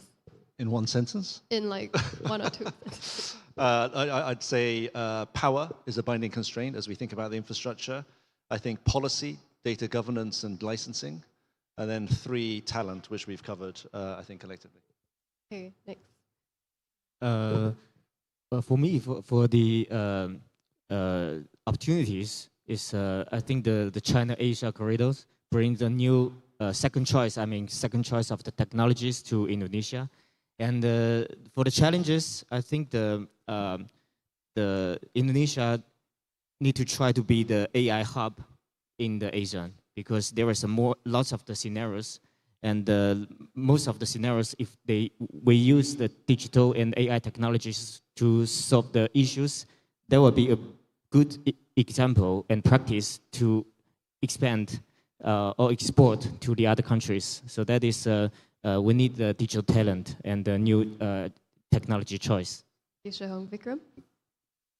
I think China ecosystem can significantly help Indonesia. And my request will be the approach has to be open source, respecting the guardrails and data sovereignty of the country, and helping build capability. I think any partner who is focused on localizing, there's a concept called build, operate, transfer. There are good examples which talks about build, operate, and localize. So I look forward from support from China ecosystem, where they help us localize on building talent, and that becomes sustainable for Indonesia, and then everyone will benefit. Finally, Sean?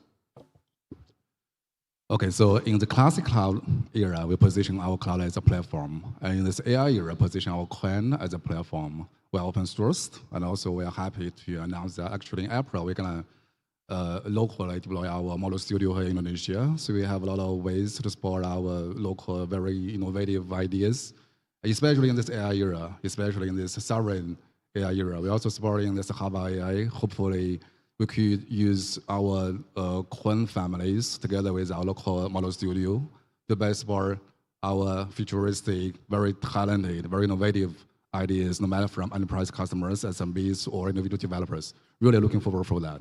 Thank you. Hey, thank you all for joining us in this conversation. I hope you managed to learn something before lunch. Thank you. Thank you very much to our digital savvy panelists, and thank you, Ms. Yao, for leading them on a very fascinating discussion. could I invite you for a photo, please? In the center, please, right here on the purple dots. Step up to the purple dots. Yes. Yep, right there, looking to the center, please.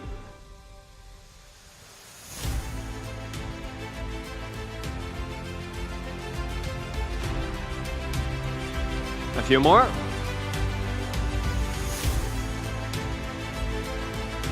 Thank you very much. Thank you. Well, ladies and gentlemen, we hope you have had a fruitful morning. I certainly have learned a lot and have heard a lot of different perspectives. It is time to break for lunch. Lunch will be served in level LB1. I assume that means lower basement 1. Our staff are outside on hand to guide you to where to go. Once again, lunch will be served at LB1 level. Our program will start again here in the main hall at 2:30 sharp. At 14:30, we'll see you back here. Thank you.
Ladies and gentlemen, good afternoon. The afternoon portion of the SCMP China Conference Southeast Asia 2026 will begin shortly. At this time, we invite you to take your seats. Also, could you please set your smart device to silent or vibrate mode? A reminder that today's event will be conducted in English with simultaneous interpretation in Indonesian and Putonghua. Please collect a headset from the back right side of the ballroom if you require this service. Tune into channel 1 for Indonesian, channel 2 for English, and channel 3 for Putonghua. Thank you.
Ladies and gentlemen, good afternoon. For those of you who are with us this morning, hello again. And for those of you who are just joining us, welcome to China Conference Southeast Asia 2026. Now, this morning, we explored Indonesia's evolving role in supply chains, legal reforms, and digital transformation. This afternoon, we'll continue to delve into sustainability, innovation, and regional collaboration with some of the region's most distinguished voices. To officially welcome you to the afternoon session of the conference, it gives me great pleasure to introduce to the stage Chao Chong-yen, Editor-in-Chief of the South China Morning Post, to deliver this afternoon's welcoming remarks. Mr. Chao, please.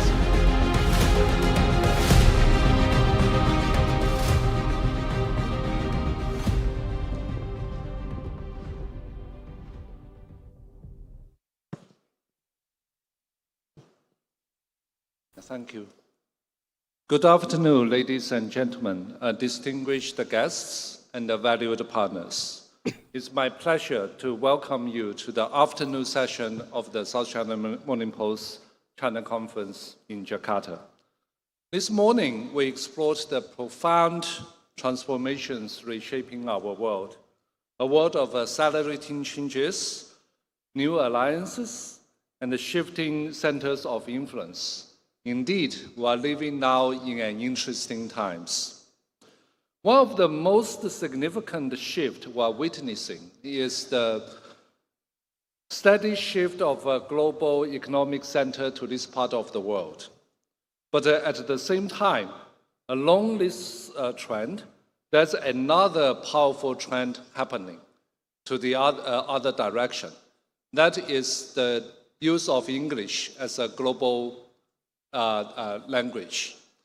50 years ago, at the peak of the US global power, actually about 70% of the business conversations around the world were conducted in English. Today, the share of English among the business global conversation actually increased to over 90%. And more interestingly is that 80% of these business conversations are conducted by non-native English speakers. I say this is interesting because as you think about this, as the economic ties of major economies in this part of the world getting more and more integrated, the way how we understand each other is actually through the means of English. This is nothing wrong because it's inevitable. You think in history, after the collapse of the Western Roman Empire, Latin remained as the lingua franca for Europe for hundreds of years. In ancient time, during the Silk and Road trade, actually Chinese was not the lingua franca. So today, we will, in the foreseeable future, we believe that we will continue living in an English-dominated world for some foreseeable years.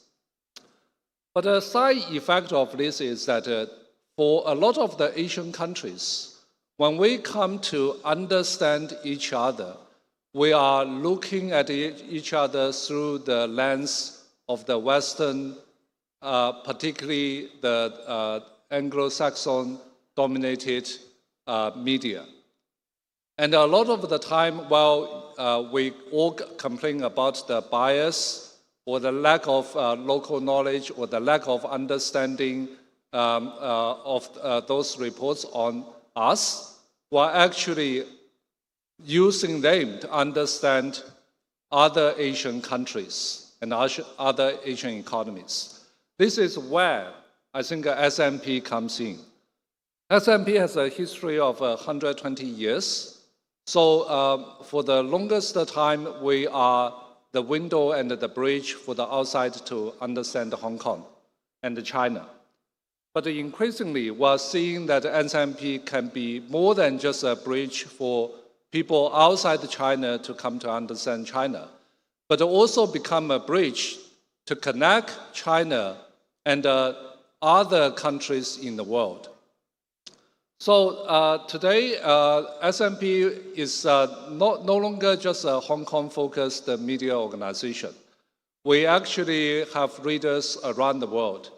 ASEAN actually account for more than 1/3 of S&P readers. And also, we have a very diverse newsroom. At S&P, we have editors and reporters from almost 30 different countries. Even for our China coverage, our China reporting team, there are Hong Kong Chinese, there are mainland Chinese, there are Taiwanese, there are people from different ethnic background, and there are ASEAN colleagues, we have Europeans, so it's a very diverse newsroom.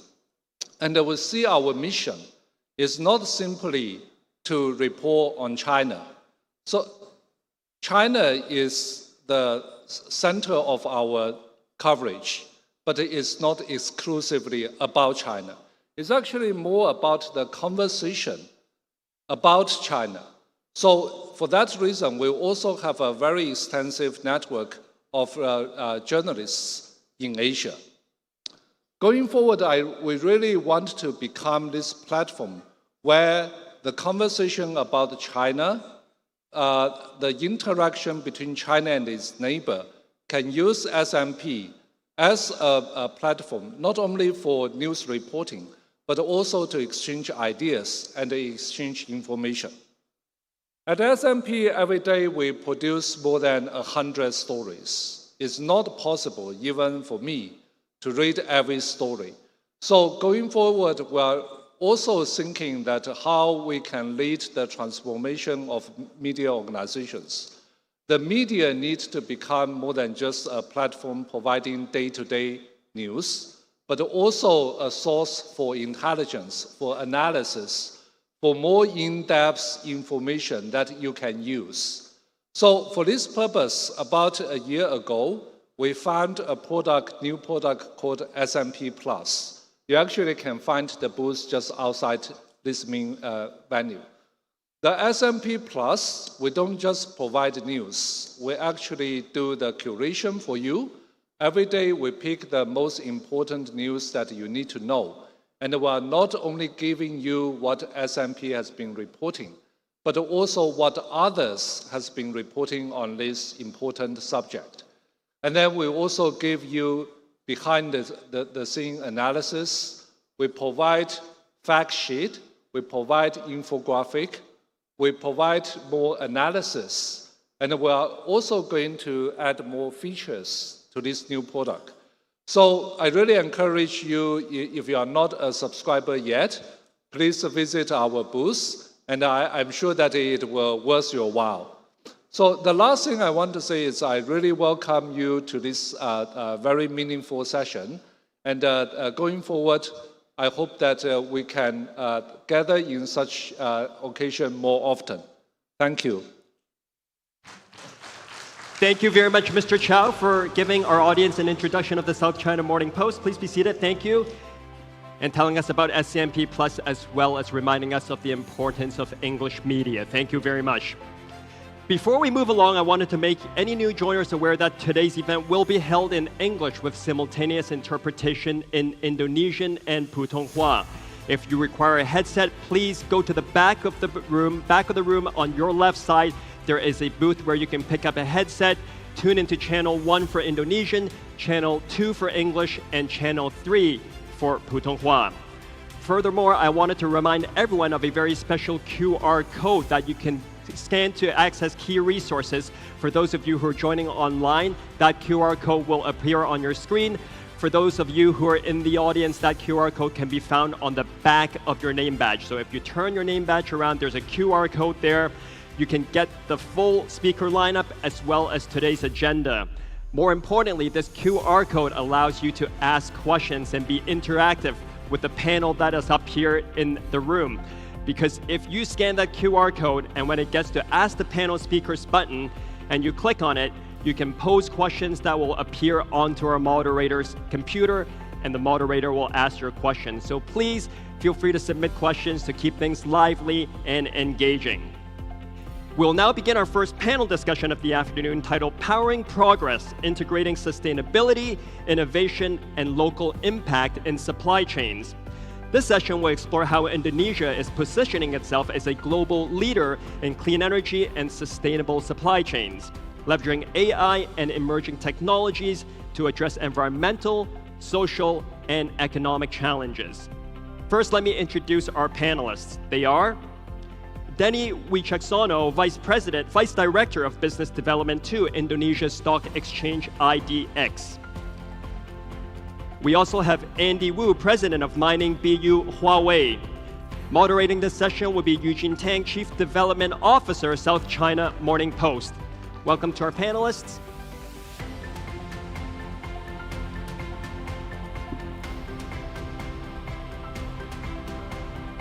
Mr. Tang, let me turn things over to you. Thank you. Thank you. Thank you, Desmond. Selamat petang. Good afternoon, ladies and gentlemen. Thank you for coming back. Hope you enjoy lunch. We have slightly changed the format of this afternoon's session. As you can see, there are only two panel speakers. We are unfortunately not being able to join by Mr. Xu from the NDRC, from the Green Fund, because of some last-minute changes. But that gives us more time to dive into a very interesting topic. And as Desmond said earlier on, if you scan the QR code on the back of your registration cards, you can ask our panelists questions that will appear on the screen out there. So let's dive straight into it. Today, we heard a lot about Indonesia's priority to promote growth and prosperity. But one of the points that also come out is Indonesia's priority in promoting decarbonization. Now, how do these three topics jive together? And this is where we hope we can get Pak Denny and Ms. Andy to talk about this. Let's start with Pak Denny. From your perspective as the marketplace for carbon credits and carbon trading and all that, can you just quickly run us through the past few years and how that has changed in Indonesia? Yeah, thank you so much, Eugene. First of all, I would like to convey thank you for inviting IDX and also IDX Carbon in this wonderful event. Yeah, in my opinion right now, I'm handling not only the carbon trading, but also sustainability development for all the emittents. So right now, for all the listed companies in Indonesia, we currently have like 950 listed companies with total market cap for more than 15,000 trillion IDR. They need to actually inform and do the publication about how they will do the decarbonization and counting their emission. And if you see right now, the figure is quite progressing well.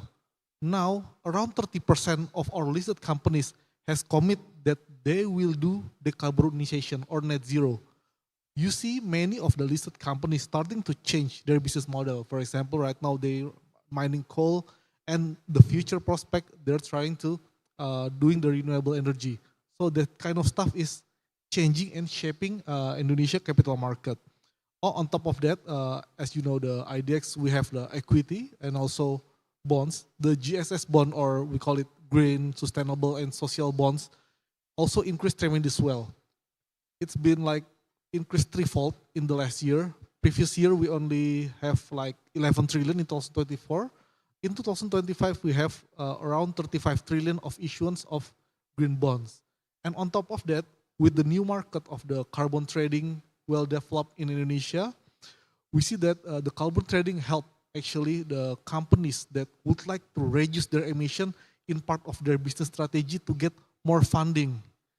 So in the past 2 years, we kind of get like 100 billion of transaction that directly goes into the companies that do the decarbonization.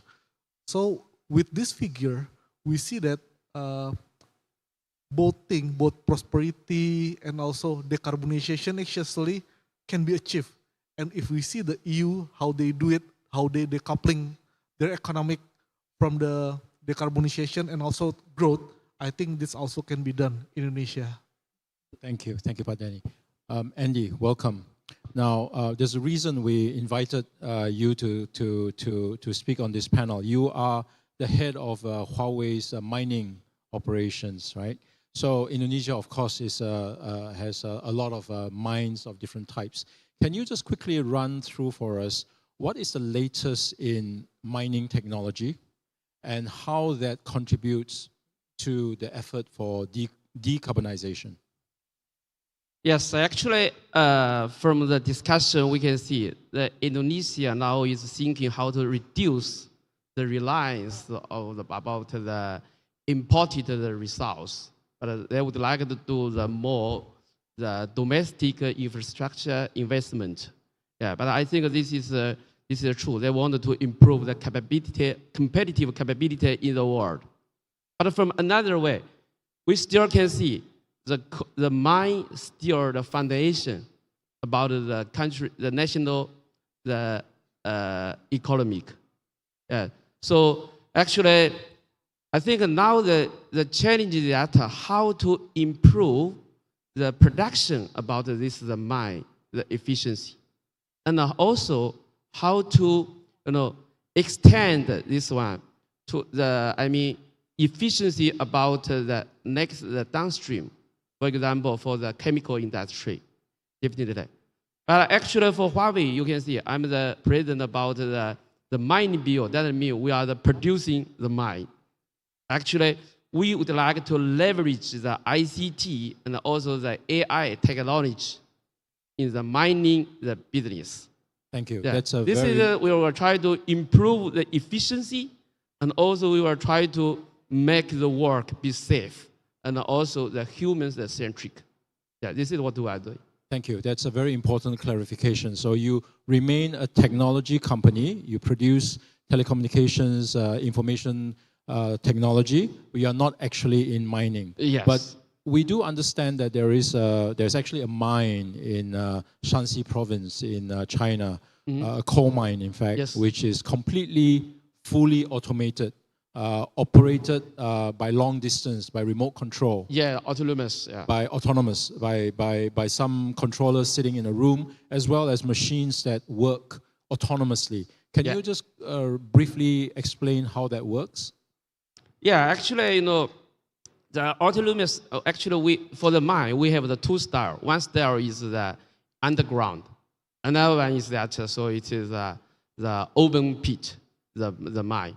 For the downground, I think the most important is that how to make it to be safer, more safe, and more efficient. So we need the network, and also we need the AI other ways to let everything will be more safe and be more efficient.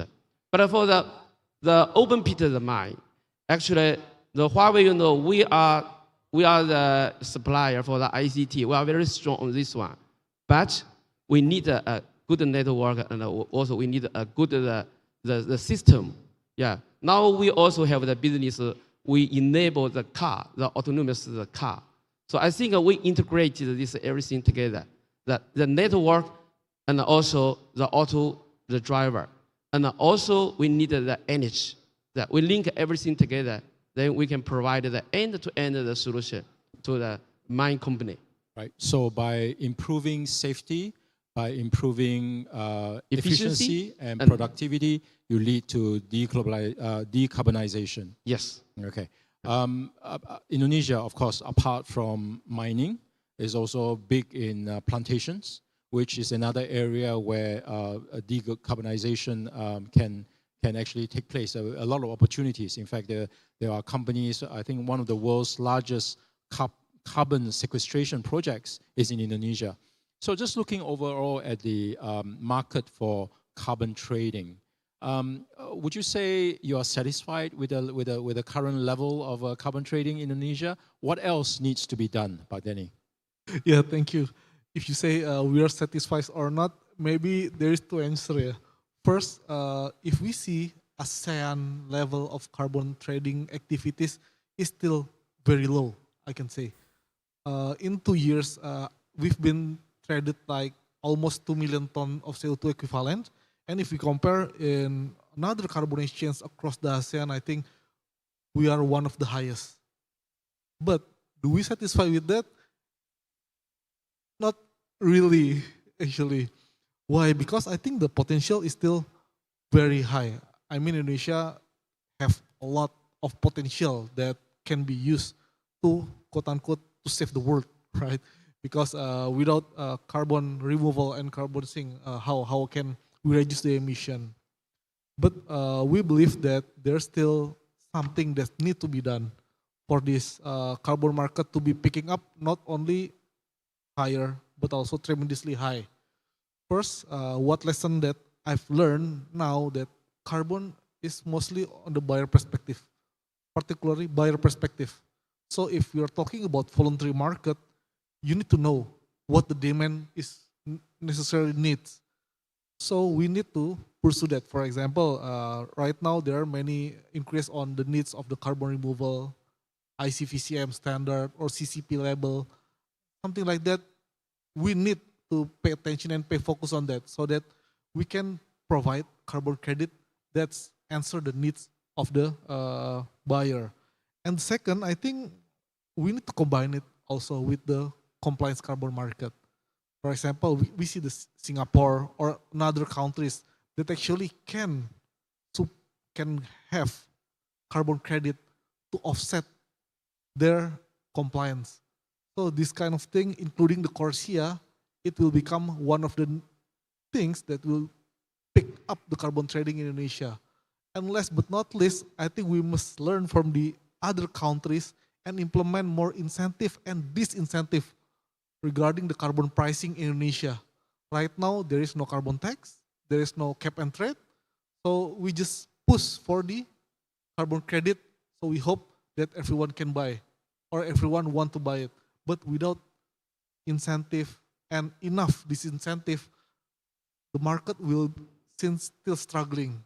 So I think that's 3 points that we need to improve to increase tremendously the carbon trading. Right. So a lot more needs to be done to enrich the ecosystem of rules and regulations and products in the carbon market for it to take off. But one of the, I guess, one of the fundamental requirements of this is also data and the trust in data in whether or not what companies are reporting is trustworthy. So is this where technology companies such as Huawei, such as Alibaba Cloud, such as other tech giants can play a role, have a role to play? And what would that be? In my point of view, yes, of course. If you see the methodology of generating the carbon credit, it was like been launched like several years ago. But now with the new technology, I think you can directly 24-hour check how much actually the emission, how actually the absorption of the emission, and something like that, that can generate more trusted and robust way, first, to calculate the carbon credit and prevent the greenwashing, and second, also to help the companies in calculating their carbon emission. Now we have like assurance, but assurance, of course, they mostly rely on data. So the more data sampling and the more robust technology that we have, we can get the better data and really play a role for the carbon pricing mechanism with the actual or real data to prevent the greenwashing. I think. Right. I know that Huawei has something called the Pangu mine model. Can you tell us a little bit about that and tell us what you think are some of the preconditions for making this carbon trading ecosystem work? Yeah, actually, Pangu is just one AI model. So what we are working in this mining sector. Actually, now we see the challenge that just we are talking about. I think the first one is about the data collection. Yeah, so especially for this the mining, it doesn't matter about the underground or the open pit the mine. So how to transfer all the data? This is the challenge part. So actually, under the Pangu, so normally Huawei we have this Harmony. This is for phone. The Harmony is for the phone, but actually we also have the Harmony for the mine. We just to have the unified the data format and unified the platform. We collect all this data because under the ground, they have the thousands of different operation systems. The harmony, we will try to unify all the systems have the same operations. So then we going up, then we have the network. We will transfer all the data. Then we will have the data management. The data management, we can also use Huawei's Pango. On top of that, then we have the applications. Then the applications do the analysis, they give the guidance to the front line. And they will do improve the efficiency. This is what we are doing now. Yeah. But the final hours the target is that try to improve the efficiency is the most important. The second also is the safer. Thank you, thank you. Reminder to you, ladies and gentlemen, if you scan the QR code at the back of your registration card, you can ask questions to our panelists. So while we wait for that for questions to come in, let me throw another questions to you. So we talk about, what we've been talking about really is a very long-term program to get this up and going. I want to ask about public sector and private collaboration. Is this something that requires strong public sector initiative, involvement, leadership before the private sector can come in? And where does a financial marketplace like the IDX play a role? Yeah, I think pushing the sustainability agenda, it's not only come from the private sector. I believe the direction of the government and the policymaker play significant role. First, on how the government want the companies or all the private players to support the sustainability agenda. So I think that's the important. So the clear direction of the government will guide all the market participants on how actually, in my opinion, how you create the incentive and disincentive mechanism is the important thing. Because if you ask about voluntary, so if you can report this, it's okay. If not, it's okay also. So many of market participants, if they think that there's no punishment for me, it's okay for doing nothing, many of them will do nothing. Only some of them will do something to support, right?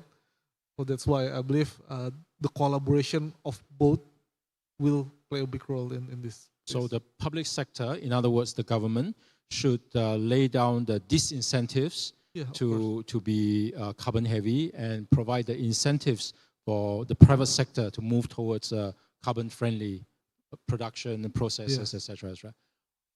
From your perspective, where does the private sector come in? What else can the private sector do? Yeah, I think you just put everybody in the right position. Yeah, actually for the public and also for the private. So I think one thing is not only this company's issue. I think from the government point of view, I think also they need to have the the policy to give the guidance. Yeah, actually, normally the private the partners, they are very active for this economic, and also they are very sensitive. Yeah, but I think the government should try to have a very clearly this is a policy, and try to also develop a platform for them to help them, to encourage them to develop by themselves. So in the last few minutes of the panel, I'd like to ask you, in the next 12 to 18 months, if you were to have a wonder wish, what would you wish for in terms of policy in this area? What would you wish to see? This is my wish. Okay. Yeah, if my wish, then I would like to see there is more robust rule for the carbon pricing in Indonesia, like having more ambition for the carbon tax, and also doing from ETS multiple sector, that kind of thing. I believe will picking up the carbon trading and carbon pricing ecosystem in Indonesia. That's my wish. And is IDX making concrete movements towards this? What are you doing? For the concrete movement, yes, of course. First, as I said earlier, that we mandate all of our listed companies to calculate their emission, also to plan what they do to do emission reduction. And we provide actually the capital and the channel of capital for they to do the decarbonization. First, from the equity, we have green equity.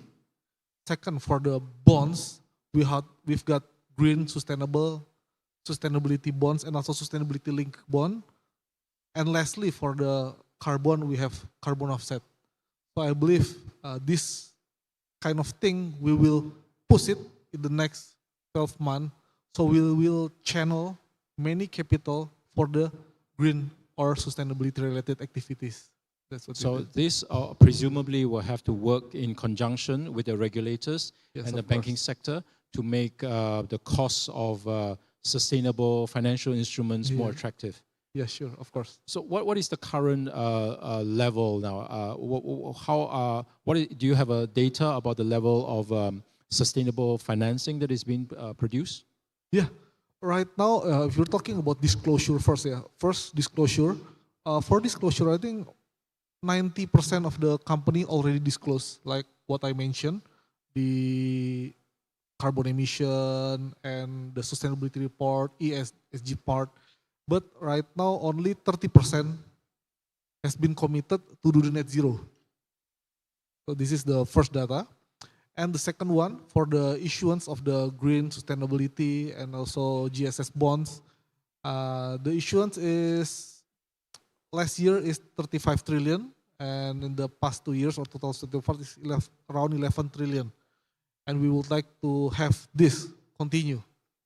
For the carbon trading, right now, there is like 4.4 million of ton CO2 has been issued, but not one of it carbon removal, mainly is still emission reduction, and around 1.9 million ton of CO2 has been traded or has been buy by investor. And for the green equity, this is our new program that we would like to chop listed companies that would like to becoming a green for at least their 50% of revenue according to OJK taxonomy. And they that want to do the transition, for example, they're aiming from the, for example, coal to totally renewable. We want to give a chop that they want to do the transition so that we can channel capital easily to that kind of company. Did I hear correctly that you said that 70% of companies on the IDX disclose their ESG? 90%. 90%. 90%. Okay. Yeah. Are you going to move to 100%? Yeah, of course. And we already commit that we would like to adopt the IFRS S1 and S2. So it will be started in 2028. But for 100%, yeah, hopefully we do it in this year or next year. Because right now we also having like IDX Net Zero Incubator. So we incubate all the several companies so that they can do calculate well and they can plan the decarbonization trajectory for the companies. Andy, all this sounds like opportunities for you. So in the next 12 to 18 months, from Huawei's perspective, what would you like to see in the marketplace?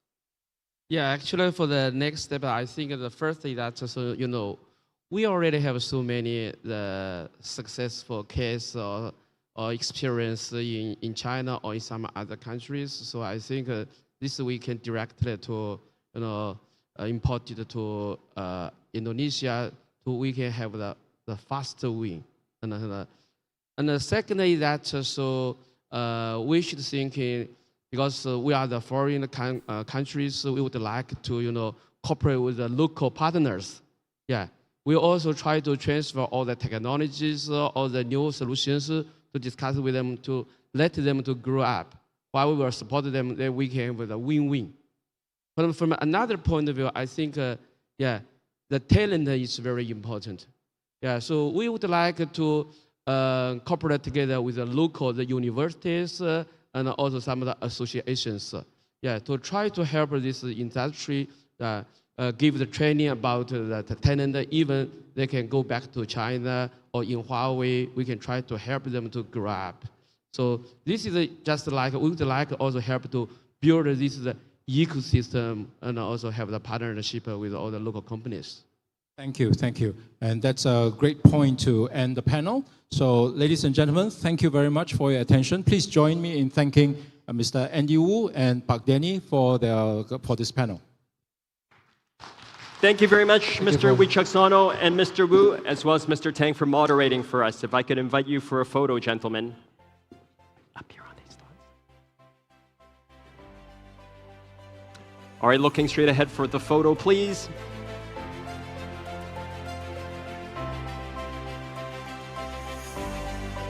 One more.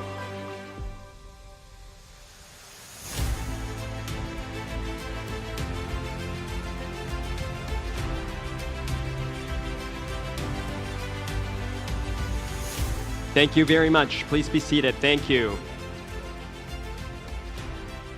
Before we dive into the next panel, let's take a look at a video courtesy of the Hong Kong Financial Services Development Council. Please direct your attention to the video screens.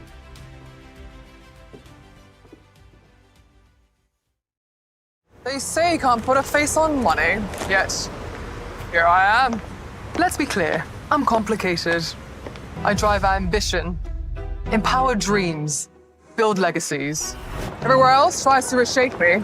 Hong Kong, let me be me. Capital flows, smooth. I'm always accelerating. Ambitions, here I scale without ceilings.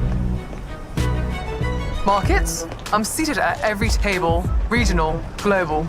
Taxes, simple. Rates, low. Laws for all, never in the way. Game stays fair, I stay free. Banking muscles, trillion-dollar titans, blocks apart, all at my fingertips. Every version of me wins. Investors, entrepreneurs, game changers, the world's already here. Try and keep up.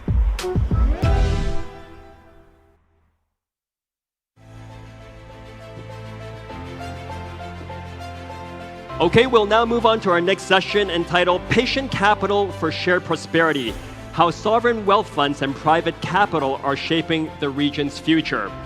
The session brings together leaders from wealth and private capital firms to discuss the transformational role of patient capital in driving long-term development across Southeast Asia. Please welcome our panelists to the stage. We have Jason Chen, Chief Operating Officer and Managing Director, Gobi Partners. We also have Stefanus Hadi Wijaya, Managing Director, Investment, Danantara, Indonesia.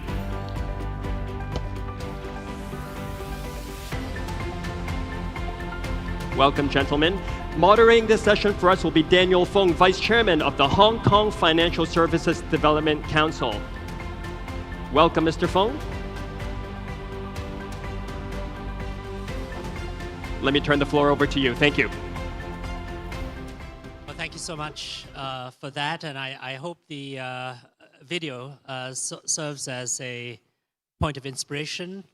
It, I guess, highlights money as a vector for change, for the better, and for growth. And this afternoon, we want to focus on patient capital and how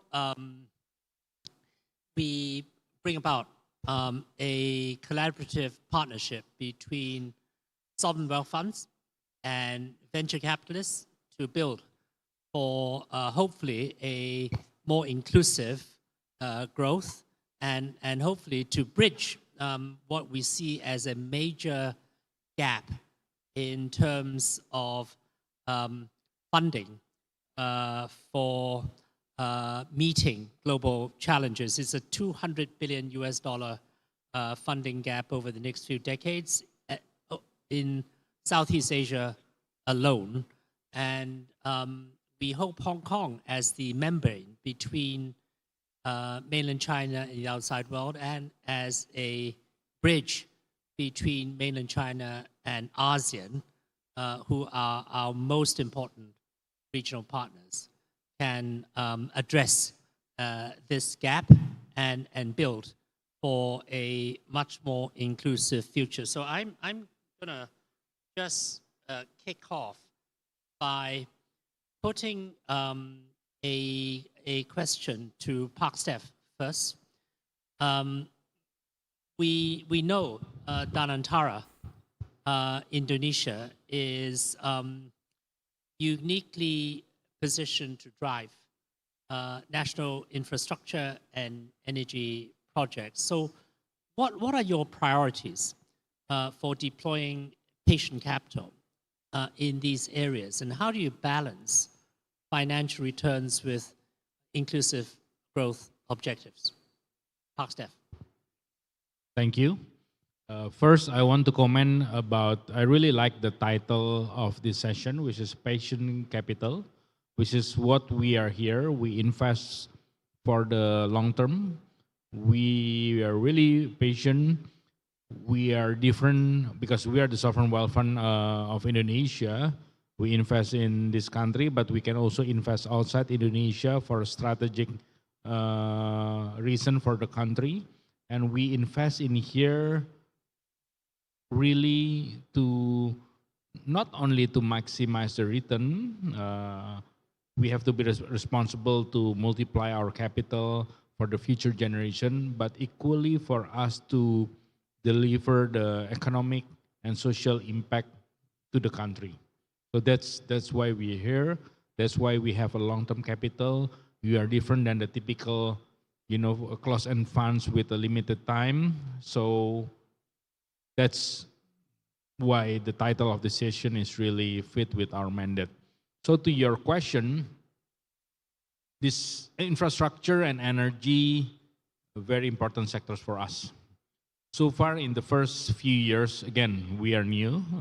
We are about to be a one-year-old institution in the next few weeks. So anything is still very dynamic. But for us in this space, both the renewable energy and digital infrastructure are the two that is really our focus in this space, at least in the next few years. And then, again, if you're talking about renewable energy projects, including, if you read recently, we collaborate a lot with Chinese corporation. I can share more detail later. In waste to energy, that's also related to renewable projects. It's all long-term play. The concession for one of this project can be as long as 25 years to 30 years of concession, of duration. And then when we say renewable, at least for now, there are a few pillars that are important for us. One is the waste to energy, because it's not only about producing energy, but also fixing the environmental issue. The second is what we call the on-grid renewable domestically. We are partnering with PLN Renewable, hopefully to be able to support PLN deploying the renewable project. If you can read in our long-term planning of PLN and the energy ministers, it will be another 50 gigawatt of installed capacity in the next 10 years. That's the target. And at least 20-30% of it will be implemented by PLN. The remaining will be private sectors. Off-grid renewable, and including investing outside Indonesia in this space. So this is very important focus of us. The second pillar, which is there is also some relation to this digital infrastructure, mainly data center. And the focus is not only setting up a data center. We want to provide a green energy for this space. So that's, in a nutshell, what is our focus in the next few years. Thank you very much, Park Steph, for that overview. You mentioned 25 years, 10 years. That's a very different time horizon from the time horizon of venture capital. So I'm going to ask Jason, who through Gobi Partners is obviously a key player in venture capital across Asia, and indeed a partner of Hong Kong Investment Corporation, which is Hong Kong's sovereign wealth fund. How, in your view, how does patient capital support technology-driven growth, particularly in the startup ecosystem in Southeast Asia and China? Thanks, Daniel. Before I go into, I guess, addressing some of the questions that you've had, maybe just to set the stage, I want to maybe share a little bit story about Gobi Partners. We are a venture capital firm, but we are also a very long-term visionary of investing in startups. We started in the venture capital space back in 2002. So we've been in the business for also almost 25 years. So next year we'll actually be celebrating our 25th anniversary, which is a huge milestone for us. So as I mentioned, we started investing in startups in China in 2002. We started expanding into ASEAN by setting up a headquarters in Malaysia in 2015. And in 2019, we expanded into Pakistan, which is a very underserved market, very interesting market. We're launching our second fund in Pakistan this year and just made our first investment in Bangladesh just last month. So we've been a very long-term supporter of entrepreneurs across the region and very much deeply committed in underserved markets. Now, this is also very much in line with what patient capital does, which is long-term investment with a long-term horizon, because we are not just a first mover in a lot of these markets, but we are also a builder of ecosystem in a lot of these markets. So I think that's one of the roles that we see ourselves is not just financial returns, but working with patient capital like, in different countries to really build up the ecosystem. Now, going back to the question, what is patient capital? I mean, I think for us, patient capital serves two main functions. One, patient capital creates a multiplier effect in the economy that it invests in. Based on our informal kind of analysis, every dollar that a patient capital invests, it creates $4 to $5 of impact to the economy. So this sort of multiplier effect is creating a de-risking impact to the innovative technologies that private investors like ourselves are investing. The second sort of consideration of patient capital is a stabilizing effect. So in a lot of the industries where we invest, deep tech, AI, AI infrastructure, semiconductor, these sectors tend to have very long R&D cycle. It's very research heavy, very capital intensive. So patient capital serves as a function to create a stabilizing effect where entrepreneurs can focus on, grooming the business, experimenting without needing to concern too much about short-term gains. So I think to this kind of effect, Gobi has been working with HKIC, as Daniel mentioned, the Hong Kong Investment Corporation, which is a de facto sovereign wealth fund in Hong Kong, to launch a new fund just last year. It's called a Patient Capital Strategic Fund.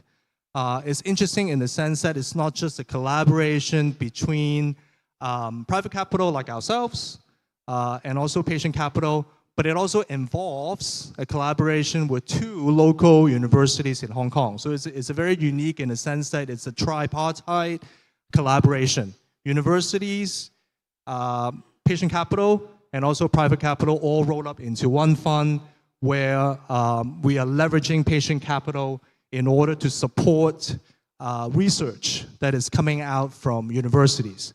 So the two universities that we've partnered with is Hong Kong University and the Hong Kong University of Science and Technology, which over the years have a lot of intellectual properties, have a lot of technology that is proven, but the road to commercialization is very, very long.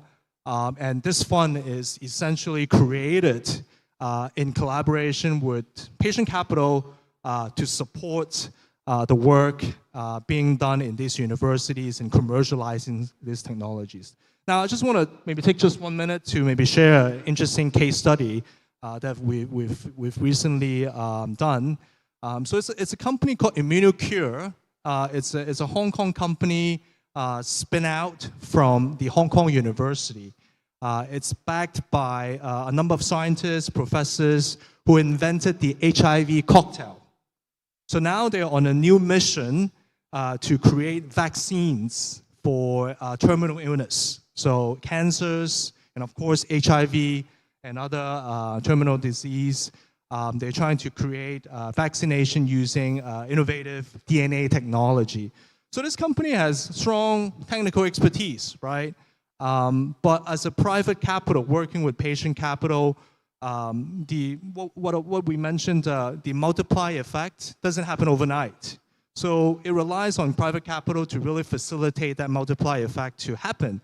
So what we've done is working with other private capital, other co-investors, other GPs in the ecosystem to diversify funding for this company, ImmunoCure, and provide a lot of value sort of add to the company. So this includes raising the awareness of this company's mission in curing diseases for humanity, getting them to awards, and also helping them with PR. So, a lot of simple value adds that we're putting this company on the map of a lot of other private capital to create this, what we call the multiplier effect, and also the stabilization effect that patient capital has inherently. I want to build on that last observation, Jason, and ask a question of both you and Park Steph. Now, we accept obviously your thesis that co-investment and regional collaboration are critical for scaling impact. What opportunities do each of you see for cross-border partnerships between ASEAN and China in deploying patient capital, specifically ASEAN and China via Hong Kong? Hong Kong is regarded as a trusted partner, as I believe it is. Are there any specific sectors or industries that are particularly amenable for such cross-border regional collaboration? Park Steph? Thank you. Your question about the collaboration between China and ASEAN, including, of course, with Indonesia, is very much true, and a lot that I can share. First, I want to say that we all know China is one of the centers of technology, of the new technology. So this collaboration with Chinese corporation is very, very important to us. Related to the point that I mentioned earlier to you regarding some of our key focus, just mention three things: waste to energy, smart grid, and also data centers. These are example of the area where we are in the process of developing partnership with Chinese corporation, or we have developed a relationship with them. Just as an update, in waste to energy project, we have shortlisted 24 potential technology provider, and 20 of the 24 are Chinese corporation.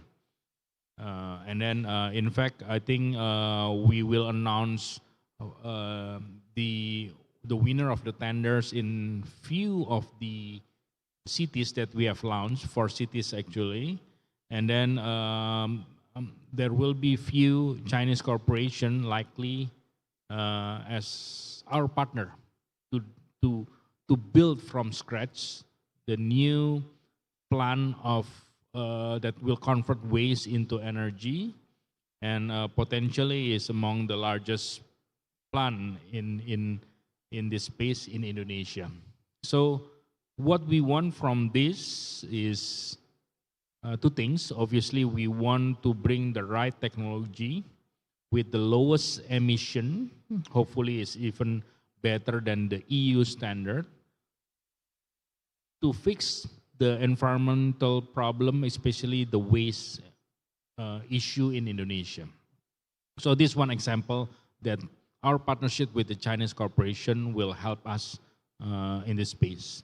Number 2, in related to the transmission and grid, we are also in discussion. I think PLN, our electricity company, also in discussion with one of the largest players in China to help us on the things related to the smart grid, including as simple as the smart meters at home.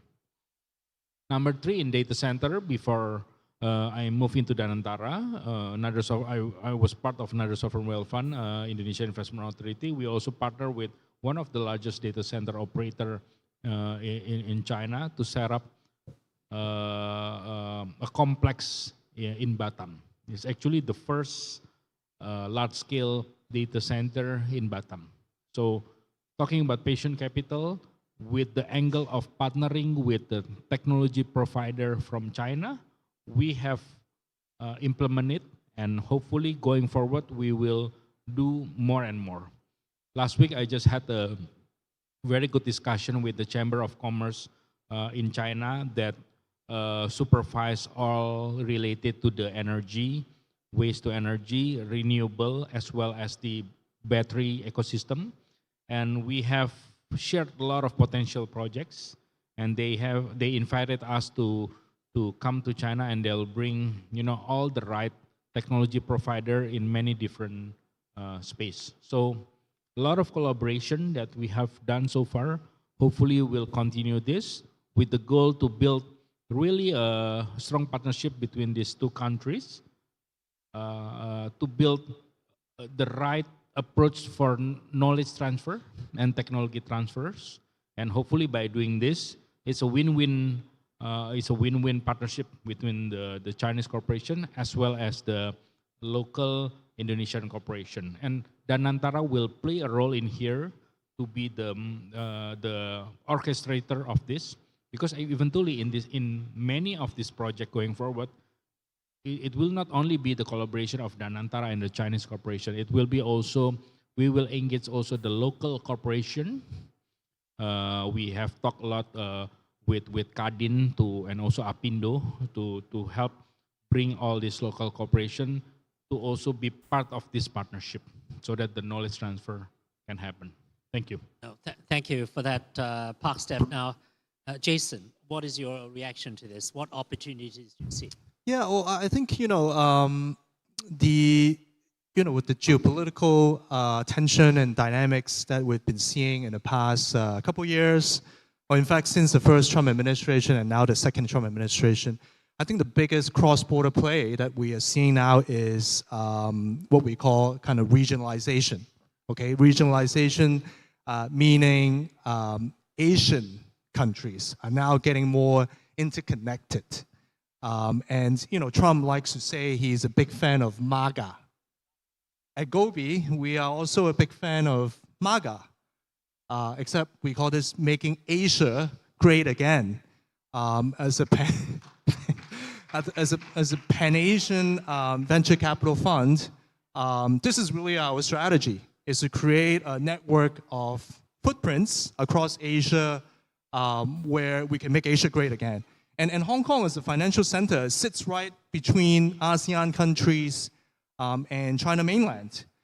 And so I think Hong Kong is very uniquely positioned to provide the base for a lot of Chinese tech companies to come to land in ASEAN countries. And we were talking, I think, specifically, you asked about, Daniel, what industries. I think the biggest and most interesting themes for us is in green tech and new energy. And let me tell you why.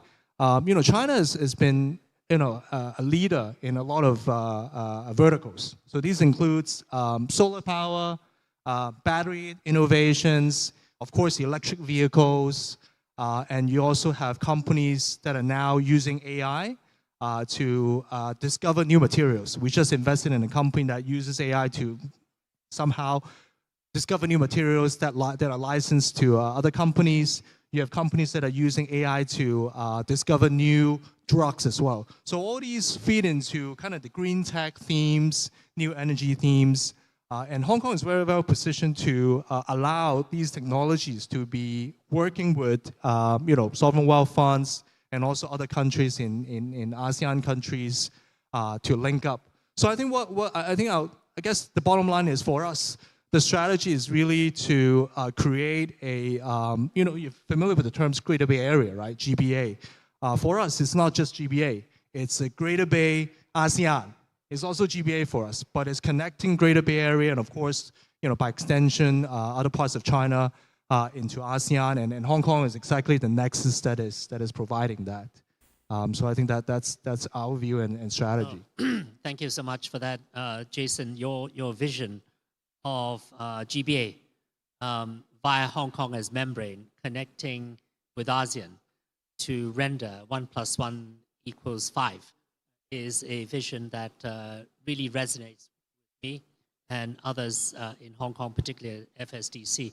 Now, I believe we have exactly 5 minutes because we were running late before, but we've got 5 minutes to take questions from the floor. And I believe you are all positioned, if you want to ask questions, to just insert questions which I will receive on this tablet, assuming this technology is reliable. So please feel free to ask questions.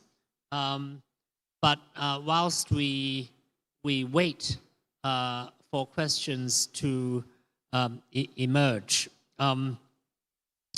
I'd like to perhaps ask our panelists to give us some more reactions to the marriage, the strategic marriage between patient capital and venture capital, between SWFs and private venture funds. I mean, we know the DNA is different. We know their evolutions are different, but in this new world we have emerged into, is this new ecosystem amenable to this new marriage? What do you think? Park Steph. You mean the collaboration between the sovereign wealth fund and the venture capital? Exactly, and venture capital, which is inherently private. Okay, I'll try to be fast because we only have 1 minute. So I think it is very important because if you see the different kind of capital available, you have the one that taking a higher risk at the beginning, all the way those who prefer a much lower risk, but also a lower return, and pretty much focus on long-term investment. So that's why the collaboration between the venture capital and the type of like sovereign wealth fund, like Danantara, is very important. Not to mention, not to say that Danantara cannot invest in a venture opportunity, but probably at this stage we focus on something that is more strategic and long-term and become a patient capital, that as what we discussed in the beginning. So venture capital will invest earlier, taking higher risk. Probably out of the 10 investment, 2, 3 will fail, 3 or 4 probably just okay, and few will really become a winner. And then it's moved out into the next stage of the different type of capital. Sovereign wealth fund might be the investor and providing the exit. For example, I have, exactly, we run out of the time. We are running out of time, Thank but you. I will give the last word to Jason. What, and the question is, what is one key action your firm will take to maximize the potential of a patient capital marriage with venture capital? Yeah, I think one thing that our organization has been very, very focused on is aligned with what I've been saying, which is to create a Pan-Asian network. Is we are trying to create a system that move from a string and islands of innovations, so innovations that are happening everywhere in different countries, into a streamlined Pan-Asia network. So that's something that we are very much focused on. And how do we do that? Is we are now creating a system internally that allows our investment framework to seamlessly move across all the footprints that we have. So we want to allow an Indonesian sovereign wealth fund to invest in a Hong Kong biotech startup. We also want a Hong Kong family office to invest in an Indonesian startup. So we need to create this seamless integration within our network so that our investors, our LPs, can pick and choose where they want to have the capital flow into the best startup across the entire Asia region. So I think that's very much aligned with our strategy, and also as a firm, and also working, hopefully in the future with Danatara as well on accomplishing this, amazing opportunity. Yeah. Thank you so much. I'm reminded that we are way out of time, and also Park Steph told me he has to make a hard stop at 3:50, so I think we're good, true to our word. This is exactly 3:50, and we can call this session to a close. I want you, ladies and gentlemen, to put your hands together to thank our panelists for this session, if you would. Thank you very much, Pak Stephanus, Mr. Chen, and Mr. Fong. Could I invite you for a photo, please?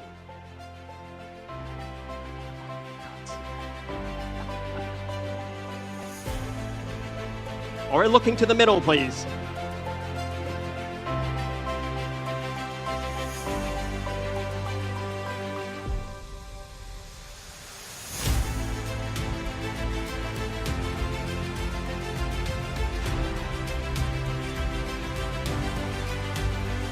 Thank you very much.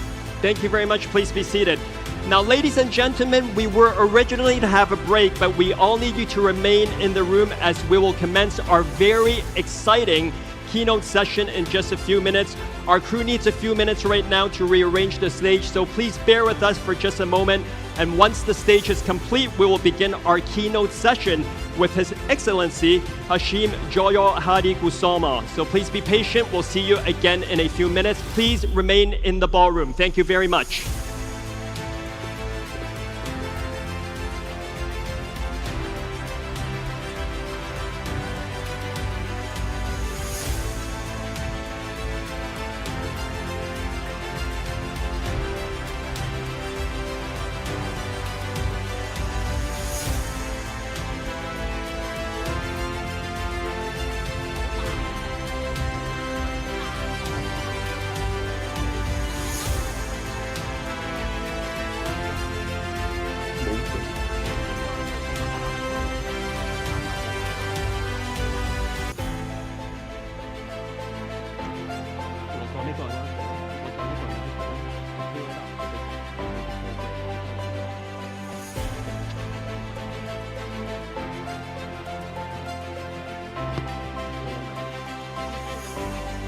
Ladies and gentlemen, for clarification purposes, there will not be a coffee break at this time. Could I invite everyone to please remain inside the ballroom because we'll be getting started very shortly. We will have a break later, but the break is not right now, so could I invite you to stay inside the ballroom? For those of you who have made it into the foyer, could I invite you to return into the ballroom, please? Thank you.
Ladies and gentlemen, could I invite you from the foyer back into the ballroom at this time?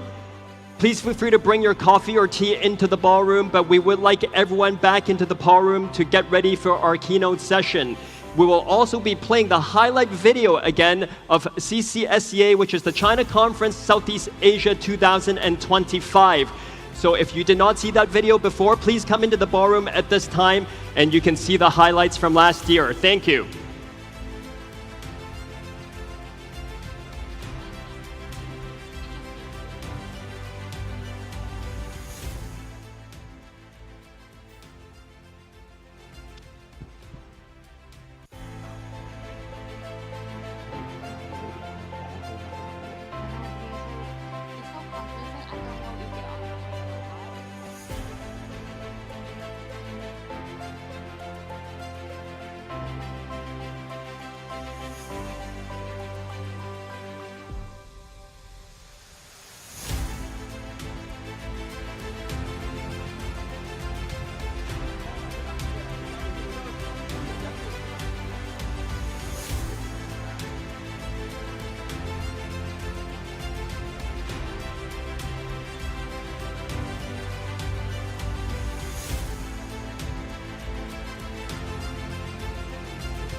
Now ASEAN's moment is now.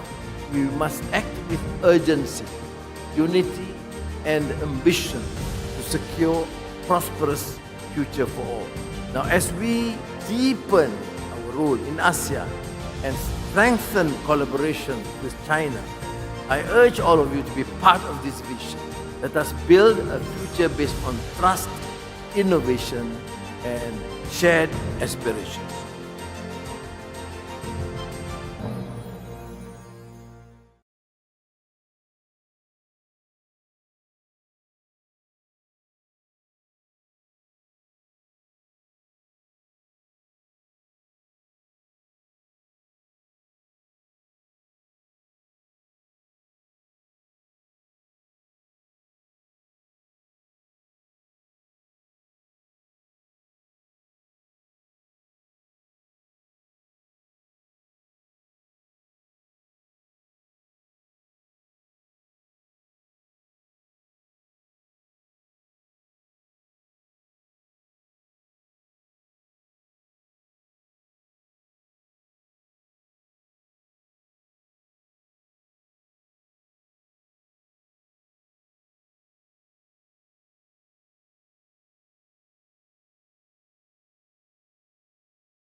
So Zoraida, thanks very much for having me.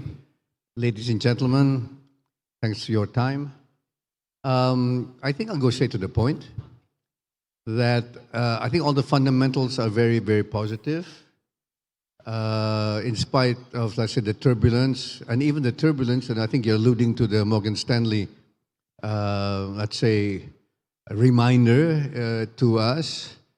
One of the things that struck me, that I just found out after our interview of last week, was that actually what made the government very angry, angry towards government officials, is that Morgan Stanley actually sent 4 letters. They sent 4 letters to the Indonesian government. None of the 4 letters were there were no replies to any of the 4 letters. So when the Morgan Stanley sent their message, it should not have been a shock. You know, people said it was a shock. It should not have been a shock. But the government was a shock for the government because the government wasn't informed. I'm talking about the highest levels of the government. So the fundamentals look very, very good. And I think the real economy looks quite good. It's now basically correcting the, let's say, the mistakes. Yeah, let's say the moral mistakes that have been committed with regards to the stock market and the capital markets. So I think there's been a good correction. I looked at the numbers. The share prices of the companies with very good fundamentals had fallen, declined in a very small way, small decline. These are the ones with the fundamentals. The companies like Astra or BCA or the government banks, the share prices have actually rebounded. It's the companies which were manipulated, the stock market manipulations on the companies, let's say the companies which we said were, digoreng. There's a term in Indonesian, I think some of you, well, I see some Indonesians here, but and there's a term in Indonesian called menggoreng. It's to fry the stock. It's basically to manipulate the stock price. So, Zoraida, apparently there have been stocks with multiples, PE multiples of 167, another one with 300, one with 1,200 times, and one 4,000 times. I was shocked. Can you imagine a company with a PE multiple of 4,000 and not making any money? And a free float of 1%, 1.5%. So then you compare to an Astra, a multiple of 8. And then you look at NVIDIA. You all know of NVIDIA. NVIDIA's PE multiple is 60. So how can you compare a company like NVIDIA making tens of billions of dollars of cash flow, and then Indonesian company, a little piddly company making no money, with a PE ratio of 4,000 or 4,000. Obviously, there was malfeasance. There was indications, I think, of graft and of bad behavior. So again, the fundamentals look good. I'm very optimistic. The government's very optimistic. I had a meeting with 3 ministers this morning. They're all very upbeat and optimistic. It's just now a matter of really weeding out the bad eggs, yeah? And I think we're going to do. And I think, frankly, heads are going to roll. I think even fines, very steep fines will be levied. And I think it's going to correct itself. But so how do I feel? I feel very good. Papa, when you say heads are going to roll, we know that there have already been 5 resignations. Do you see more happening, at least on the government side?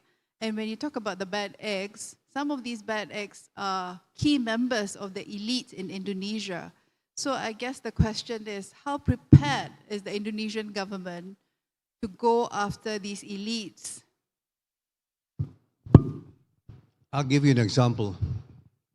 2 weeks ago when the president was in London, I was with him in London, 28 companies had their licenses revoked because of indications that they were involved in, let's say, the environmental degradation of Sumatra, of the three provinces, Aceh, North Sumatra, and West Sumatra.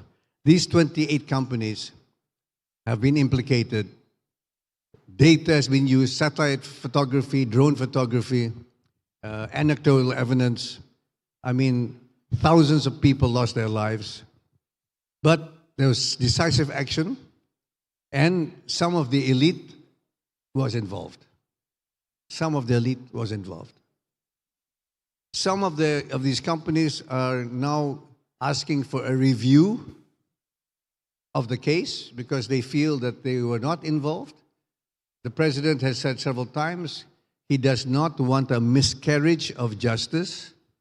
He doesn't want to, because of, let's say, mob pressure, to revoke indiscriminately. So I think the cases are going to be reviewed, but I'm sure there are only 4 companies, I think, which are asking for a review. So that's I think a concrete example of where Prabowo wants to go. These are powerful people with powerful connections, but I think he's proving the point. So I cannot say, I'm not the Attorney General, I'm not in the, but if there are people who are, let's say, responsible for criminal behavior, because small investors, I understand, small investors have actually lost money, right? It's not only the big players, it's small investors, retail investors have money. So, criminal behavior may have occurred, and so everything is open. Everything is open. All of the possibilities are open, I think. So you talked earlier about how there were actually 4 warnings before this and government officials did nothing. Why do you think that was the case? Is it a question of people associated with the previous regime? Or is it just bureaucratic inefficiency? What was at play there? I can only conjecture, but I don't really want to prejudice the case, okay? So I don't want to slander anybody. I know some of the names mentioned. I don't think I should say who they are. Let the judicial process, take its course. I think I should not make any comments on that. But everything is on the table. Great. So, Bapak, President Prabowo has been in office for over 1 year and 3 months. In fact, he was elected 2 years ago. Can you share with our audience, half of whom are actually from outside of Indonesia, what these last 14 months have been like? What have been your big wins, and what have been some setbacks that you've encountered? I think what's happened in the last 15 months has been the extent to which the bureaucracy, some may say the deep state, the bureaucracy is resisting, and resisting. And it's really, I think the iron will, I would say the iron will of my president, that things have gotten done. Because if he didn't have the iron will, he could have got bogged down in the quagmire of bureaucratic inertia, bureaucratic resistance, dare I say corruption, corrupt practices. It's been a hard slog. It's been a hard slog. And I felt this. I've been involved in some of these struggles. So I can say it's been somewhat frustrating. Had the bureaucracy been more cooperative, I think things would have proceeded much faster. But we're proud. We're proud of, in spite of this bureaucracy, we've been able to actually start and really develop our programs. For instance, the free meal program. The free meal program actually was conceptualized in 2006. It's 20 years ago. It was actually, we were talking about this in the summer of 2006.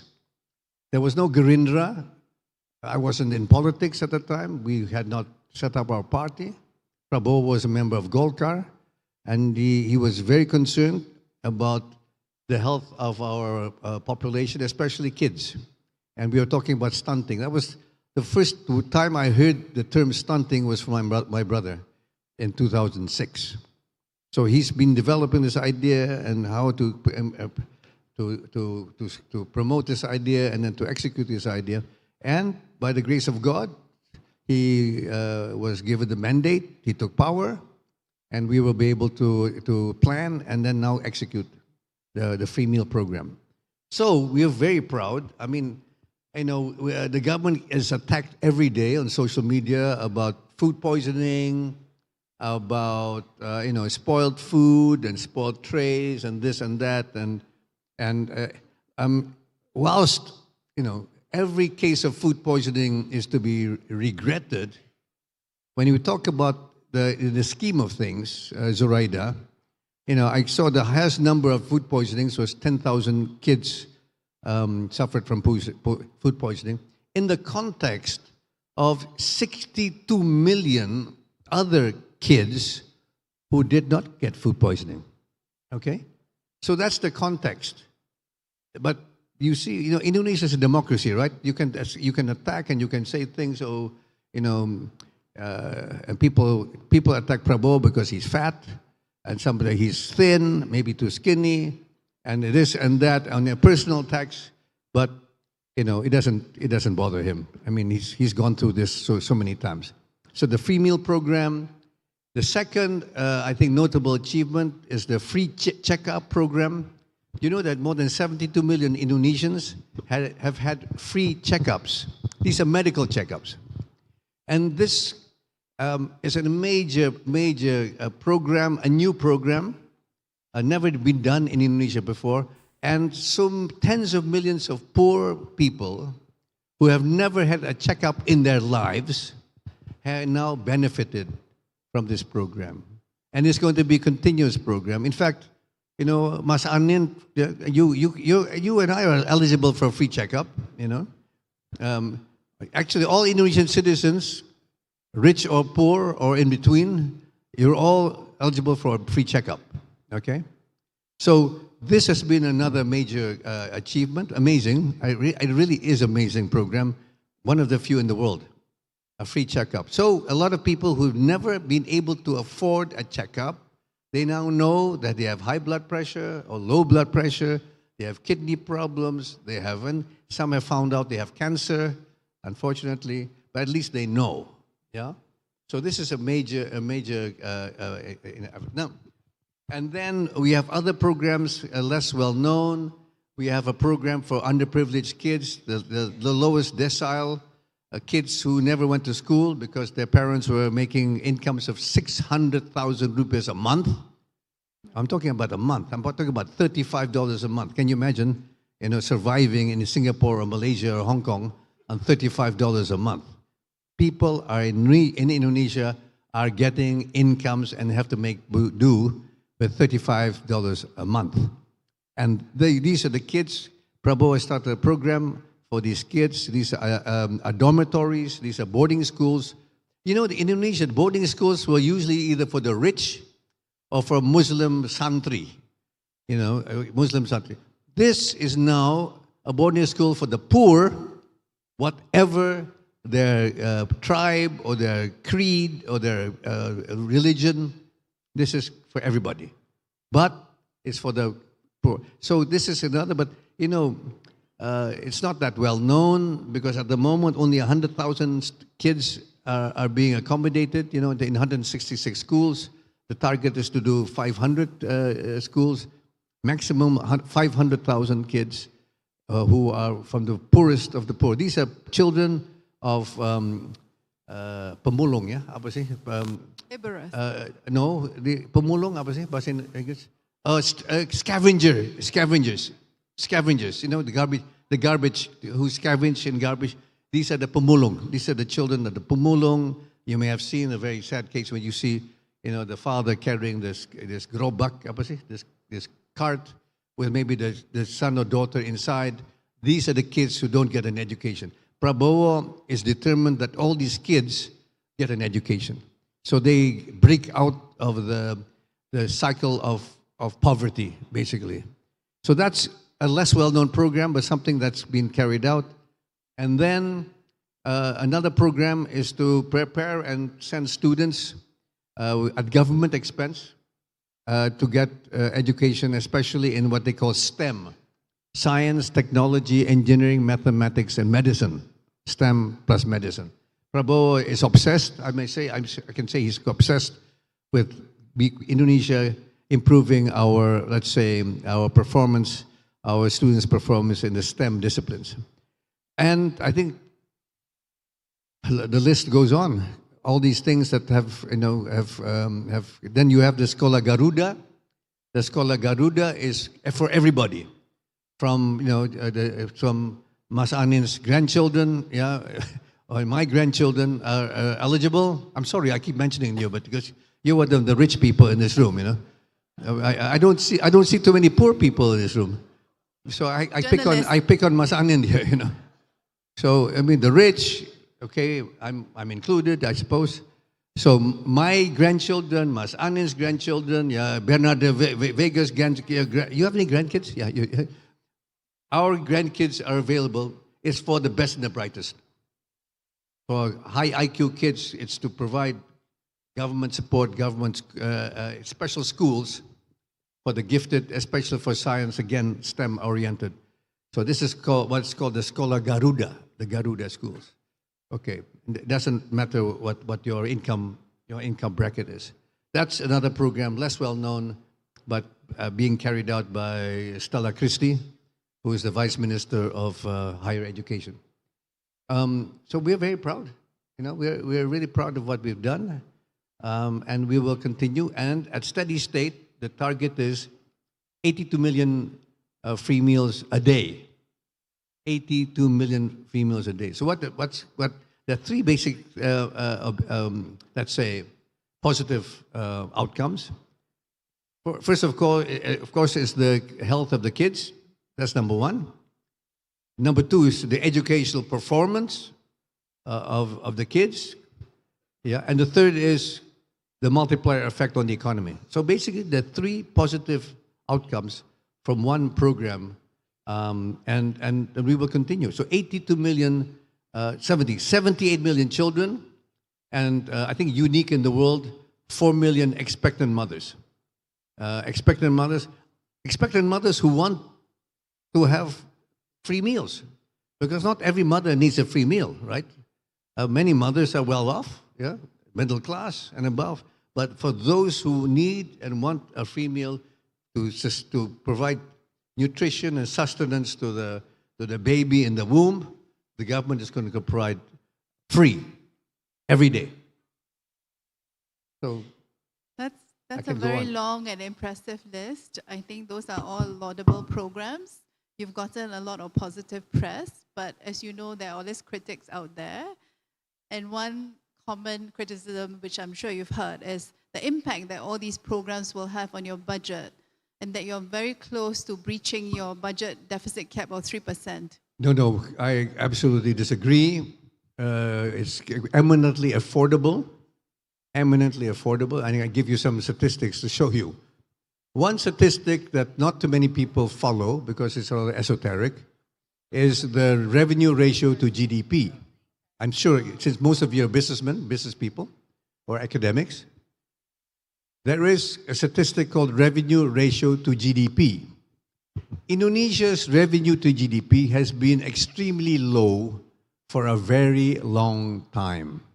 It is, in fact, by IMF and World Bank statistics, one of the lowest in the world. It's 12% of GDP. This includes taxes. It includes royalties from coal, from gold, from copper, and all the other materials, minerals, from palm oil. It also includes import duties. It includes also excise taxes on cigarettes and alcoholic beverages and the like. Our total revenue ratio to GDP is only 12%, and has been 12% for the last 15 years. Hasn't moved, hasn't improved, 12%. By contrast, many countries in Africa and in Asia have higher revenue ratios to GDP, higher. One example is our neighbor, the neighbor of Singapore, neighbor of Malaysia, neighbor. It's called Cambodia. Cambodia's revenue ratio 10 years ago was 9% of GDP. Indonesia's was 12% at the same time. Fast forward 10 years, 2025, well now 2026, Cambodia's revenue ratio is 18%.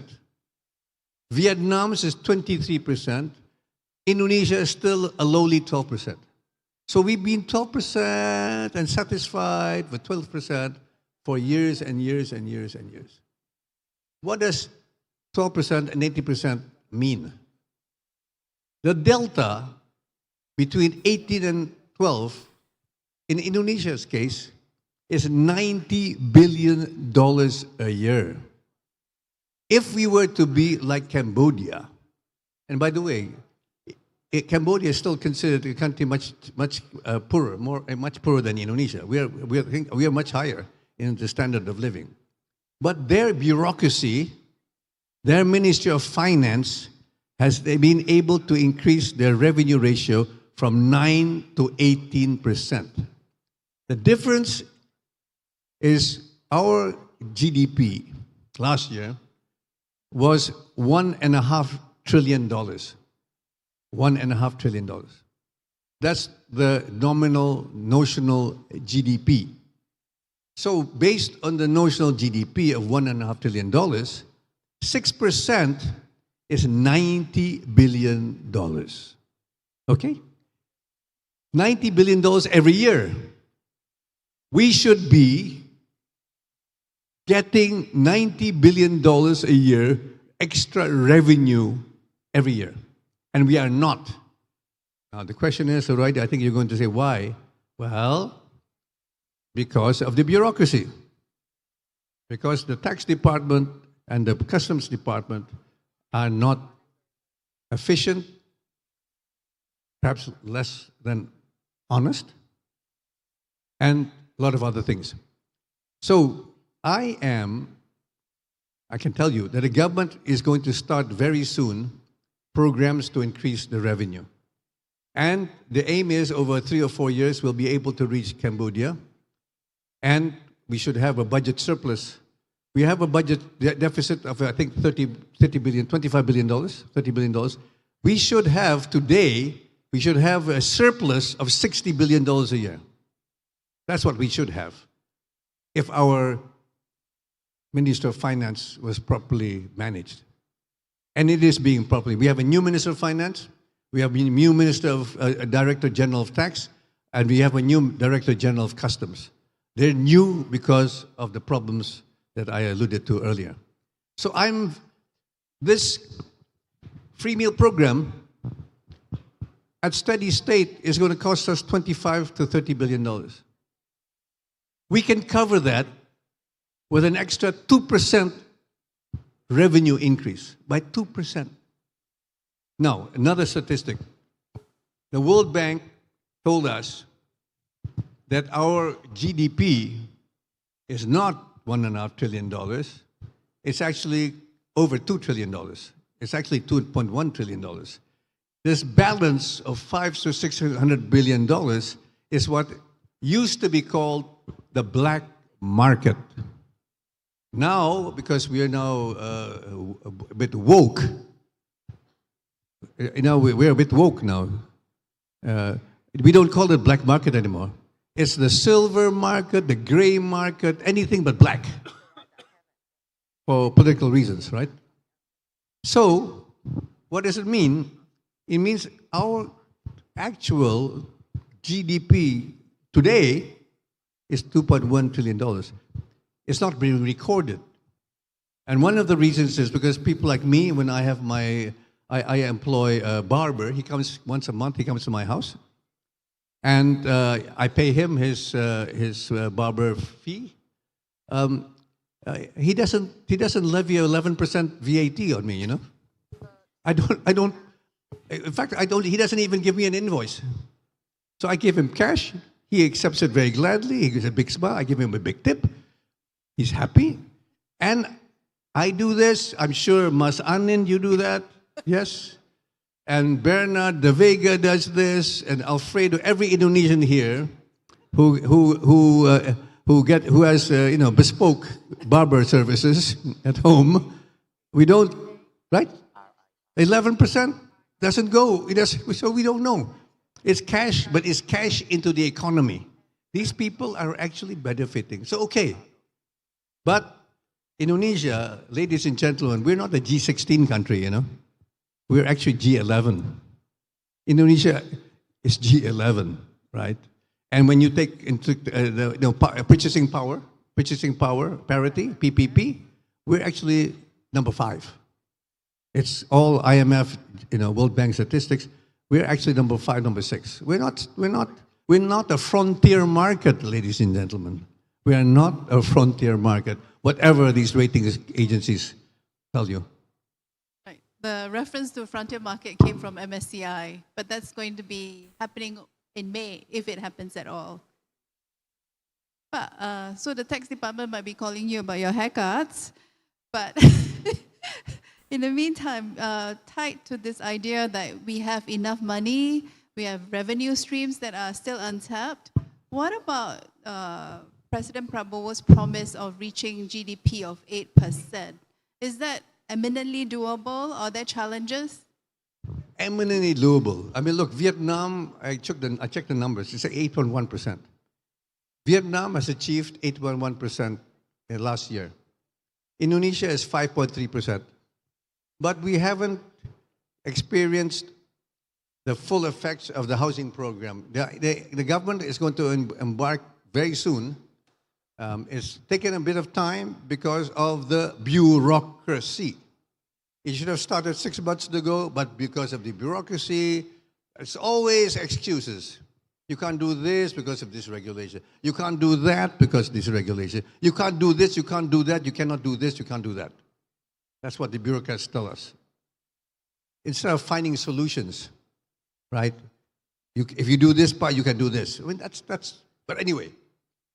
So the housing program is going to start very soon. We're going to do 1 million apartment units. That's the aim at steady state.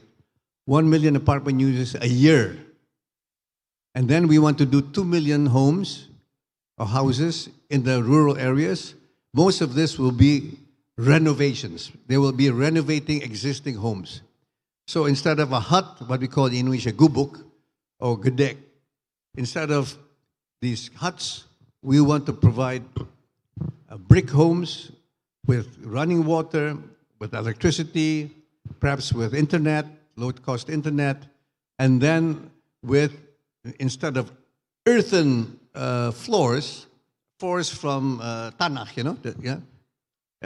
we want to have proper, for hygiene, because if you have earthen floors, the tanah, you have worms, you have parasites, you have viruses, and you have bacteria.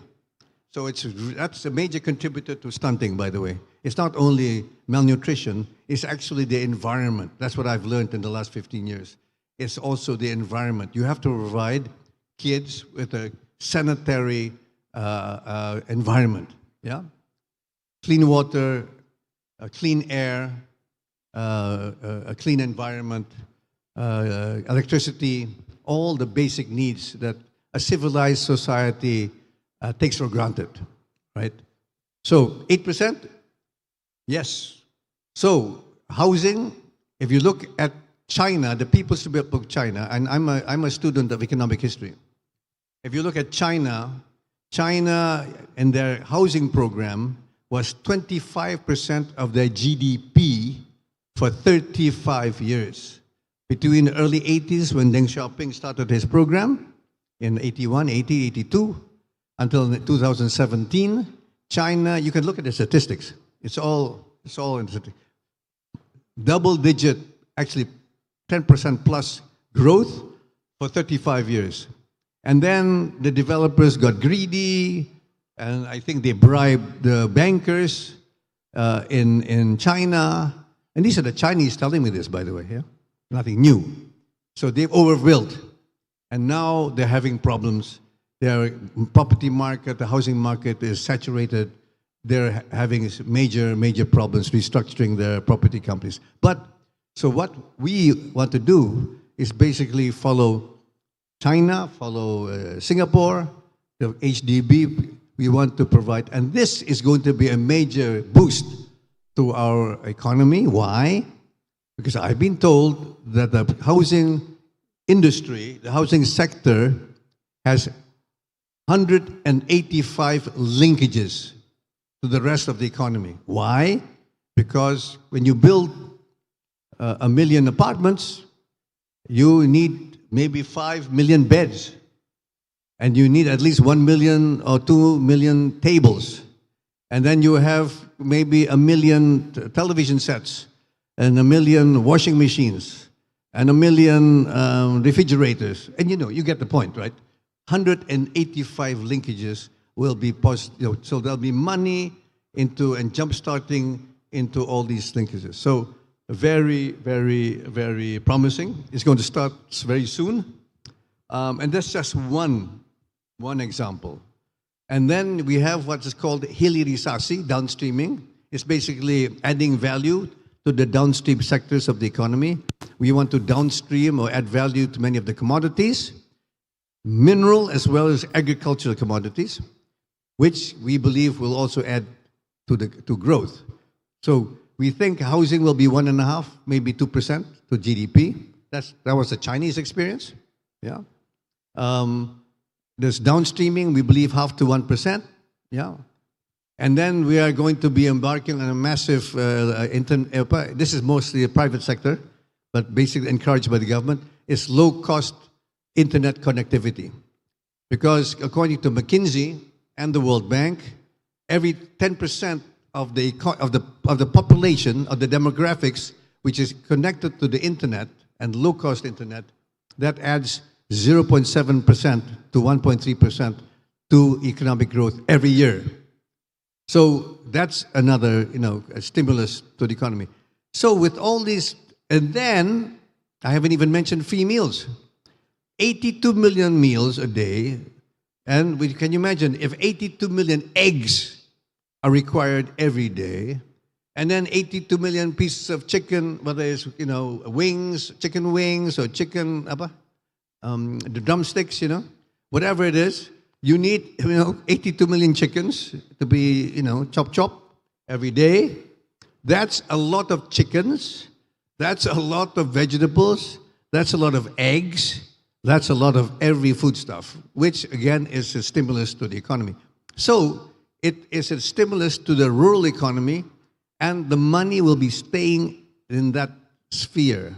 It'll be circulating in the sphere, mostly out of Jakarta.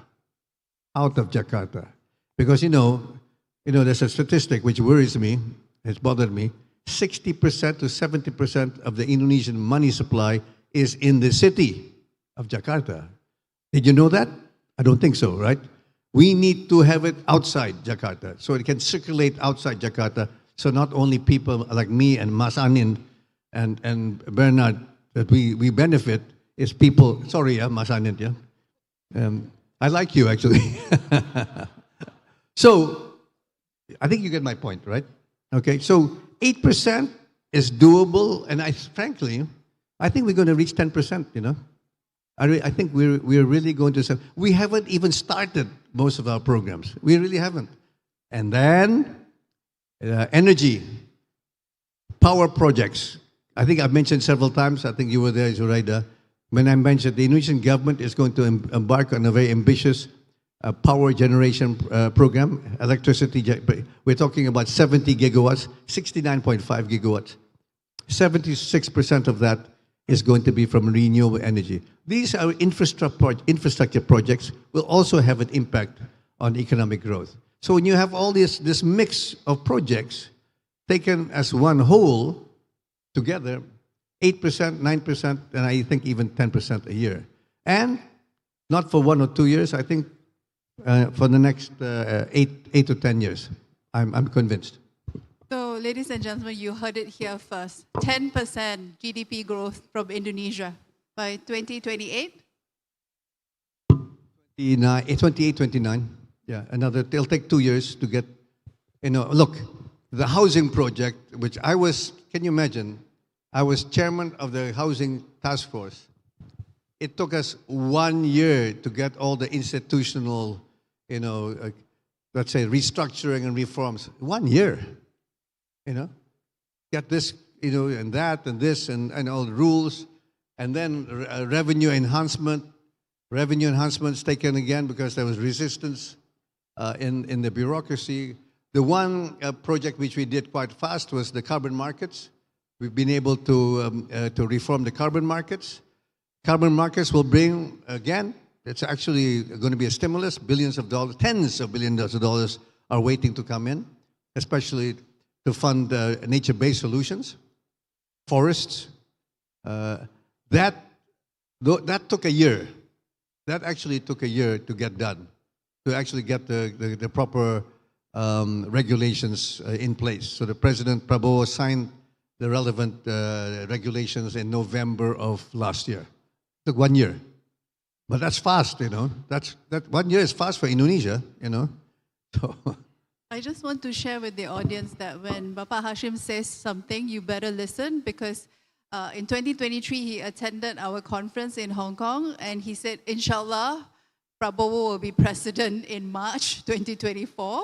And he was right. At that time, it was not so clear-cut, but you made that prediction. So we should believe you when you say 10% is doable. Yeah, I made a mistake. I thought he was going to win, but I thought he was going to win by a smaller margin. I thought he was going to win by maybe, because there were three contenders, right? So I thought he would win, let's say, 52%, 51, 52, and the others would get combined 48. But he got 58.85%. So not bad, I think, yeah? Being humble, but. Okay, I just want to quickly turn to the subject of geopolitics. I think President Prabowo, unlike his predecessors, has been very active on the diplomatic front. You've seen him travel to China at least twice or 3 times. He was there for the 80th anniversary of the end of the war, even though there was talk he wasn't going to show up, but he did overnight, right? And then in January, he was alongside President Trump to announce the formation of the Board of Peace. How has Indonesia been able to navigate this fine line of being friends with both sides and not incurring the wrath of either? You know that Prabowo has been extremely lucky because he inherited principles from our forefathers. So in 1950, when we finally got sovereignty, after 4 years of a bloody, what we call revolution against our colonial masters, from day one of the Republic of Indonesia, that was 75 years ago, our forefathers, President Sukarno and Vice President Hatta, and the leaders at the time, proclaimed, basically enunciated what they call a policy of non-alignment. Non-alignment in our jargon means, let's say in Western parlance, neutrality. It's strict neutrality, right? We are strict, and we have been neutral for 75 years, continuously. 8 presidents, 75 years, same principle. Prabowo is very lucky because our forefathers had the foresight to stick to this line, and all the presidents before Prabowo have stuck to the line. So when he meets, the leaders of the world, he says, "Look, we want to be friends with everybody. We don't want to have enemies." He keeps on saying what I think is a Chinese saying. 1,000 friends too few, and 1 enemy is too many. That's apparently from Chinese philosophy. Prabowo was told. And that's what we want to stick to that. 1,000 friends too few, 1 enemy too many. So we are, by definition, neutral, non-aligned. When he meets President Xi Jinping, President Xi Jinping, he honors that, he knows that, because it's been continuous Indonesian government policy for 75 years, since the days of Chairman Mao. And when he meets President Trump, the Americans also seem to be. So that he's lucky, and so he has a lot of, he can, the room for maneuver. So, so we're lucky. So it's a matter of luck, and he's hewing to the line. And I think businessmen like ourselves, we benefit because people come from all, Russian delegations come. I had a Russian delegation in my office a few days ago. I had an American delegation yesterday, right? All want to invest in Indonesia. So it's very good. I mean, we're really beneficiaries of this policy. You're in the inner circle, you are party to all these discussions. So can you tell us which side is easier to deal with, the Americans or the Chinese?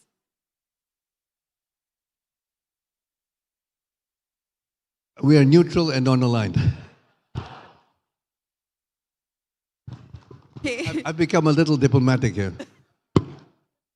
Okay, I just wonder whether we can talk a bit about the president's popularity ratings. If you look at his ratings are very high. He started out at 85. At one point was 80, yeah. And then now it's leveled off to about 75. 70. Okay, I stand corrected. I keep a close tabs on the polls. So how do you explain this gap between what the masses seem to indicate through their ratings and what the perception that exists in various social media channels or even in Western media or even in regional media? How do you explain that gap? We've analyzed this and we've seen that actually a lot of messages that you and I see on social media are basically artificial messages, They're caused by, have you the term bot? Bots, robots? These are a few determined people with what's so-called avatars and bots trying to influence the narrative, basically, right? So I think that explains a lot, right? People see, social media, but social media, that 50% of the Indonesian population, the rural population, are not active in the social media. So one of the reasons why, and Prabowo's polls have been consistently, it's not only one or two polling organizations, it's many. It's multiple. The lowest I've seen is 78. The highest I've seen is 82. Last week, I think it was 79.9. It's consistently with that band, right? All polls that I've seen and I think you've seen. And one of the reasons is because a lot of his policies are really benefiting the common people. I'll just give one example which I haven't mentioned. Prabowo has become one of his major objectives was to make Indonesia self-sufficient in food, especially in rice. Indonesia, because we've been for a long time, a major importer of rice, we used to set the international price of rice. The government has actually achieved rice self-sufficiency 4 years ahead of schedule. 4 years of schedule. Today, we are self-sufficient in rice. We're not importing rice anymore. In fact, almost all year last year we didn't import. This year we're not going to import because all our warehouses, our go-downs are chock-a-block full of rice. And why is this so? Because Prabowo has given a living wage, a price for a living wage to the rice farmers of Indonesia, which basically account for 100 million people. 120 million people depend on rice farming and other agriculture for their livelihood. Prabowo and the government in February increased the purchase price of rice by 55%, from 4,000 rupiahs per kilo to 5,500 rupiahs per kilo. You can check this all over Indonesia. Prabowo is universally supported and approved by the rural population who are not on social media. They don't have to, but they don't have the time to be on social media. They work all day, back-breaking work. After they stop work, they're tired, they go to bed. They don't have time to look and make comments on social media, And their real incomes, their disposable incomes have been increased by 55%, 4,000 to 5,500. At the same time, well, actually a little bit later, but September, the government reduced the price of fertilizer, especially urea fertilizer, by 20%. So they, on the selling side, selling rice, they got 50% more income, and they had a reduction in one of their most important, let's say, cost factors, which is fertilizer. They got it reduced by 20%. So they actually got a positive double whammy. So you can check from Aceh all the way to Papua, Indonesian farmers are really, I think, the most well-off in the history of the Republic. This explains Prabowo's high popularity. He is supported especially by the rural population who are not so poor anymore.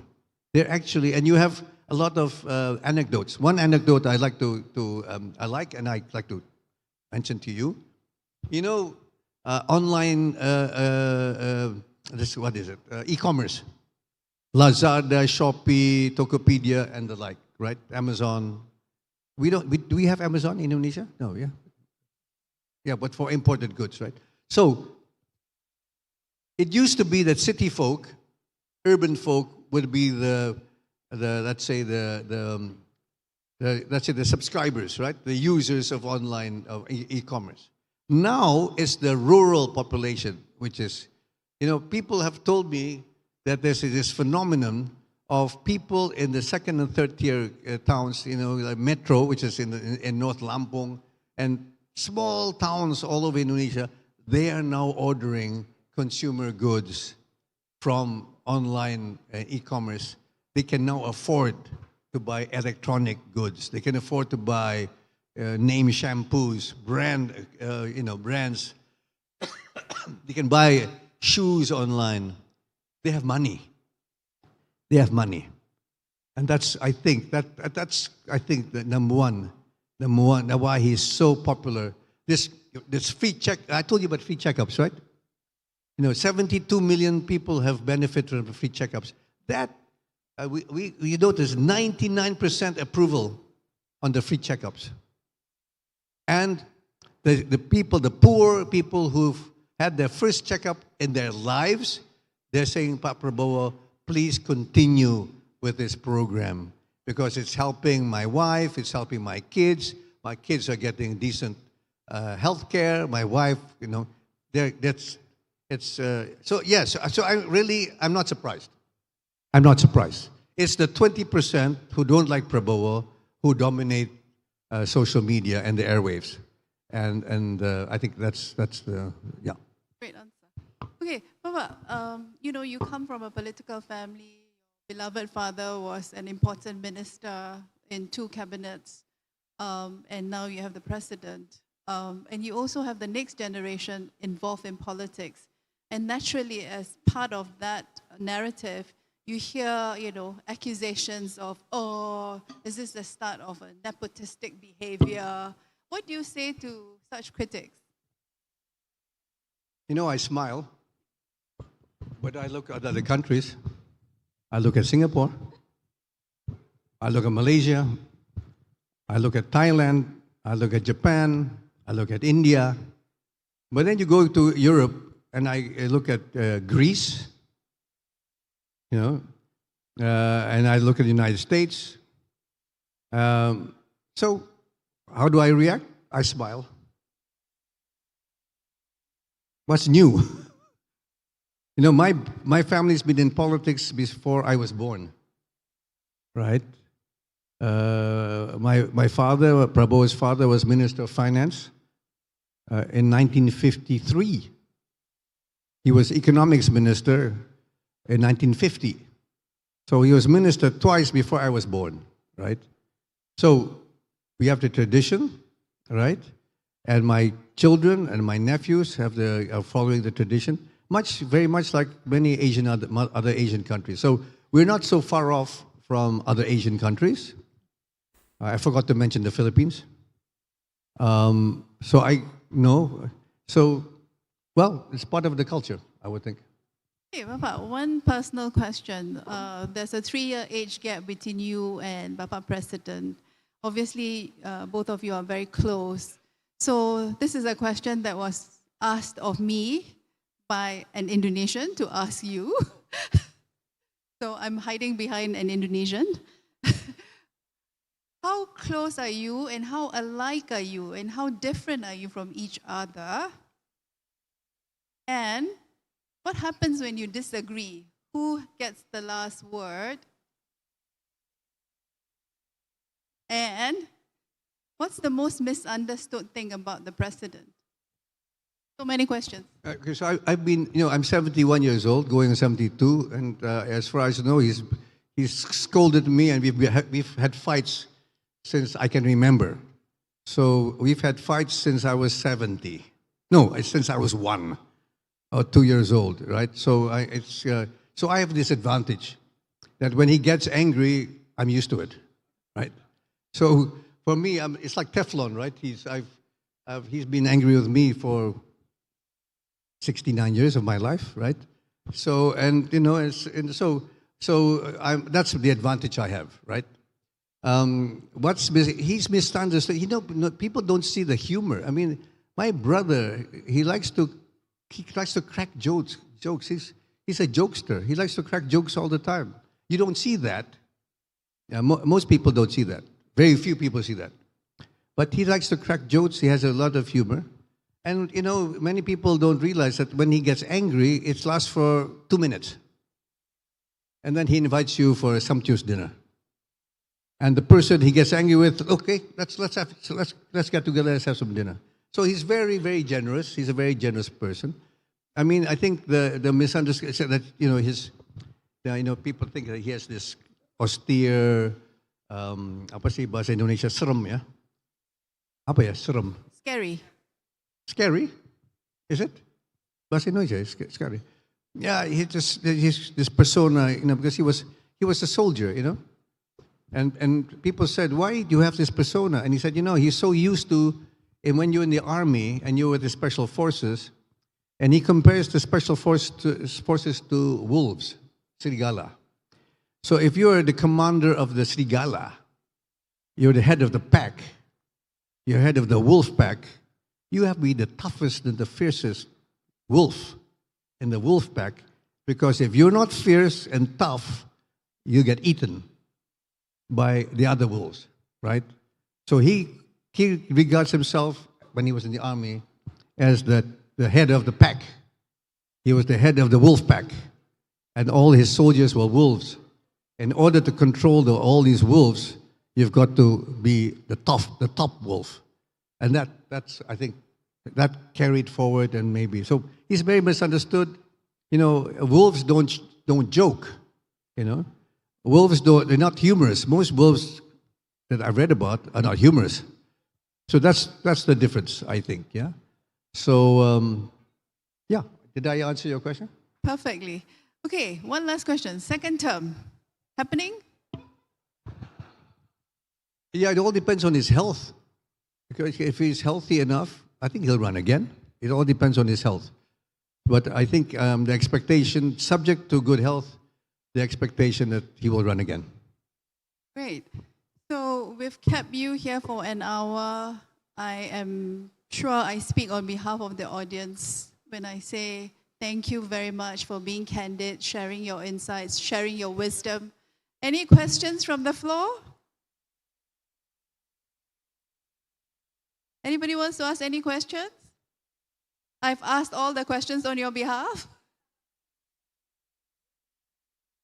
I think they're too shy, but. Okay, please join me in thanking Pak Hashim for giving us so generously of his time and his insights. But I now would like to invite the publisher of SCMP, Ms. Tammy Tan, to come on stage to share a few words for Pak Hashim. Pak Hashim, you can stay seated.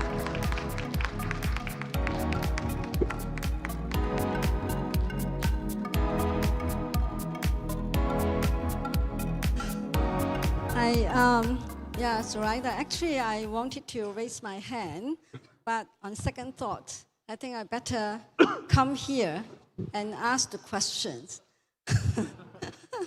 So, first of all, Pak Hashim, thank you so much. It was really our true honor to have you to have this powerful yet very honest sharing with us.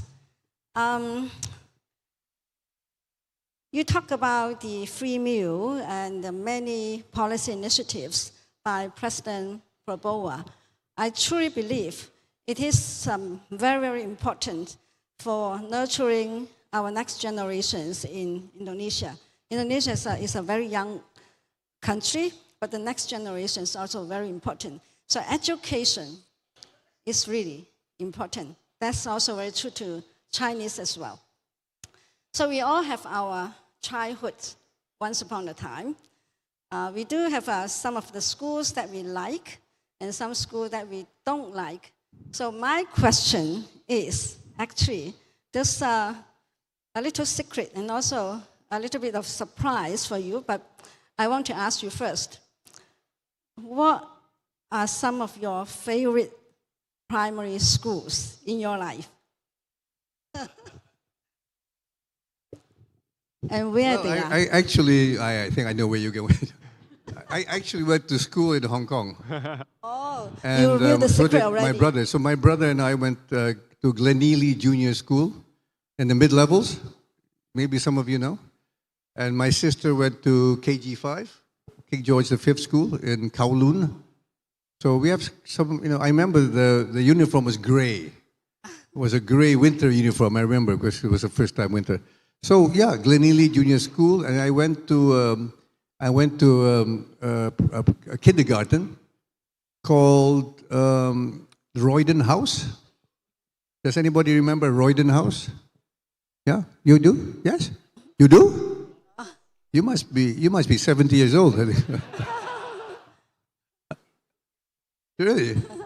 So Royden House, I went to Royden House for 1 year, and then I went to Glenealy for 1 year. So my brother went. Prabowo he's an alumnus of Glenealy Junior School.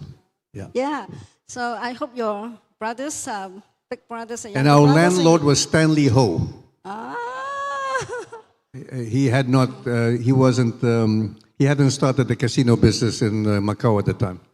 Not yet. 1960. Yeah, those are fond memories. Right. So your two brothers, you did not fight, during the time. Oh, no, we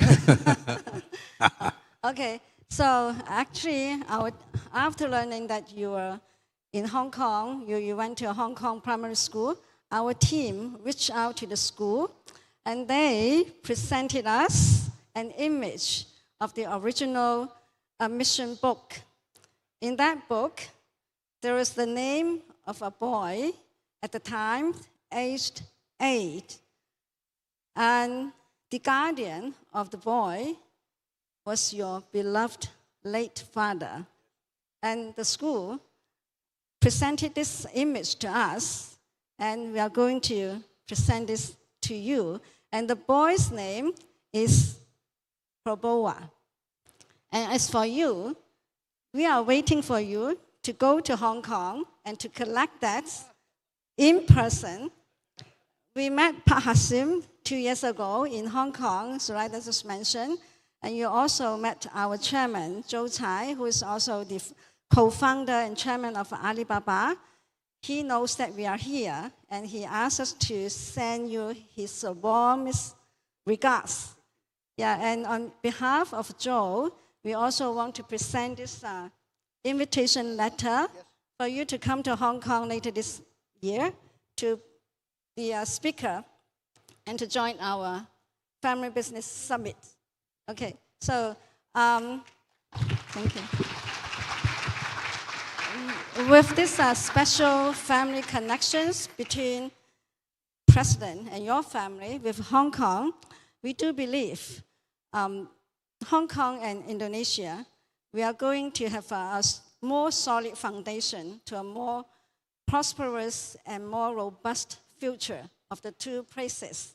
Thank you very much. And now we are going to show the video of the registration book showing the president's name.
berluka parah.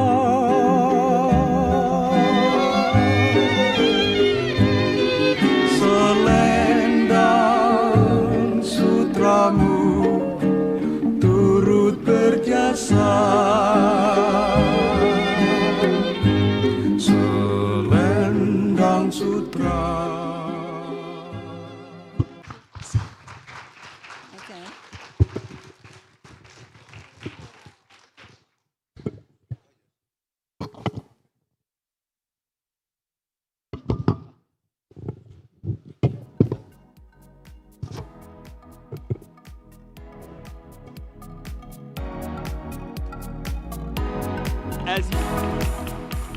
As you can see, Ms. Tam and Ms. Ibrahim are now presenting His Excellency Pak Hashim with the souvenir. And let's see what that souvenir is. I will describe it to everybody. Just now, you saw the book of the student registry. Well, there is a remake of that registry of the student enrollment right here framed.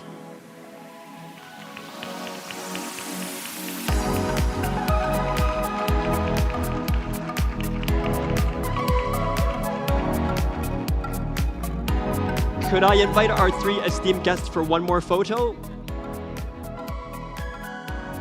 His Excellency, may I invite you for one more photo, please? Looking to the center.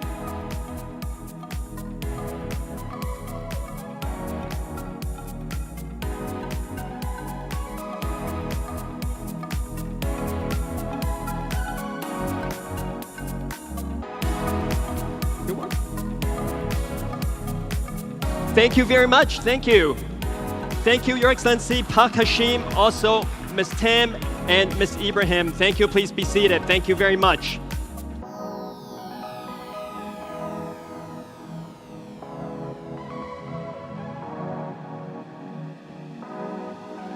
Now, as you can imagine, an event of this magnitude would not be possible without the distinguished speakers joining us today who have shared their perspectives on the latest diplomatic and economic trends shaping the ASEAN-China relationship.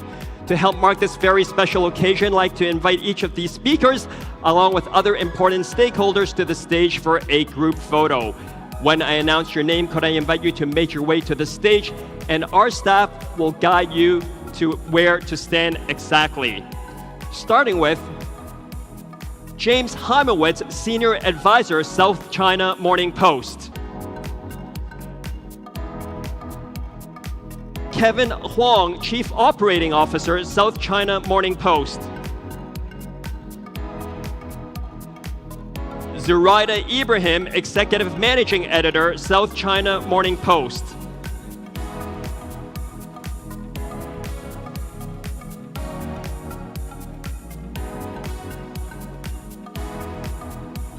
Mohammed Amersi, Chairman, Amersi Foundation.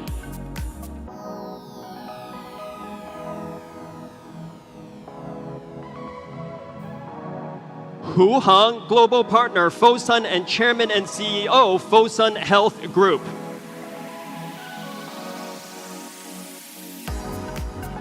Roy Tan, Head, Enterprise Banking International, OCBC Bank.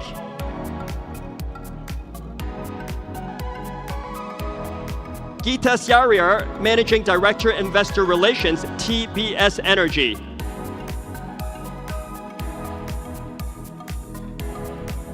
Jason Chen, Chief Operating Officer and Managing Director, Gobi Partners.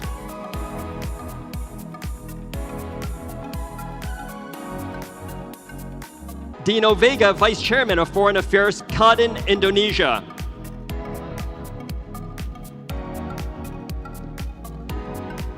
Libera Cheng, Director General, Hong Kong Economic and Trade Office in Jakarta.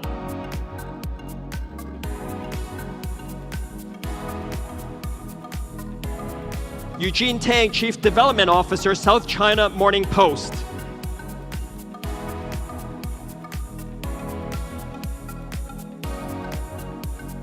Anj Jin, Chief Growth Officer, South China Morning Post.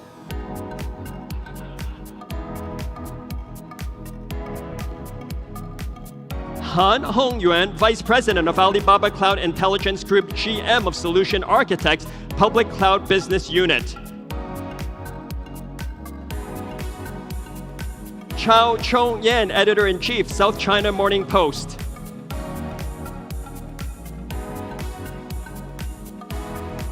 YM Tangku Safrul Aziz, Chairman, Malaysian Investment Development Authority. His Excellency Wang Ting, Ambassador of the People's Republic of China to ASEAN.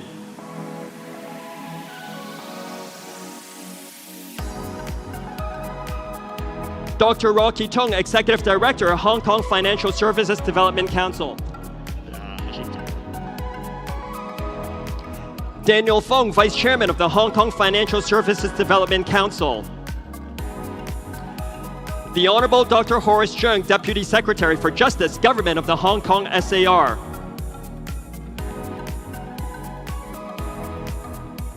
Anindya Bakri, Chairman, Kadin, Indonesia.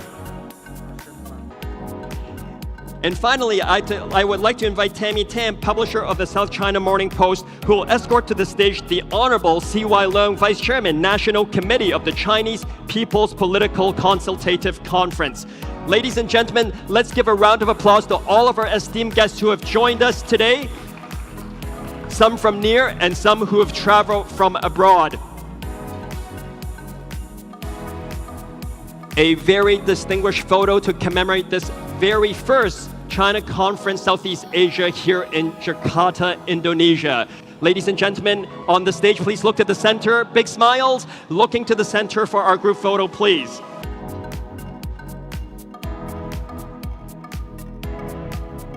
A few more. Thank you for your patience. We have a lot of media friends. Okay, why don't we look at the media friends on the floor? Look at the media friends on the floor, kneeling down. And if I could ask you to direct your eyes back to the center pool standing up, the center photographers standing in the middle. Media friends, do you have your photos? Have your photos? Thank you very much. Thank you, our guests. Please be seated. Thank you. Thank you very much to all of our esteemed guests and experts who have come from near and far to attend China Conference Southeast Asia 2026.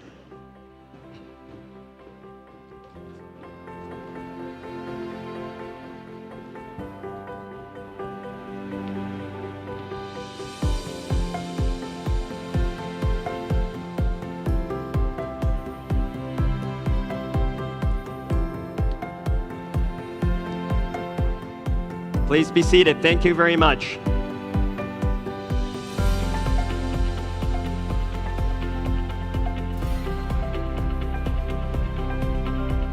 Now, ladies and gentlemen, the ASEAN Secretariat in Jakarta hosted its first Chinese New Year celebration, marking the Year of the Horse and 35 years of China-ASEAN partnership. Over 250 attendees, including diplomats and business leaders, enjoyed cultural exhibits, performances, and traditional activities. The celebration highlighted shared cultural bonds and strengthened regional ties through cultural diplomacy. Next, we're delighted to welcome one of the hosts of that celebration, His Excellency Wang Ting, Ambassador of the People's Republic of China to ASEAN, who will share a keynote address on China's vision for advancing regional collaboration and economic synergy with Southeast Asia. Ladies and gentlemen, please join me in welcoming Ambassador Wang to the stage.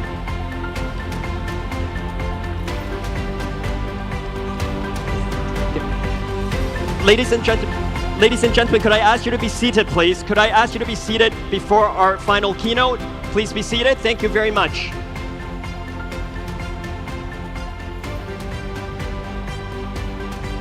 Thanks very much. Thank you very much. Please be seated. If I could ask our guests here at the front to be seated, please.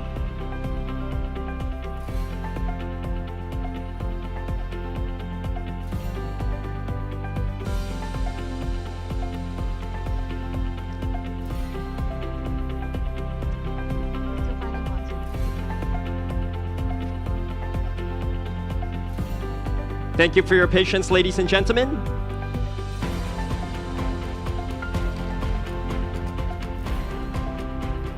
Now, this would be a good time for me to give you a housekeeping note.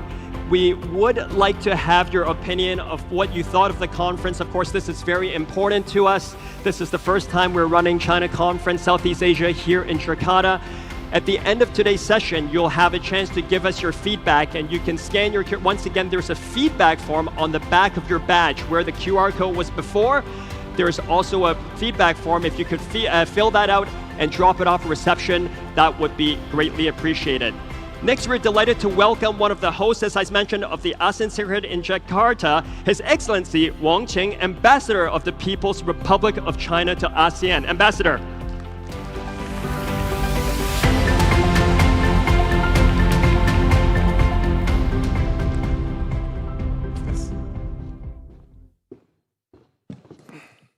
Your Excellency, Vice Chairman of National Committee of the Chinese People's Political Consultative Conference, Mr. Liang Zhenying, Mrs. Tammy Tam, publisher of the South China Morning Post, distinguished ladies and gentlemen, it's a great pleasure to be here for this China Conference, Southeast Asia 2026. First of all, I would like to extend my warm congratulations on this successful convening of the conference, and my sincere thanks to all those who have long supported the development of China-ASEAN cooperation. I also would like to thank South China Morning Post for giving me this opportunity to share some of my thoughts on China-ASEAN cooperation. Actually, it's only 3 weeks since I assumed my post. Since my arrival, I had met with ASEAN Secretary General and other high-level officials in the Secretariat, or ASEAN CPRs here. During our discussions, there are 2 big consensus. First, we all agree that China-ASEAN cooperation is very successful and productive. Our partnership has stood as one of the most dynamic and successful examples of regional cooperation in the Asia-Pacific, and a vivid demonstration of efforts to build a community with a shared future. China and ASEAN established dialogue partnership in 1991 and upgraded it to comprehensive strategic partnership in 2021. Since then, under the strategic guidance of our leaders and joint efforts of our governments and peoples, the China-ASEAN relations has continued to deepen and mature, brought real benefits to the more than 2 billion people of China and ASEAN. We have pursued high-quality development together. The regional comprehensive economic partnership has been steadily advanced. The China-ASEAN Free Trade Area 3.0 upgrade protocol has been signed, and the regional economic integration have moved forward in a sustained manner. In 2025, China-ASEAN trade in goods surpassed $1 trillion, with the 2 sides remaining each other's largest trading partners for 6 consecutive years. We have continued to expand the scope of cooperation. Partnerships in the digital economy and the blue economy have taken shape. Cooperation in renewable energy, such as wind, hydropower, and solar, has progressed steadily. And major landmark projects, including railways, bridges, and ports, have been complemented by a growing number of small but smart, people-centered livelihood projects across the region. We have strengthened the social-cultural exchanges. The ASEAN-China Year of People-to-People Exchanges was successfully held for 2 consecutive years. Visa facilitation has advanced, and cooperation in education, culture, tourism, and youth exchanges has deepened. Travel has become more convenient, and a growing range of warm, practical, and people-focused interactions has brought our societies closer together. The second, we all agree that China-ASEAN relations is increasingly important in the face of a more turbulent and uncertain world. The world is undergoing profound and accelerating changes. Regional instability persists. Economic growth faces mounting challenges. Deglobalization pressures are rising, and the deficits in global governance are becoming more evident. Uncertainty and instability are on the rise. At this critical moment of transformation, cooperation between China and ASEAN as close neighbors and trusted partners matters not only for our region, but for the world at large. We must work collectively to address shared problems and shape the future hand in hand. We must firmly support free trade and promote an inclusive form of economic globalization that delivers benefits to all. Globalization reflects the long-term trend of international cooperation, comparative advantage, and mutual benefit.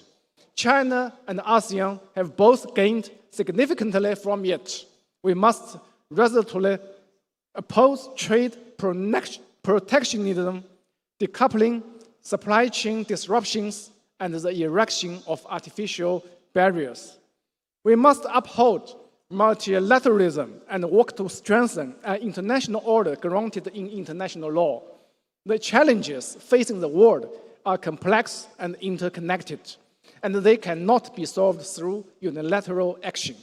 The only viable path forward is genuine multilateral cooperation. We must remain committed to mutual benefit and shared success, jointly enlarge the pie of cooperation. Development should not be zero-sum competition, but a process of joint progress and shared prosperity. With these two consensus in mind, I think China-ASEAN relations are facing new significant development opportunities, and there are a lot of things we can do together in the next stage. Here, I would like to elaborate a little more on how to synergize our development strategies and further unlock the potential of our practical cooperation. This year marks the beginning of China's 15th five-year plan period. We will further implement the new development philosophy of featuring innovation, coordination, green development, openness, and shared benefits proposed by His Excellency President Xi Jinping, and accelerate the formation of a new development paradigm. And with domestic and international cycles reinforcing each other. In this process, we will fully leverage the advantages of China's vast market of over 1.4 billion people, actively promote the Export to China initiative, and support high-quality ASEAN products in entering and thriving in the Chinese market. In doing so, we aim to create more opportunities for ASEAN through China's development. We can harness digital transformation to drive growth in emerging sectors. The digital economy has become a key engine of global development. China's strengths in 5G, cloud computing, and artificial intelligence align well with ASEAN's needs for industrial upgrading. We can expand cooperation in digital services, cross-border e-commerce, and artificial intelligence, and translate technological potential into tangible regional growth. We can advance the green transition and seize opportunities for low-carbon development. The CAFTA 3.0 identifies priority areas such as green trade, green investment, and the circular economy. By building a closer green development partnership, we can help businesses capture opportunities arising from the low carbon transition and deepen cooperation in renewable energy, critical minerals, and green finance, making sustainability a defining feature of China-ASEAN cooperation. We can strengthen supply chain resilience to reinforce the foundations of regional cooperation. In an uncertain global environment, stable and reliable supply and production chains are essential. By advancing regional economic integration, improving infrastructure connectivity, and facilitating the flow of key goods and services, we can enhance supply chain resilience and safeguard regional development and prosperity. Ladies and gentlemen, this year is the year of the horse in the lunar calendar. A Chinese proverb has it that distance tests a horse's strength. China always regards ASEAN as a priority in our neighborhood diplomacy. When we celebrate the 5th anniversary of the China-ASEAN Comprehensive Strategic Partnership and the 35th anniversary of our dialogue relations, China stands ready to work with ASEAN countries, cherish the valuable experience gained in the past decades, and inject stronger momentum into China-ASEAN cooperation. Forge a closer community with a shared future so as to create a more conducive strategic environment for our respective development and for the long-term peace and prosperity in our region. I thank you. Thank you for your attention. Thank you very much, Ambassador Wong, for those words of collaboration. Thank you very much. Well, ladies and gentlemen, this brings us to our final panel discussion of today's event, and it's all about partnership, and it is titled China-ASEAN Dialogue, Advancing Economic Synergy for Southeast Asia. This session examines ASEAN's economic collaboration opportunities and challenges, focusing on regional connectivity, investment strategies, and sustainable growth. Panelists will discuss Malaysia's and Indonesia's productivity initiatives, Hong Kong's role as a financial hub, and strategies to navigate global uncertainties and foster deeper economic integration. And ladies and gentlemen, may I remind you that this is a great opportunity to ask our panelists questions. It's a once in a lifetime to be able to ask this caliber of speakers questions. On the back of your name badges, there is a QR code. You can scan those QR codes to submit questions if you're sitting here in the audience. And of course, for those of you who are joining us online, that QR code appears on your screen. And once again, I remind you, if you ask a question, those questions will pop up on our moderator's laptop or his tablet, and they will ask the questions for you. So once again, I can't stress the importance and the chance here that you get to ask these questions, so please take advantage of that.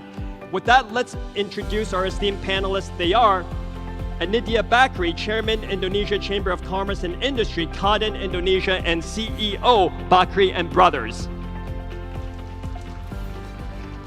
Our second panelist is Dr. Rocky Tong, Executive Director, Hong Kong Financial Services Development Council.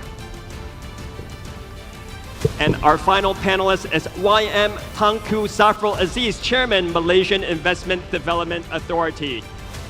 A very warm welcome to our panelists. Moderating the session for us will be James Heimowitz, Senior Advisor, South China Morning Post. Mr. Heimowitz.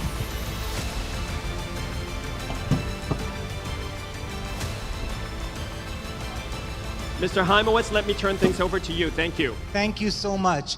It is such an honor and a pleasure to be here with such an esteemed panel, three true experts. We're in for a real treat. And by way of introduction, I'm here in my capacity as an advisor to the South China Morning Post, but today's really special to me. I've lived 33 years in China. I was the CEO of a publicly listed media company in Hong Kong. I was a banker. I did all kinds of things, but most important was my formative years. And I spent them as a young kid, first in Butterworth in Malaysia, then as a Fulbright scholar in Singapore, where I had the chance to do a short-term exchange program in Bandung, and then, of course, finally ending in my professional career here in Hong Kong. So we're off to a great start. As our MC told us, please feel free to pull together any thoughts, any questions you might have, and I'll be delighted. I don't know where the tablet is, but eventually we'll have one, and happy to field your questions. So we're the last panel today, and I think what's really come out here is a theme about ASEAN, a theme about China, and as I hear it, all along the day we hear about collaboration, we hear about cooperation, and we hear about competitiveness. And with this in mind, it makes me think of ASEAN as really kind of a family. But within any family, and as the family grows, when I first studied here, ASEAN only had 5 members, then 6, and what are we up to now? A family grows. There are always drama inside family. So I thought that we'd start today listening to each one of our guests to speak about what they see as the opportunities, the challenges, and the threats that we might see, or the drama that we might see within the family of ASEAN, and what their approaches and their thoughts are about these opportunities and challenges. And I thought, since we're here in Jakarta, we'd start off with our Indonesian guest, Anyam Bakti. Maybe you can give us your thoughts. First of all, thank you very much for having us here. And Honorable CY has been here for the whole day. So it shows also, just like what Indonesia says, Indonesia Inc., we also see Hong Kong Inc., working together. So congratulations. I think when it comes to ASEAN, it reminds me when we go to certain places, especially in the United States, you see McDonald's, you see Wendy's, and Burger King in similar places, usually, similar area. And one of the reasons why is because you want to enlarge the cake. To a certain extent, that is how we see ASEAN. So ASEAN is certainly not, a nice to have. It is a necessity. In fact, it is sort of like the recipe for resilience as well as competitiveness, right? Now, in itself, it is a country, a region of 700 million people, $4 trillion GDP, so it's sizable in any size. Having said that, out of the 4 trillion GDP, which is about the same 4 trillion trade, only 22% is intra-ASEAN. So there is still a huge upside between ASEAN that we can do. And the third thing, we see also all countries in ASEAN, we see growth of both digital transactions as well as a growth of, for example, FDI. They are above the world average. So when we look at a country like Hong Kong, which has the largest trading partner being Southeast Asian, it is something that we don't take it lightly. We want to, put our foot forward as much as we can. Now, at the corporations level, yes, we are competing in a way, but at the same time, it is something that we actually are happy when we see our neighbors are having a good play. I always am an admirer of Tengku Syafrul with his PM, a lot of times going out there and look, the results show. So we always say that, look, this collaboration between the minister as well as the PM back then was good. And we use that as an example to get ourselves better, and also we use it to convince our leaders. Or on the other hand, for example, we see that our trades with the outside world export about $250 billion. Oh, we feel good, right? But then we see Vietnam, 500 billion, is exactly double. So we say, hold on, what can we do more not in order to make them go down, but how do we get there, right? The same thing with the 8% growth and so on and so forth. So I think one of the beauty about ASEAN is that the trust within the countries are there, and we don't mind to see our brother or sister succeed. And therefore, I think it is also easier for trading partners like Hong Kong or China to partner with us. And lastly, what I would like to say, in this geopolitics arena, fragmentation, disruption, Indonesia, as Pak Hashim also mentioned, is a non-aligned country. What does it mean? We are free and active, both sides, but when anything goes wrong, nobody's going to really help us. Not left, not right. So we got to stand in our own 2 feet. So when I said that ASEAN is also a source of resilience, that's what I mean. So among each other, you can say that we will bring peace and stability, we will bring growth. We need to get jobs for our people, but at the same time, we actually care about everybody to do well at the same time. Thank you for that introduction. I will brought up some very interesting ideas, which we'll delve into a little bit deeper after, but I first want to give the other panelists a chance and turn to Tunku Zafrul and hear your thoughts. I'm going to let everybody introduction talk about what you see as the opportunities, challenges, but maybe you'll give us a little insight to some of the family drama as well.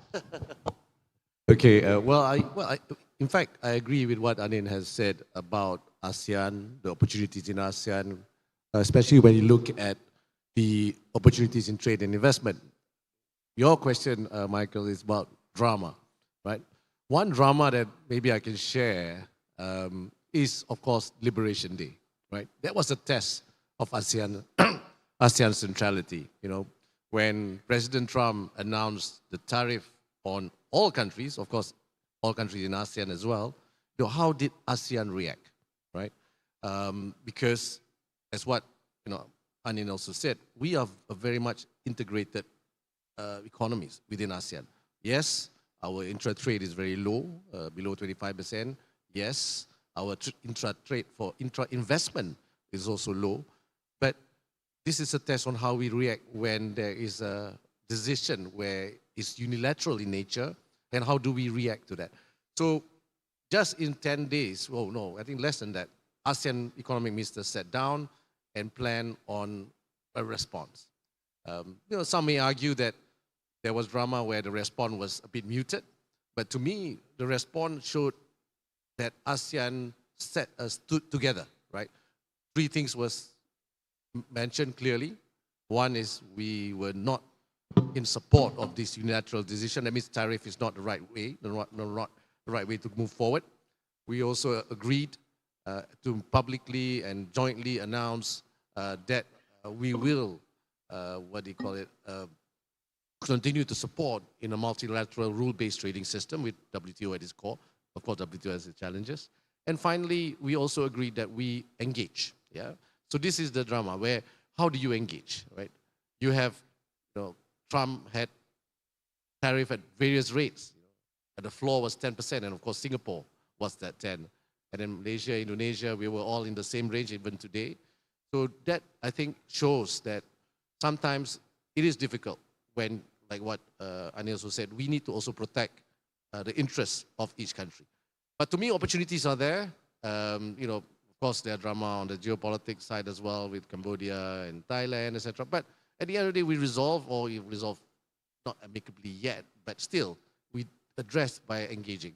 And final point, Michael, when you look at ASEAN, you cannot take for granted the success of ASEAN as a whole, right? The economic spillover of ASEAN being together. But the problem with ASEAN as well is sometimes the strength of ASEAN is also the weakness of ASEAN. So if you look at ASEAN today, people like us in this room, we will know what ASEAN is all about. But for politicians, you know, I'm one. The problem is, how do you explain to the small guys, the SMEs, the medium enterprise, the people on the ground? They ask you, or they ask me, I'm sure they ask Anin as well, so what's ASEAN? What's ASEAN for me?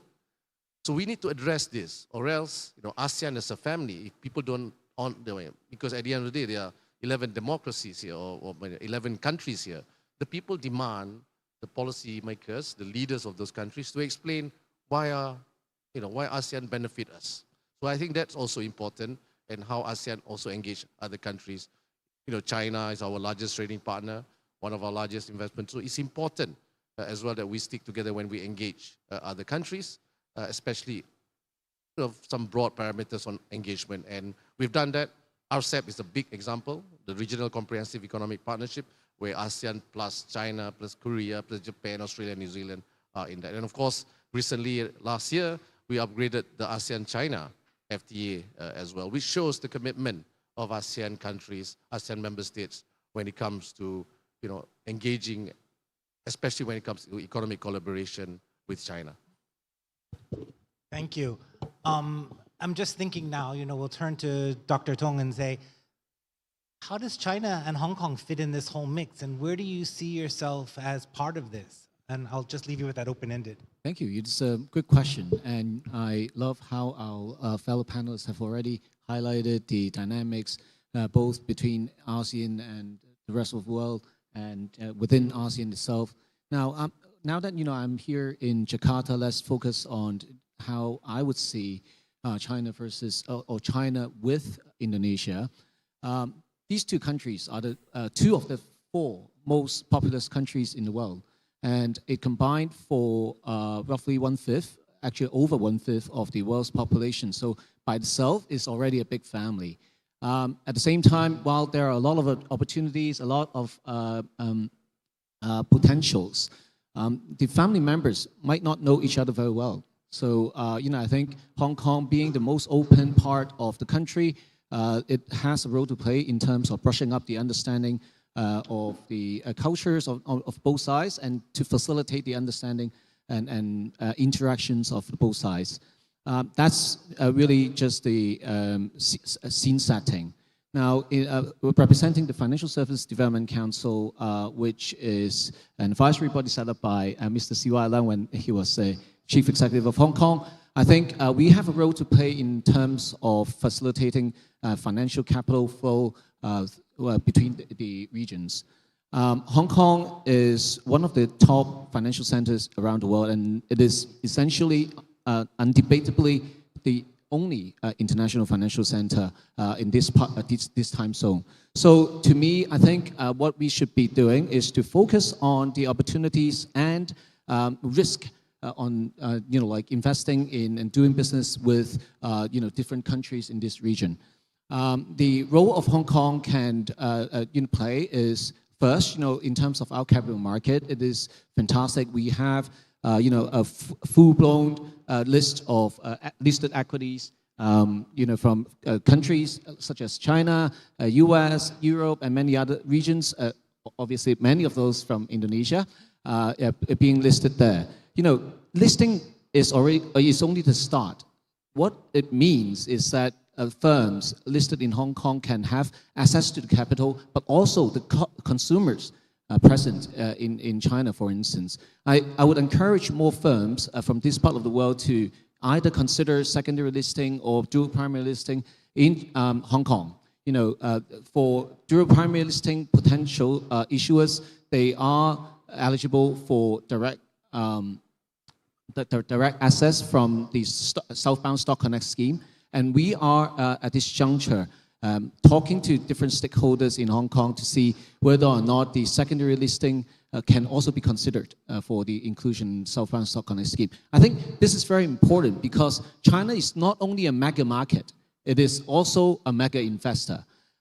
Looking at the potential of the patient capital, the insurance firms, and also the pension funds that are investing out of China to the rest of the world, this is a fantastic opportunity for funds and issuers to tap into.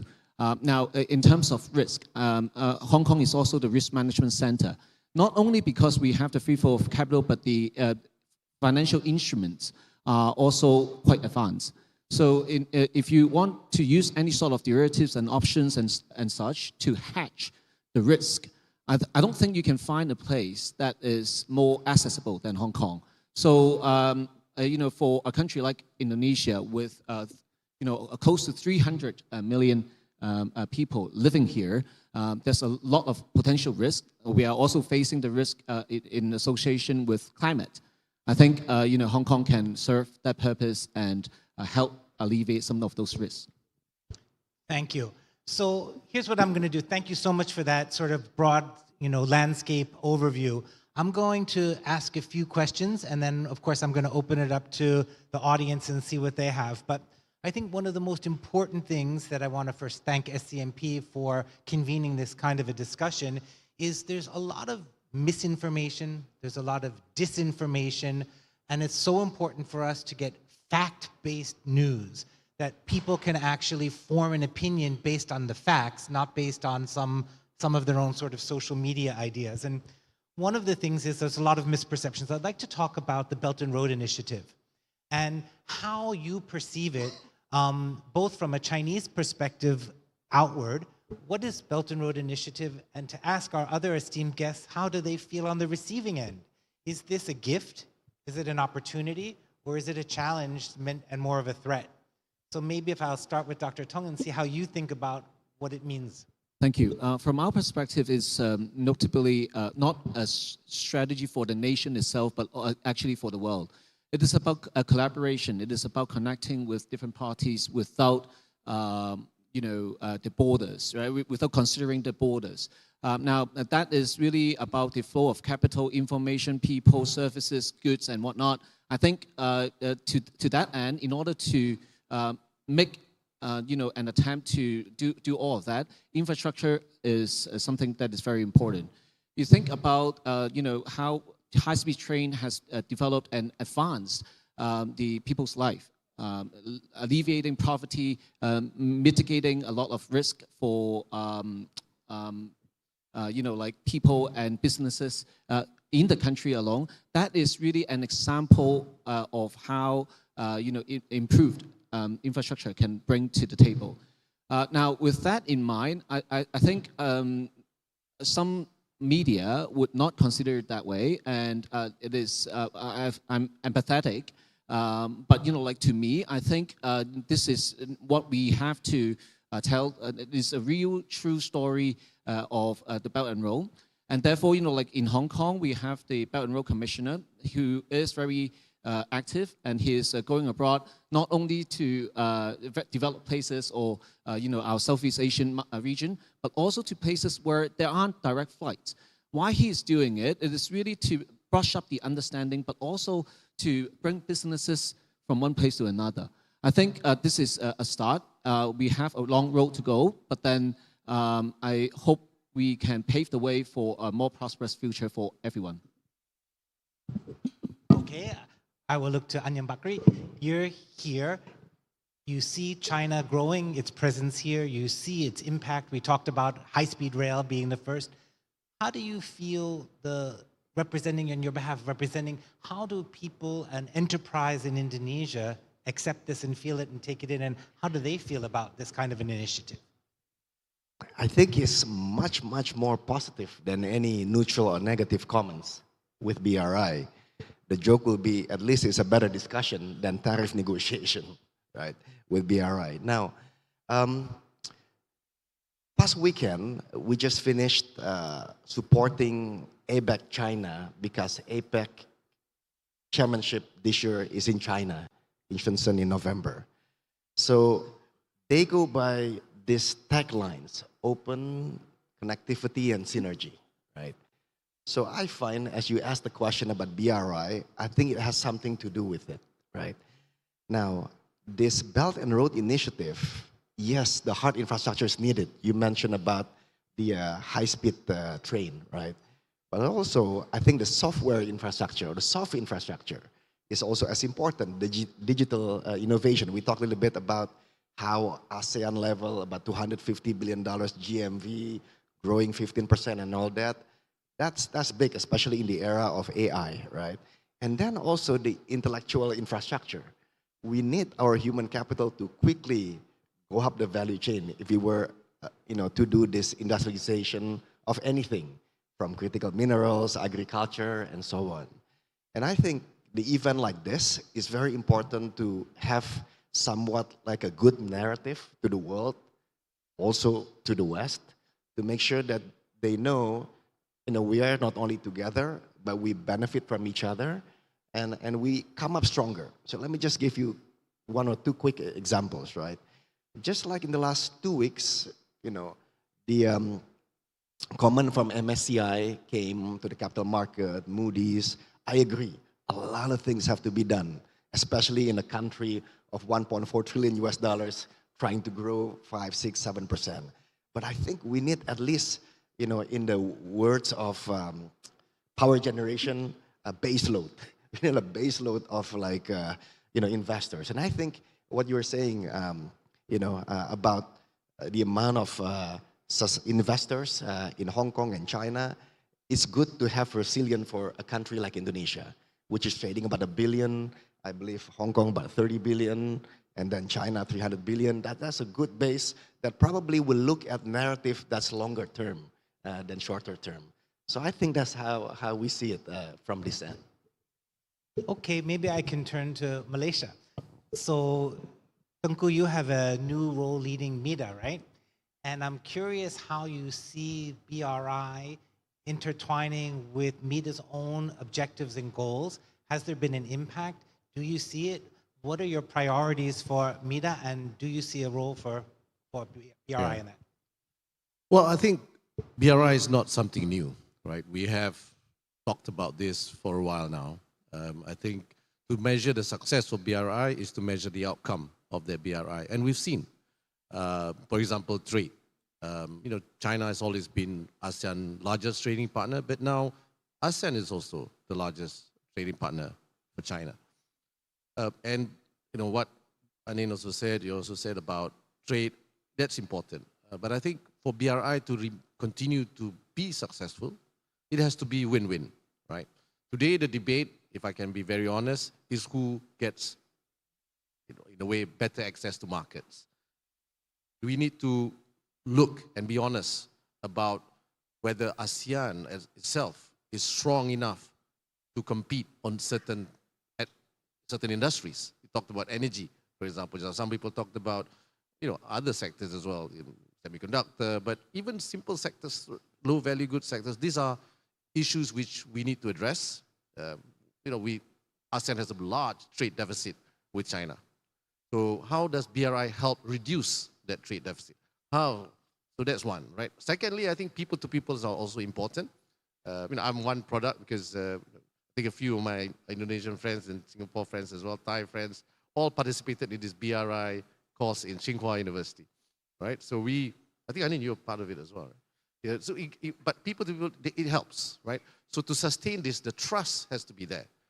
Because businesses, they have commercial objective, obviously, but we need to go beyond commercial objective to sustain the long-term relationship between ASEAN and China, and of course, to ensure that BRI continues to be relevant.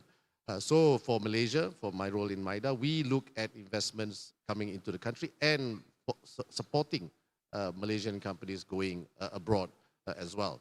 So of course, China, does help in supporting that objective. But for us, it's also important for ASEAN together look at opportunities with China to a third country, right? BRI can also be something that we do partnership going to Africa or to Europe, right? So these are areas where maybe we can expand the partnership as we start with, bilaterally within China and Indonesia, or China and Malaysia, or China, Malaysia, Indonesia going to another country in ASEAN. But we can also look at opportunities, BRI being partners, to look at markets outside the BRI itself. Interesting. So, I heard in the beginning, some of you talk about, the first thing you talked about, Liberation Day. So one of the things I think that's top of mind for everybody here is how do countries like Malaysia, Indonesia, China, how do they navigate this global tension? How do we've talked about this during the day, but are you guys forced to choose? And if so, how do you maybe give us a little insight and think about what are the top priorities for sustained development, and what does it mean for you, given that you're smaller countries compared to China, compared to the United States? Do you see enterprise here pivoting away from the US and turning towards China? Or do you see them still trying to navigate the middle road? I'd like to take it. Go ahead. Thank you. First, for Indonesia, the biggest trading partner is China, with about, I think, $160 billion of trade. And then the second largest is the US, $40 billion. So we got to make sure that we navigate between these top two trading partners, whoever they are. So with the US, that means you have to negotiate smartly. We hope very soon we can get a fair deal, right? I think the framework is already there. And the same thing with China right now with whatever strategy, BRI, China +1, we want to do more. And we want to not only trade, but also have cross-border investments. Yeah. And I think with Hong Kong, now it can be also both sides. Because I think Hong Kong can be not only a trading partner, but a place to demystify a lot of things in China. Unlike in many other places, I think Indonesians, we are still new in terms of expansionary mood in business. But we don't stop there. We need to open up other channels, for example, with European Union. And the interesting about European Union, the size is as big, if not bigger, and we are selling almost the same thing. It's the garment, textile, footwear, furniture, electronics. So it is a good way to hedge, and if both things work, to expand capacity. And the same thing with Canada and Eurasia. And plus also, somehow we see that Indonesia is really feeling comfortable in BRICS platform. Not only the good relationship at the top level between leaders, but also I think the South-to-South collaboration, they understand each other, they trust each other. So I'm not surprised that this can also grow along with their influence in the G20 platform. Well, Hong Kong is a part of China, but we run under the two systems. So I think we do have a very special role to play in this quite an uncertain world. Now, what we have been doing is to brush up our own efforts. Because for a small but open economy like Hong Kong, we are a price taker. But as we look at China as a country, it's a price setter. So what Hong Kong needs to do is to both work alongside the national strategy, but be open to and continue to connect with the old friends. What we have been doing at the Financial Service Development Council, for instance, is as follows. We not only make new connections with our friends in the Middle East, in ASEAN, but also stay connected and address the misunderstanding or misconception of Hong Kong by the developed markets in the West. This is very important, like the direct and honest conversation, not necessarily under the spotlight, but like in a closed-door setting. These are the things that we have been doing, and I think we need to continue such, if not to brush up such efforts. In the interest of time, I just wanted to take one or two questions that have come up in the audience, and then give you a chance to close up. But we have both Malaysia and Indonesia have their own unique strategies. And two senior people from Malaysia and Indonesia, can you see the question yourself? They said, can you dig down and be a little bit more specific? It's very nice to hear these generalities, everything is win-win. But can you think of anything that you're actually collaborating on now that is truly an example of win-win? Okay. Well, of course, Malaysia, Indonesia, we have a very special relationship. Both countries, we have many friends. I mean, we speak same language in a way, right? The same rumpun.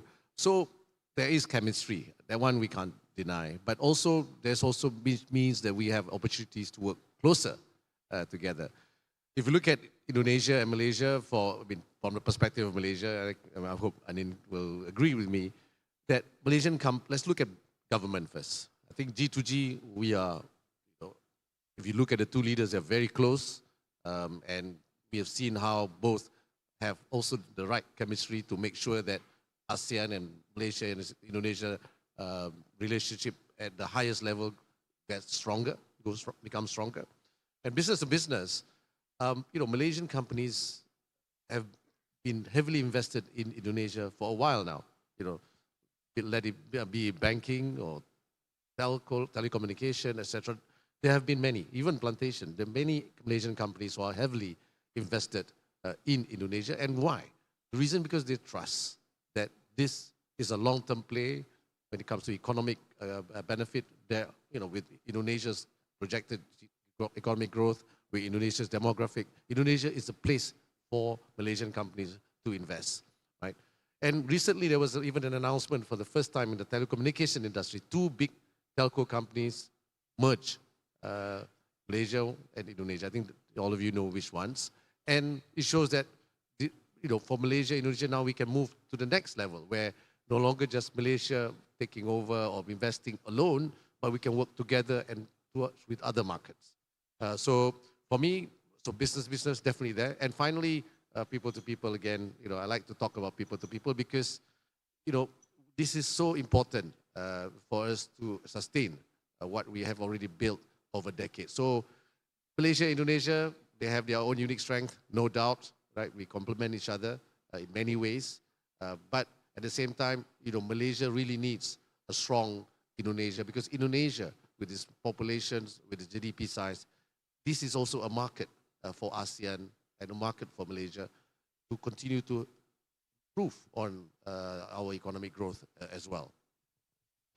I think we could go on and on. I'm mindful of our time here. We've been very fortunate to have such insightful thought leaders, really true leadership to give us some things to think about. But one of the values of today is for all of you to continue to collaborate and to have onward discussions and a chance to further discuss these topics.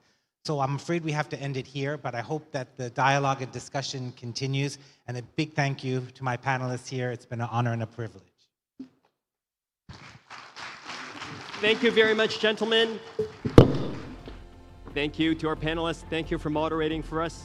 If I could invite you for a photo, please. Okay, looking to the center, please.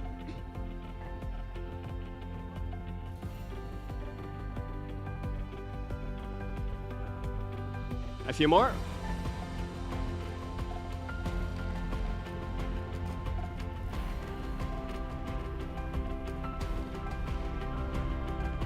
Thank you very much, gentlemen. Thank you. Please be seated. Please be seated. There, thank you.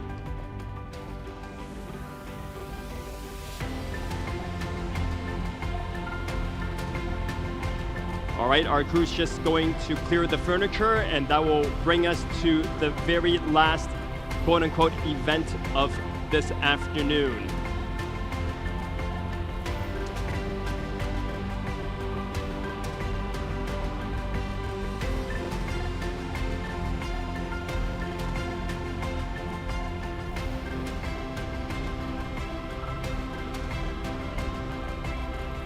Okay, ladies and gentlemen, our final keynote speaker for today's event regrettably is unable to join us in person, but he has prepared a special video message to share with all of you. It is my honor to introduce the Honorable John K.C. Lee, Chief Executive of the Hong Kong Special Administrative Region.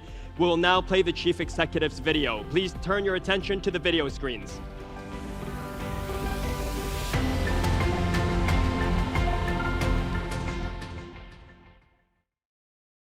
Your Excellency Hashim Joyo Hadi Kusumo, Honorable Mr. C.Y. Leung, Ms. Tammy Tam, distinguished guests, officials and friends from Indonesia, ladies and gentlemen, hello from Hong Kong. I'm glad to join you today at the China Conference Southeast Asia 2026 organized by the South China Morning Post. Held for the very first time in Jakarta, this conference brings together 500 guests coming from some 20 countries and regions, as well as over 40 speakers from the government, the industry, and various different sectors.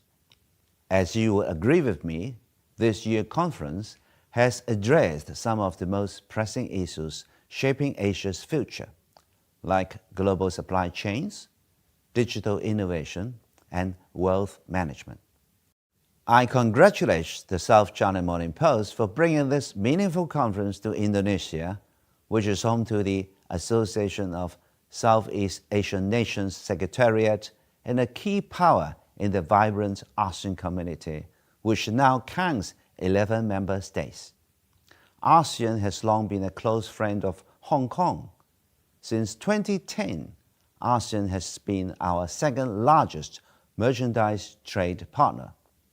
Our merchandise trade saw a robust 40% growth in 2024. And in just the first 11 months of 2025, our merchandise trade has grown by 28% year on year.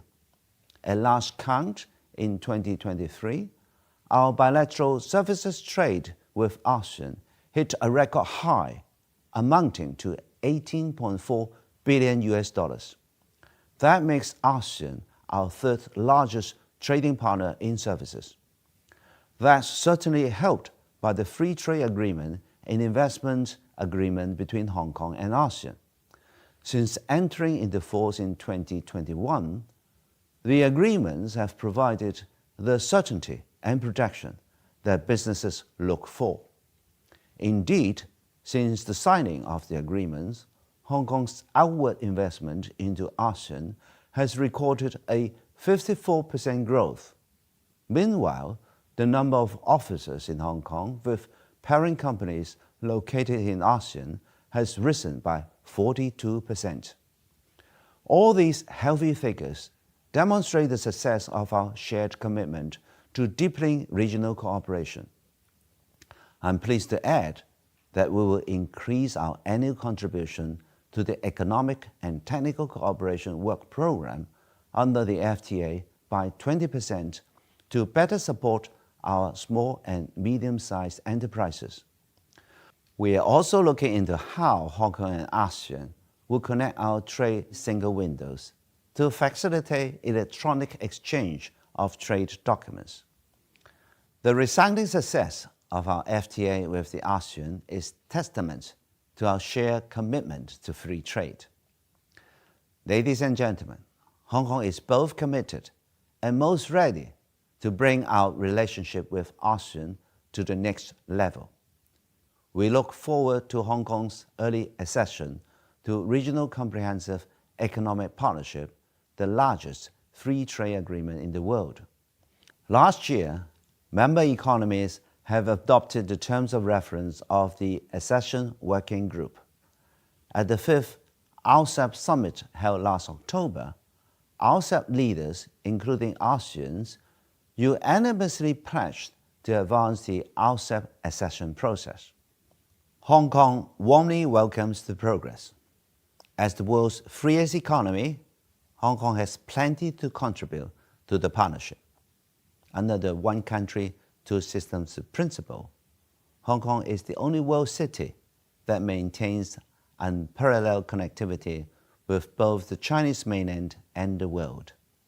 We boast a long tradition of the rule of law, a common law system that resembles most global financial hubs, a simple and low tax regime, and a versatile and professional workforce. I'm thankful to Indonesia, as well as other ASEAN states, for the unwavering support to us in driving forward the accession process. We look forward to RCEP's next major milestone in setting up the Accession Working Group and your continuous support in Hong Kong's accession bid. Amid mounting geopolitical tensions, the world is seeking safe and stable sources of investment and economic partners. Meanwhile, many enterprises in China, our country, are looking to expand their business in overseas markets. That's why Hong Kong has set up a Go Global Task Force last October to help mainland enterprises tap into the global market. It will connect mainland enterprises with emerging markets, those in Southeast Asia very much included, and enhance two-way investment flow. All while leveraging Hong Kong's global network and world-class professional services. Yes, we're happy to do our part in promoting regional cooperation and bring about prosperity for all. In a week, we will be celebrating the Year of the Horse. The horse symbolizes vitality and bravery. I wish you all a successful and energetic break from the gate in the new year. Enjoy the conference. Thank you. Thank you very much, Chief Executive John Casey Lee, for those remarks. Thank you. Ladies and gentlemen, that concludes the China Conference Southeast Asia 2026. We hope the diversified discussions have inspired you and brought new perspectives. Thank you so much to all of our speakers for their valuable insights and perspectives today, as well as to the following organizations for their generous support. Strategic partner, China and Indonesia. Country host sponsor, Danatara Indonesia. Diamond sponsor, Alibaba Cloud. Platinum sponsors, HSBC and Huawei. Gold sponsors, Ant International, Bank Rakyat Indonesia, FWD Insurance, Fosun Health, and OCBC. Globalization partners, Hong Kong Financial Services Development Council and the Hong Kong Economic and Trade Office. Finally, exhibitor Invest Hong Kong and all of our supporting organizations. Ladies and gentlemen, let me thank you for joining us as well and for your contributions to this conference. May I remind you that there is a feedback survey on the back of your name badges. Just fill that in and drop it off as you depart the venue today with our registration desk. And for those joining tomorrow's breakfast briefing, we look forward to seeing you at 8:30. That's 8:30 in the morning. Thank you very much, and we'll see you at our next event. Thank you.